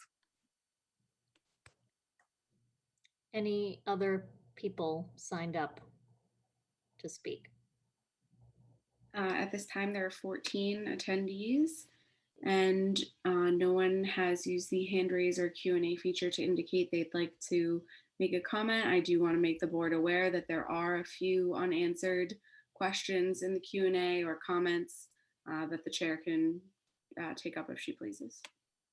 The first one is not really a question. The second one, will there be increased security? I know we require a police detail.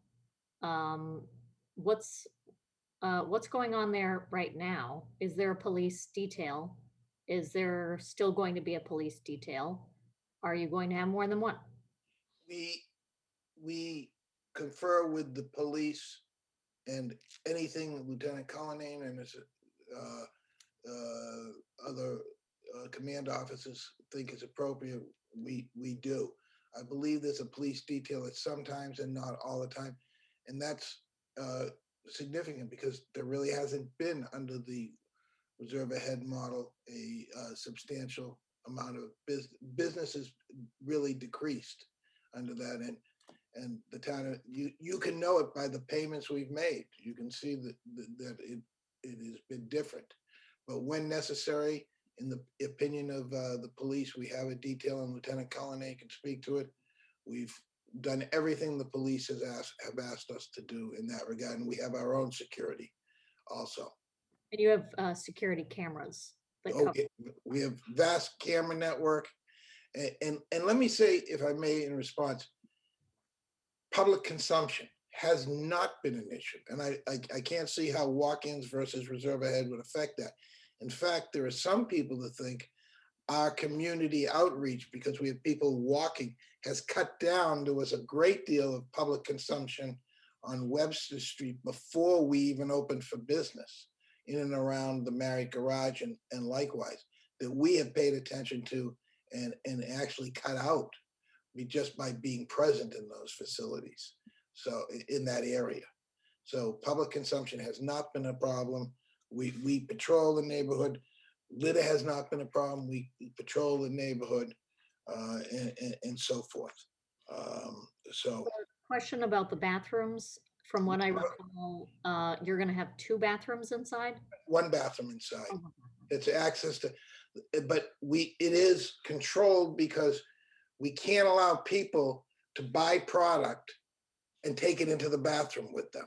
So we do have security there to make sure that the people that go in to use the bathroom don't have any product. Either they haven't purchased their product or it's placed somewhere else, because we have to guard against allowing people to take the product into the bathroom would be inviting consumption.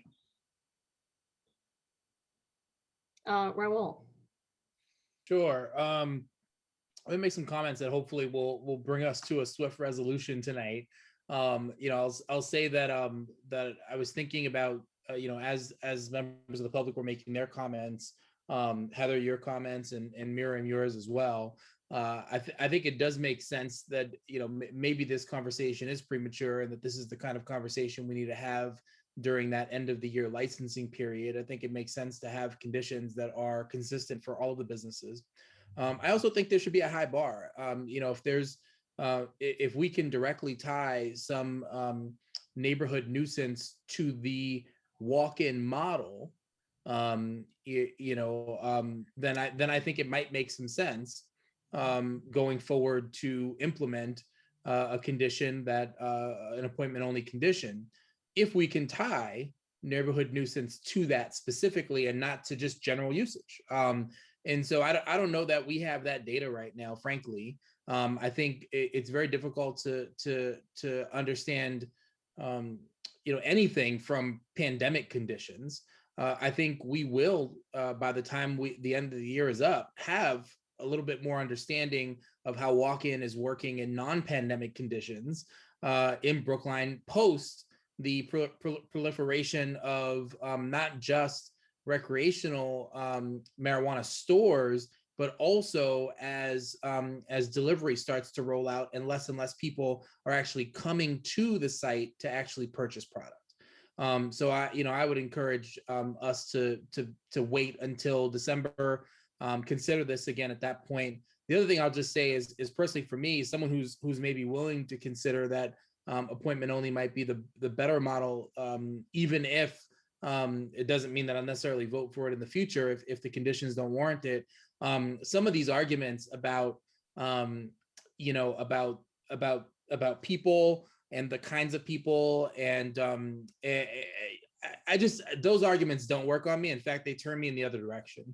And so I want us to think about folks that are making comments like that, to think about the impact that those arguments are having on folks like me who might be willing to sort of consider your position on these things.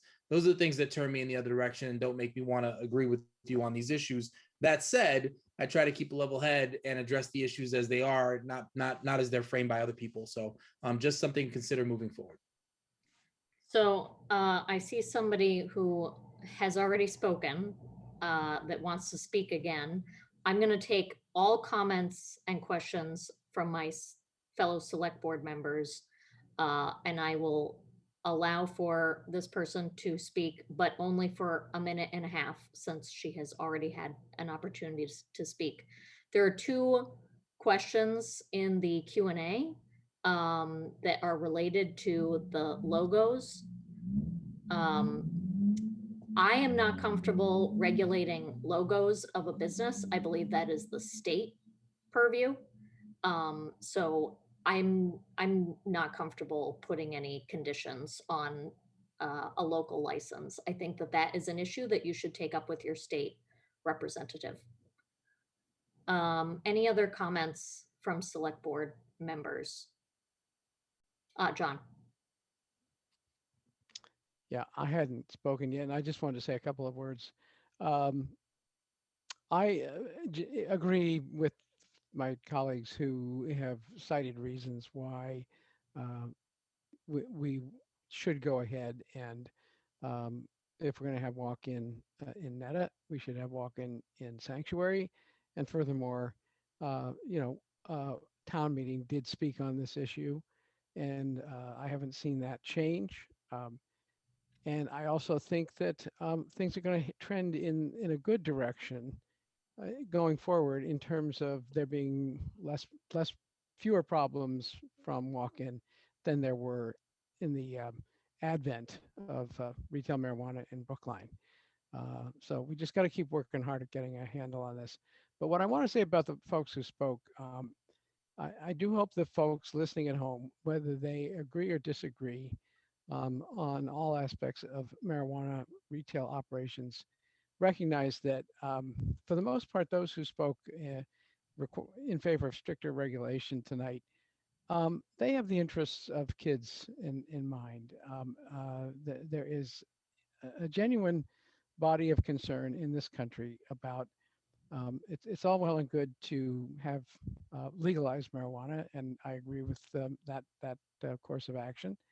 But on the other hand, let's not be naive about um, the questions that are going to arise as to if you have addiction, if it in any sense contributes to addiction, if it in any sense contributes to mental health problems with kids, then we have to take some responsibility. And I think these people who spoke tonight, whether we agree with them or not, are trying to take responsibility for the future of kids. And I just wanted to acknowledge that, and I thank them for that.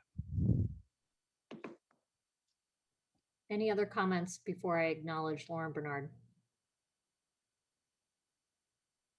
Lauren, you have a minute and a half.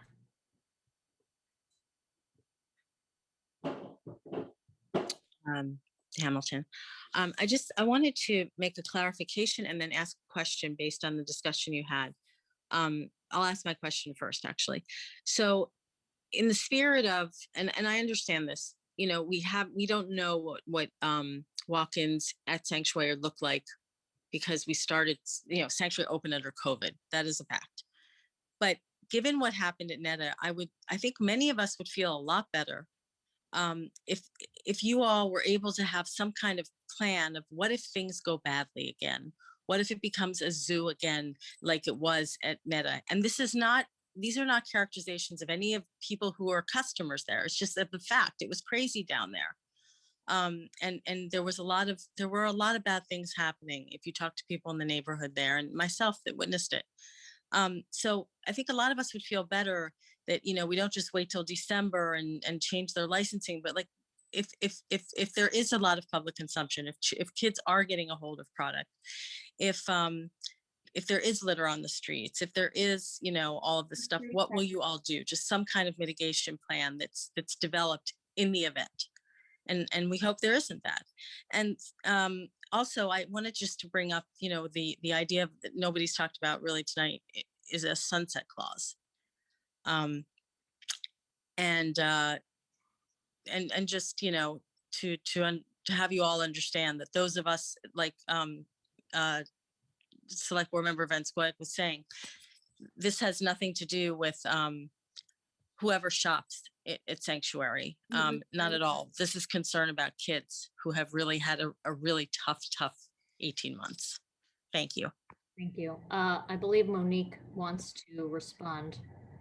Yes. Hi, Lauren. So my name is Monique, and I am the cannabis mitigation coordinator for the town. And after everything that happened at Netta happened, the Cannabis Mitigation Advisory Committee was created to mitigate those issues, to prioritize funding that we receive from retailers and other marijuana establishments. My job really is to be the connect, the resource for the public. So feel free to email me at any time with any concerns that you have, specifically related to, you know, any of the retailers. CMAC does meet once per month. It's usually the first Thursday of every month. Next month's meeting is actually on the 8th. It's at noon on Thursdays. But yeah, I just wanted to let you know that, you know, we do have a dedicated position, which is so rare. Lots of other communities actually don't have the ability to fund a position like we do. So we are always, you know, talking with other departments, with, you know, Lieutenant Cullinane, zoning, fire, police, everybody. So I just wanted to let you know that we do have mitigation happening and mitigation measures that we, you know, that we are enacting right now, actually. So Jeffrey Allen. I'm just gonna be very brief. I've spent my entire life in this community. I know there are eyes on us. I know how citizen-oriented Brookline is.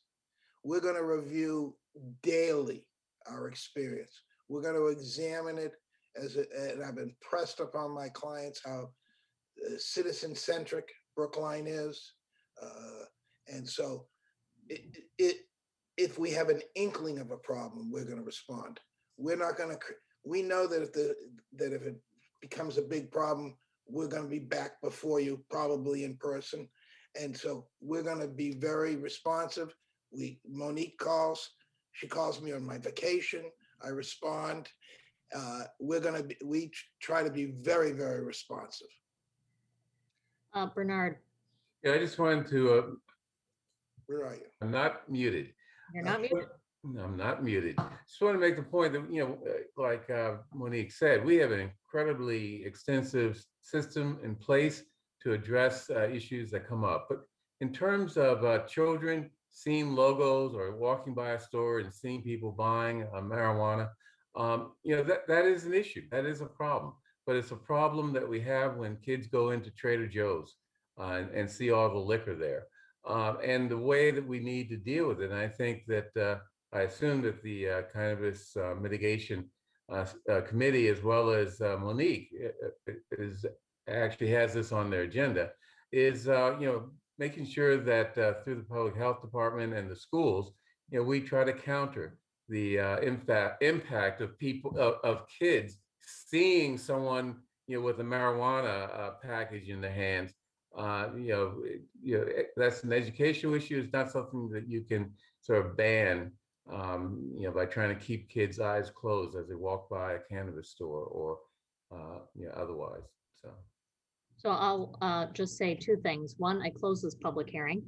And two, to Janice Kahn's point, we can certainly take this issue up if we feel it necessary at any point.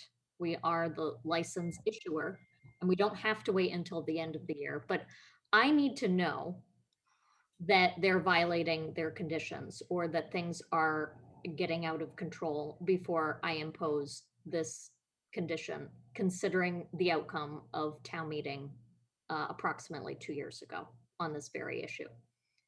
That's my personal feeling. Any other comments by select board members? So I will probably move language. Oh, Monique. Hi, so I just need clarity regarding condition number 27 that was added regarding the electric vehicles. And then I also wanted to propose an amendment to condition number 28. I'm sorry, I know it's last minute in the game, but so a member of the public really she brought this to my attention that the number 20 it's really vague, and so I would really appreciate the condition to read marijuana courier pickups and loading is only permitted in the 2 dedicated parking spots on the leased private lot located at 25 Webster Street. It's just not that clear. So that's just the amendment that I'm proposing. Is that amenable to you, Jeffrey? Yes. Okay. So we will move adoption of that clarifying language. And as for the electric vehicle requirement, maybe the language can read that there is a strong desire to see this in the future, in the near future, so that we can meet our 2030 goals. Okay. Gabe, do you want to say one last thing? Yeah. So that goal that you have for 2030, isn't that for single occupant, privately owned vehicles? These aren't single occupant vehicles. Per state regulations, we need to have 2 people per the vehicle, and the vehicle needs to be owned by the company. So they're commercial vehicles. I get what you're saying, but this town passed a bylaw that prohibited fossil fuels from being in new construction. People are going to want to see electric vehicles. fully electric vehicles in the future. And is that going to be something done for like Uber and DoorDash and those kind of companies too? Is that going to be required for them? We would only require that once we have a game plan to impose such a condition across the board.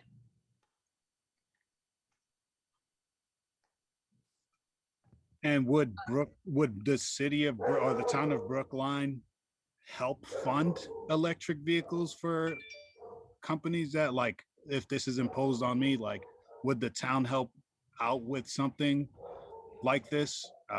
Knowing that, like, I'm bootstrapping all this myself. So Well, I'm since just I like have no curious. idea how long it's going to take for us to develop those. I can't comment on that. Bernard, did you want to say something? You're muted again. How did that happen? I don't think we should take up this proposal. I think, or we should vote it down, because we're not in a position to answer all the questions.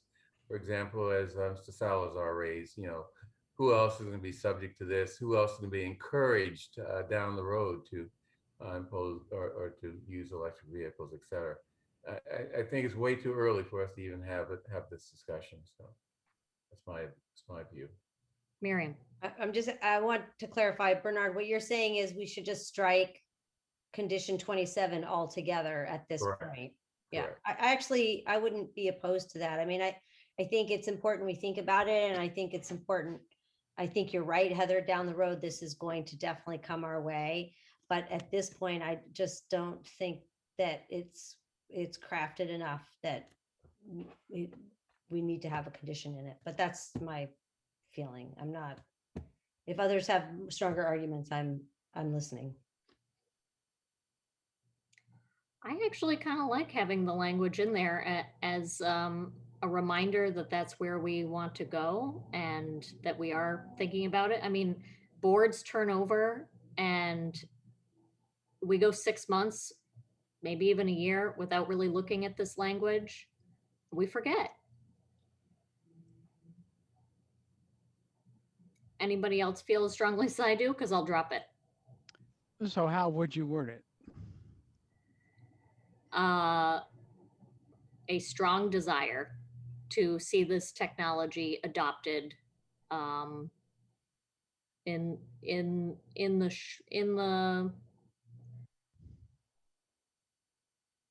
But just this company, just this industry, I guess that's where we begin to have real problems. Well, I would then tell either Monique or legal counsel that whenever we have a license agreement that looks like this language is included. The problem is we don't have direct license authority over Uber Eats and these other entities. But the Cannabis Control Commission has identified couriers as one of the social equity type business. How they put it? Applicants. Mm-hmm. Right. And for us to single them out for this costly and unique requirement, I think goes against the Cannabis Control Commission's effort to divert or provide these business opportunities to social equity enterprises or businesses. And I think that it's bad. It's really undermining that effort by the Cannabis Control Commission, among other problems I think I have with it. I'd agree with you if we were requiring it today. We're saying that we want to see this in the future, and it's not a requirement. But if there aren't 3 votes, then I'll drop it. I would vote for language that is not a requirement. I don't see any, excuse me, I don't see any harm to the applicants if we simply make it known within a license application that there is a strong sentiment in favor, and they have to decide for themselves if it's economically feasible and practical.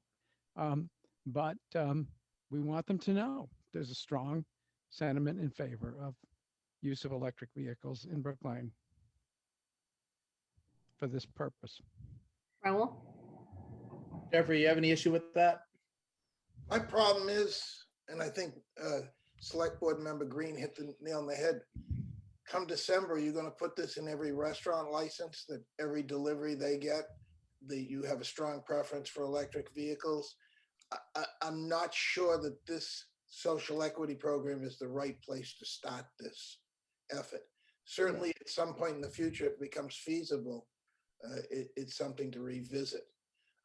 But I don't think Brookline is ever going to lose sight of paying attention to what's environmentally friendly. So I just think it's premature. I understand the strong preference, it won't hurt, but you're singling out this one industry at this point for that strong preference. Well, I would just respond and say, well, you start somewhere, right? I don't think that the intent, I think you know that the intent of this board isn't to single out the marijuana industry on this specifically, and that if we agree on this, then we'll likely agree in the future on other business types too. That this is something in areas where we do have licensing authority, that this is something we're going to push for. So yeah, I think I'd be inclined to support that, Heather, to include that. I would simply say, I'm not jumping up and down on it. And the people that know me know that if I was upset, I would.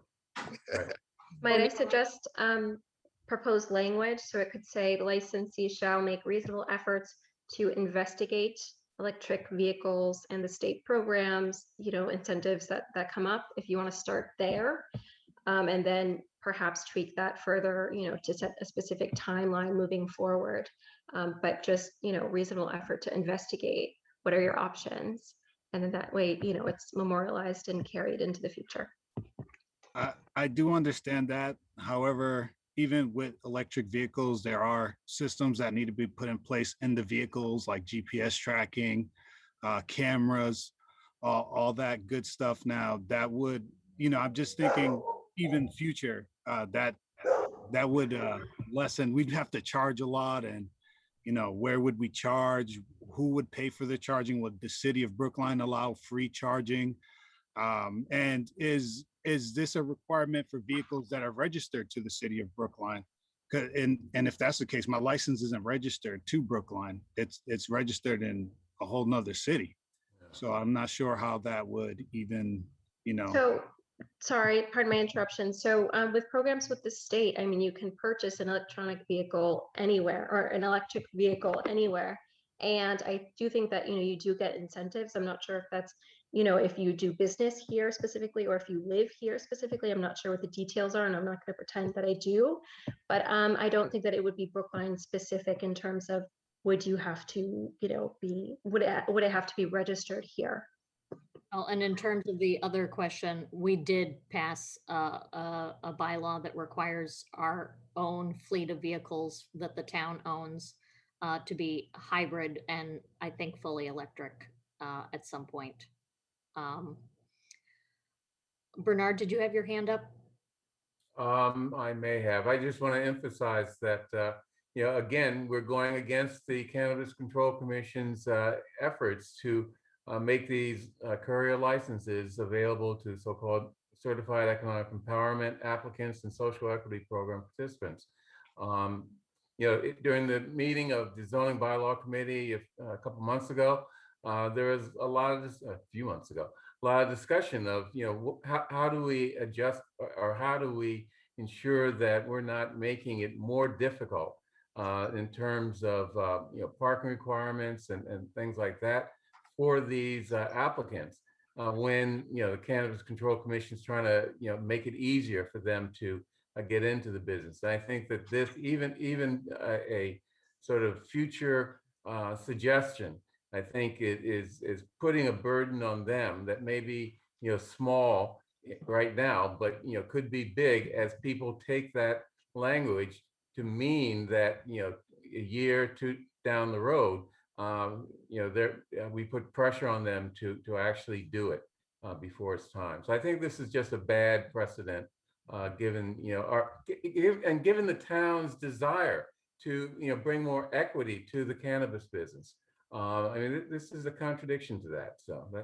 So I would still vote against. Even Monique's language, which is fairly bland. Yeah, I mean, Ouch. I don't see it the same way, but I will say, I think it'd be great if we can get 5 board members on the same page on this, because I think we do share the same aims here, and maybe it's a matter of maybe this is a thing that we do toward the end of the year. We'll be make it part of our licensing conditions with similar businesses or something. And I don't know if there's a way to provide things, more incentives or things like that. And maybe that's just something we need to think about. But I'd love to have all of us on board with this, and it doesn't seem like we all are right now. Okay, why don't we wait until December when we take up both licenses? Maybe we'll have an opportunity to get some feedback and find um, an agreed upon item. Yeah. And like, And maybe like Todd and the other folks that sort of brought this forward can sort of think this through a little bit more, and how we might be able to operationalize it. I think there was some reasonable concerns that were brought up too. Okay, we'll certainly check in with the transportation department and let them know. okay, thank you, Monique. Okay, so we will table the electric vehicle item in the conditions. So I will move the language. I move to approve the amended license conditions regarding Phase 4 operations plan and the delivery of adult use marijuana for sanctuary medicinals located at 1351 Beacon Street. All those in favor? Bernard, Aye. Raul, Aye. John, Aye. Miriam, Aye. and the chair votes aye. Thank you very much. Thank you all, and I'm sorry for the late hour. So are we. Not your fault. I can attest it comes with the territory. Good night. Okay, let's try to speed through these appointments. I will try to walk you through the planning board issue. We had late breaking news that Matthew Udens, who's been a long-term member of the planning board, is not applying for reappointment after all. So at this point, there are sufficient applicants to be either reappointed or to be. We have two vacancies. And so I think it's all tied together. So I don't think you're having any competition for these positions. I would just mention that Blair Hines has not been interviewed by this board yet. So whether you want to appoint everybody except for Mr. Hines and wait on Mr. Hines, that's up to you.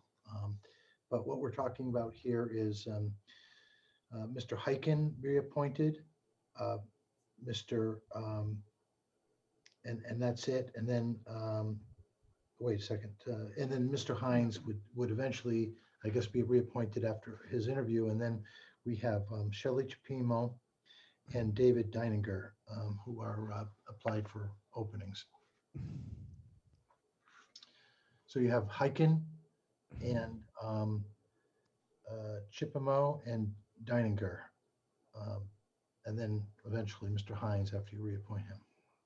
Are there 4 openings? Well, the situation is such that Steve, Blair, and Matthew were all expiring.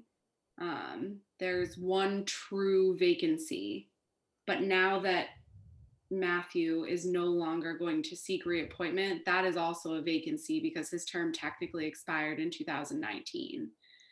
He has agreed to serve until a replacement is found, but you have the opportunity to appoint Shelley and David into those 2 vacancies, and then, like town administrator said, interview Blair Hines at a later date for possible reappointment.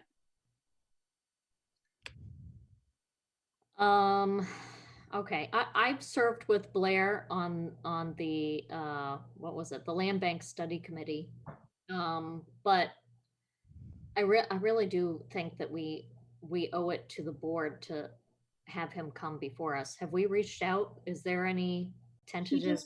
He just returned from a 6-week trip and is getting me his availability. We also received an additional application for the planning board today, so that seat would be contested technically because it's an expiring position and there's a new applicant, which I've forwarded to the planning board staff, and they're reaching out to do the normal vetting process. But as it stands right now, there are 2 vacancies that could have folks go into, and then we're looking for a reappointment on Steve Hyken. John. I just want to add that I had a conversation with Steve Hyken earlier today, and perhaps there's just some confusion in the air about this, but he did say to me that he thinks there's actually an additional opening on the board. So in other words, there would be room for appointment of Steve and Blair and the 2 new applicants that we have on the agenda tonight, and then possibly a 3rd applicant. I don't believe so. Well, as I say, there could be some confusion in the air, but he seemed to think so. So this is what I'd like to propose. Oh, Bernard. Yeah, let me just say, I would be very uncomfortable if we were putting Blair Hines in competition for his seat with someone that just applied. I mean, Blair, I think most of us know Blair. He's very, very good in what he does. If we were to lose him because we have a great applicant also applying for a position that turns out to be just the one position left, I think we'd really be hurting the town. And I think that suggests that maybe if there is another applicant, that applicant should be considered in together with Chipperimo and Garinza, the 2 other new appointees. It's just my view. My proposal is that we put Steve Hyken's name before us, and I feel very strongly about, was it Shelley that interviewed before one of our town meeting nights? Yes. She was amazing. And then we leave 2 openings. We interview Blair, and we pick from the people that Or left. Yeah. Sounds good to me. Sure. Okay. So Mel, do you want to do this appointment thing, or do you want me to do the roll call? Yeah, why don't you do it? Okay. So all those in favor of reappointing Steve Hyken to the planning board, say aye. Bernard. Aye. Raul. Aye. John. Aye. Miriam. Aye. And the chair votes aye. Almost forgot. It's getting late. And now the name Shelley, what is her last name? Chippermo. Okay. CHI. Okay. What Mel just said. Okay. So we all remember her. I agree with the chair that she's a great candidate, but I hope other people remember her and agree to that also. One of the best 30-second elevator pitches I've seen. I'm putting her name forward to be appointed to the planning board. All those in favor say aye. Bernard. Aye. Raul. Aye. John. Aye. Miriam. Aye. And the chair votes aye.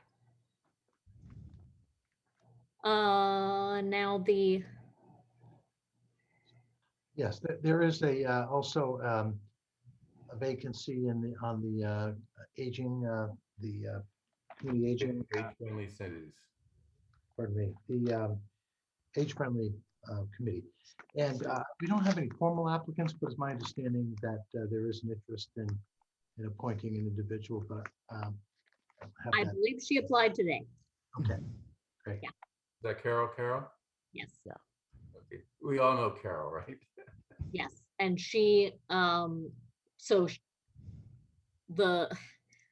position she's replacing is that of her late husband. If anyone can replace Frank Carroll, it has to be Carol, but Frank was incredible. You would actually water the plants at all the libraries. Okay, so I move that we appoint Carol Caro to the Age Friendly Cities Committee. All those in favor, say aye. Bernard, Aye. Raul, Aye. John, Aye. Miriam, Aye. and the chair votes aye. Okay, is that it? Yes. Okay. Uh, Oh my God.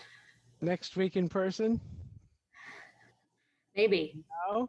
This whole like not having AC thing. Ooh. You had me with the pizza. I'm going to be in Oregon next week. So if y'all are in person, I'm calling in. Okay. You can be like Rita McNally on the phone. Rita McNally facing whatever she wants. All righty. Okay, thank you all. Sorry for the late hour. See you all soon. Bye.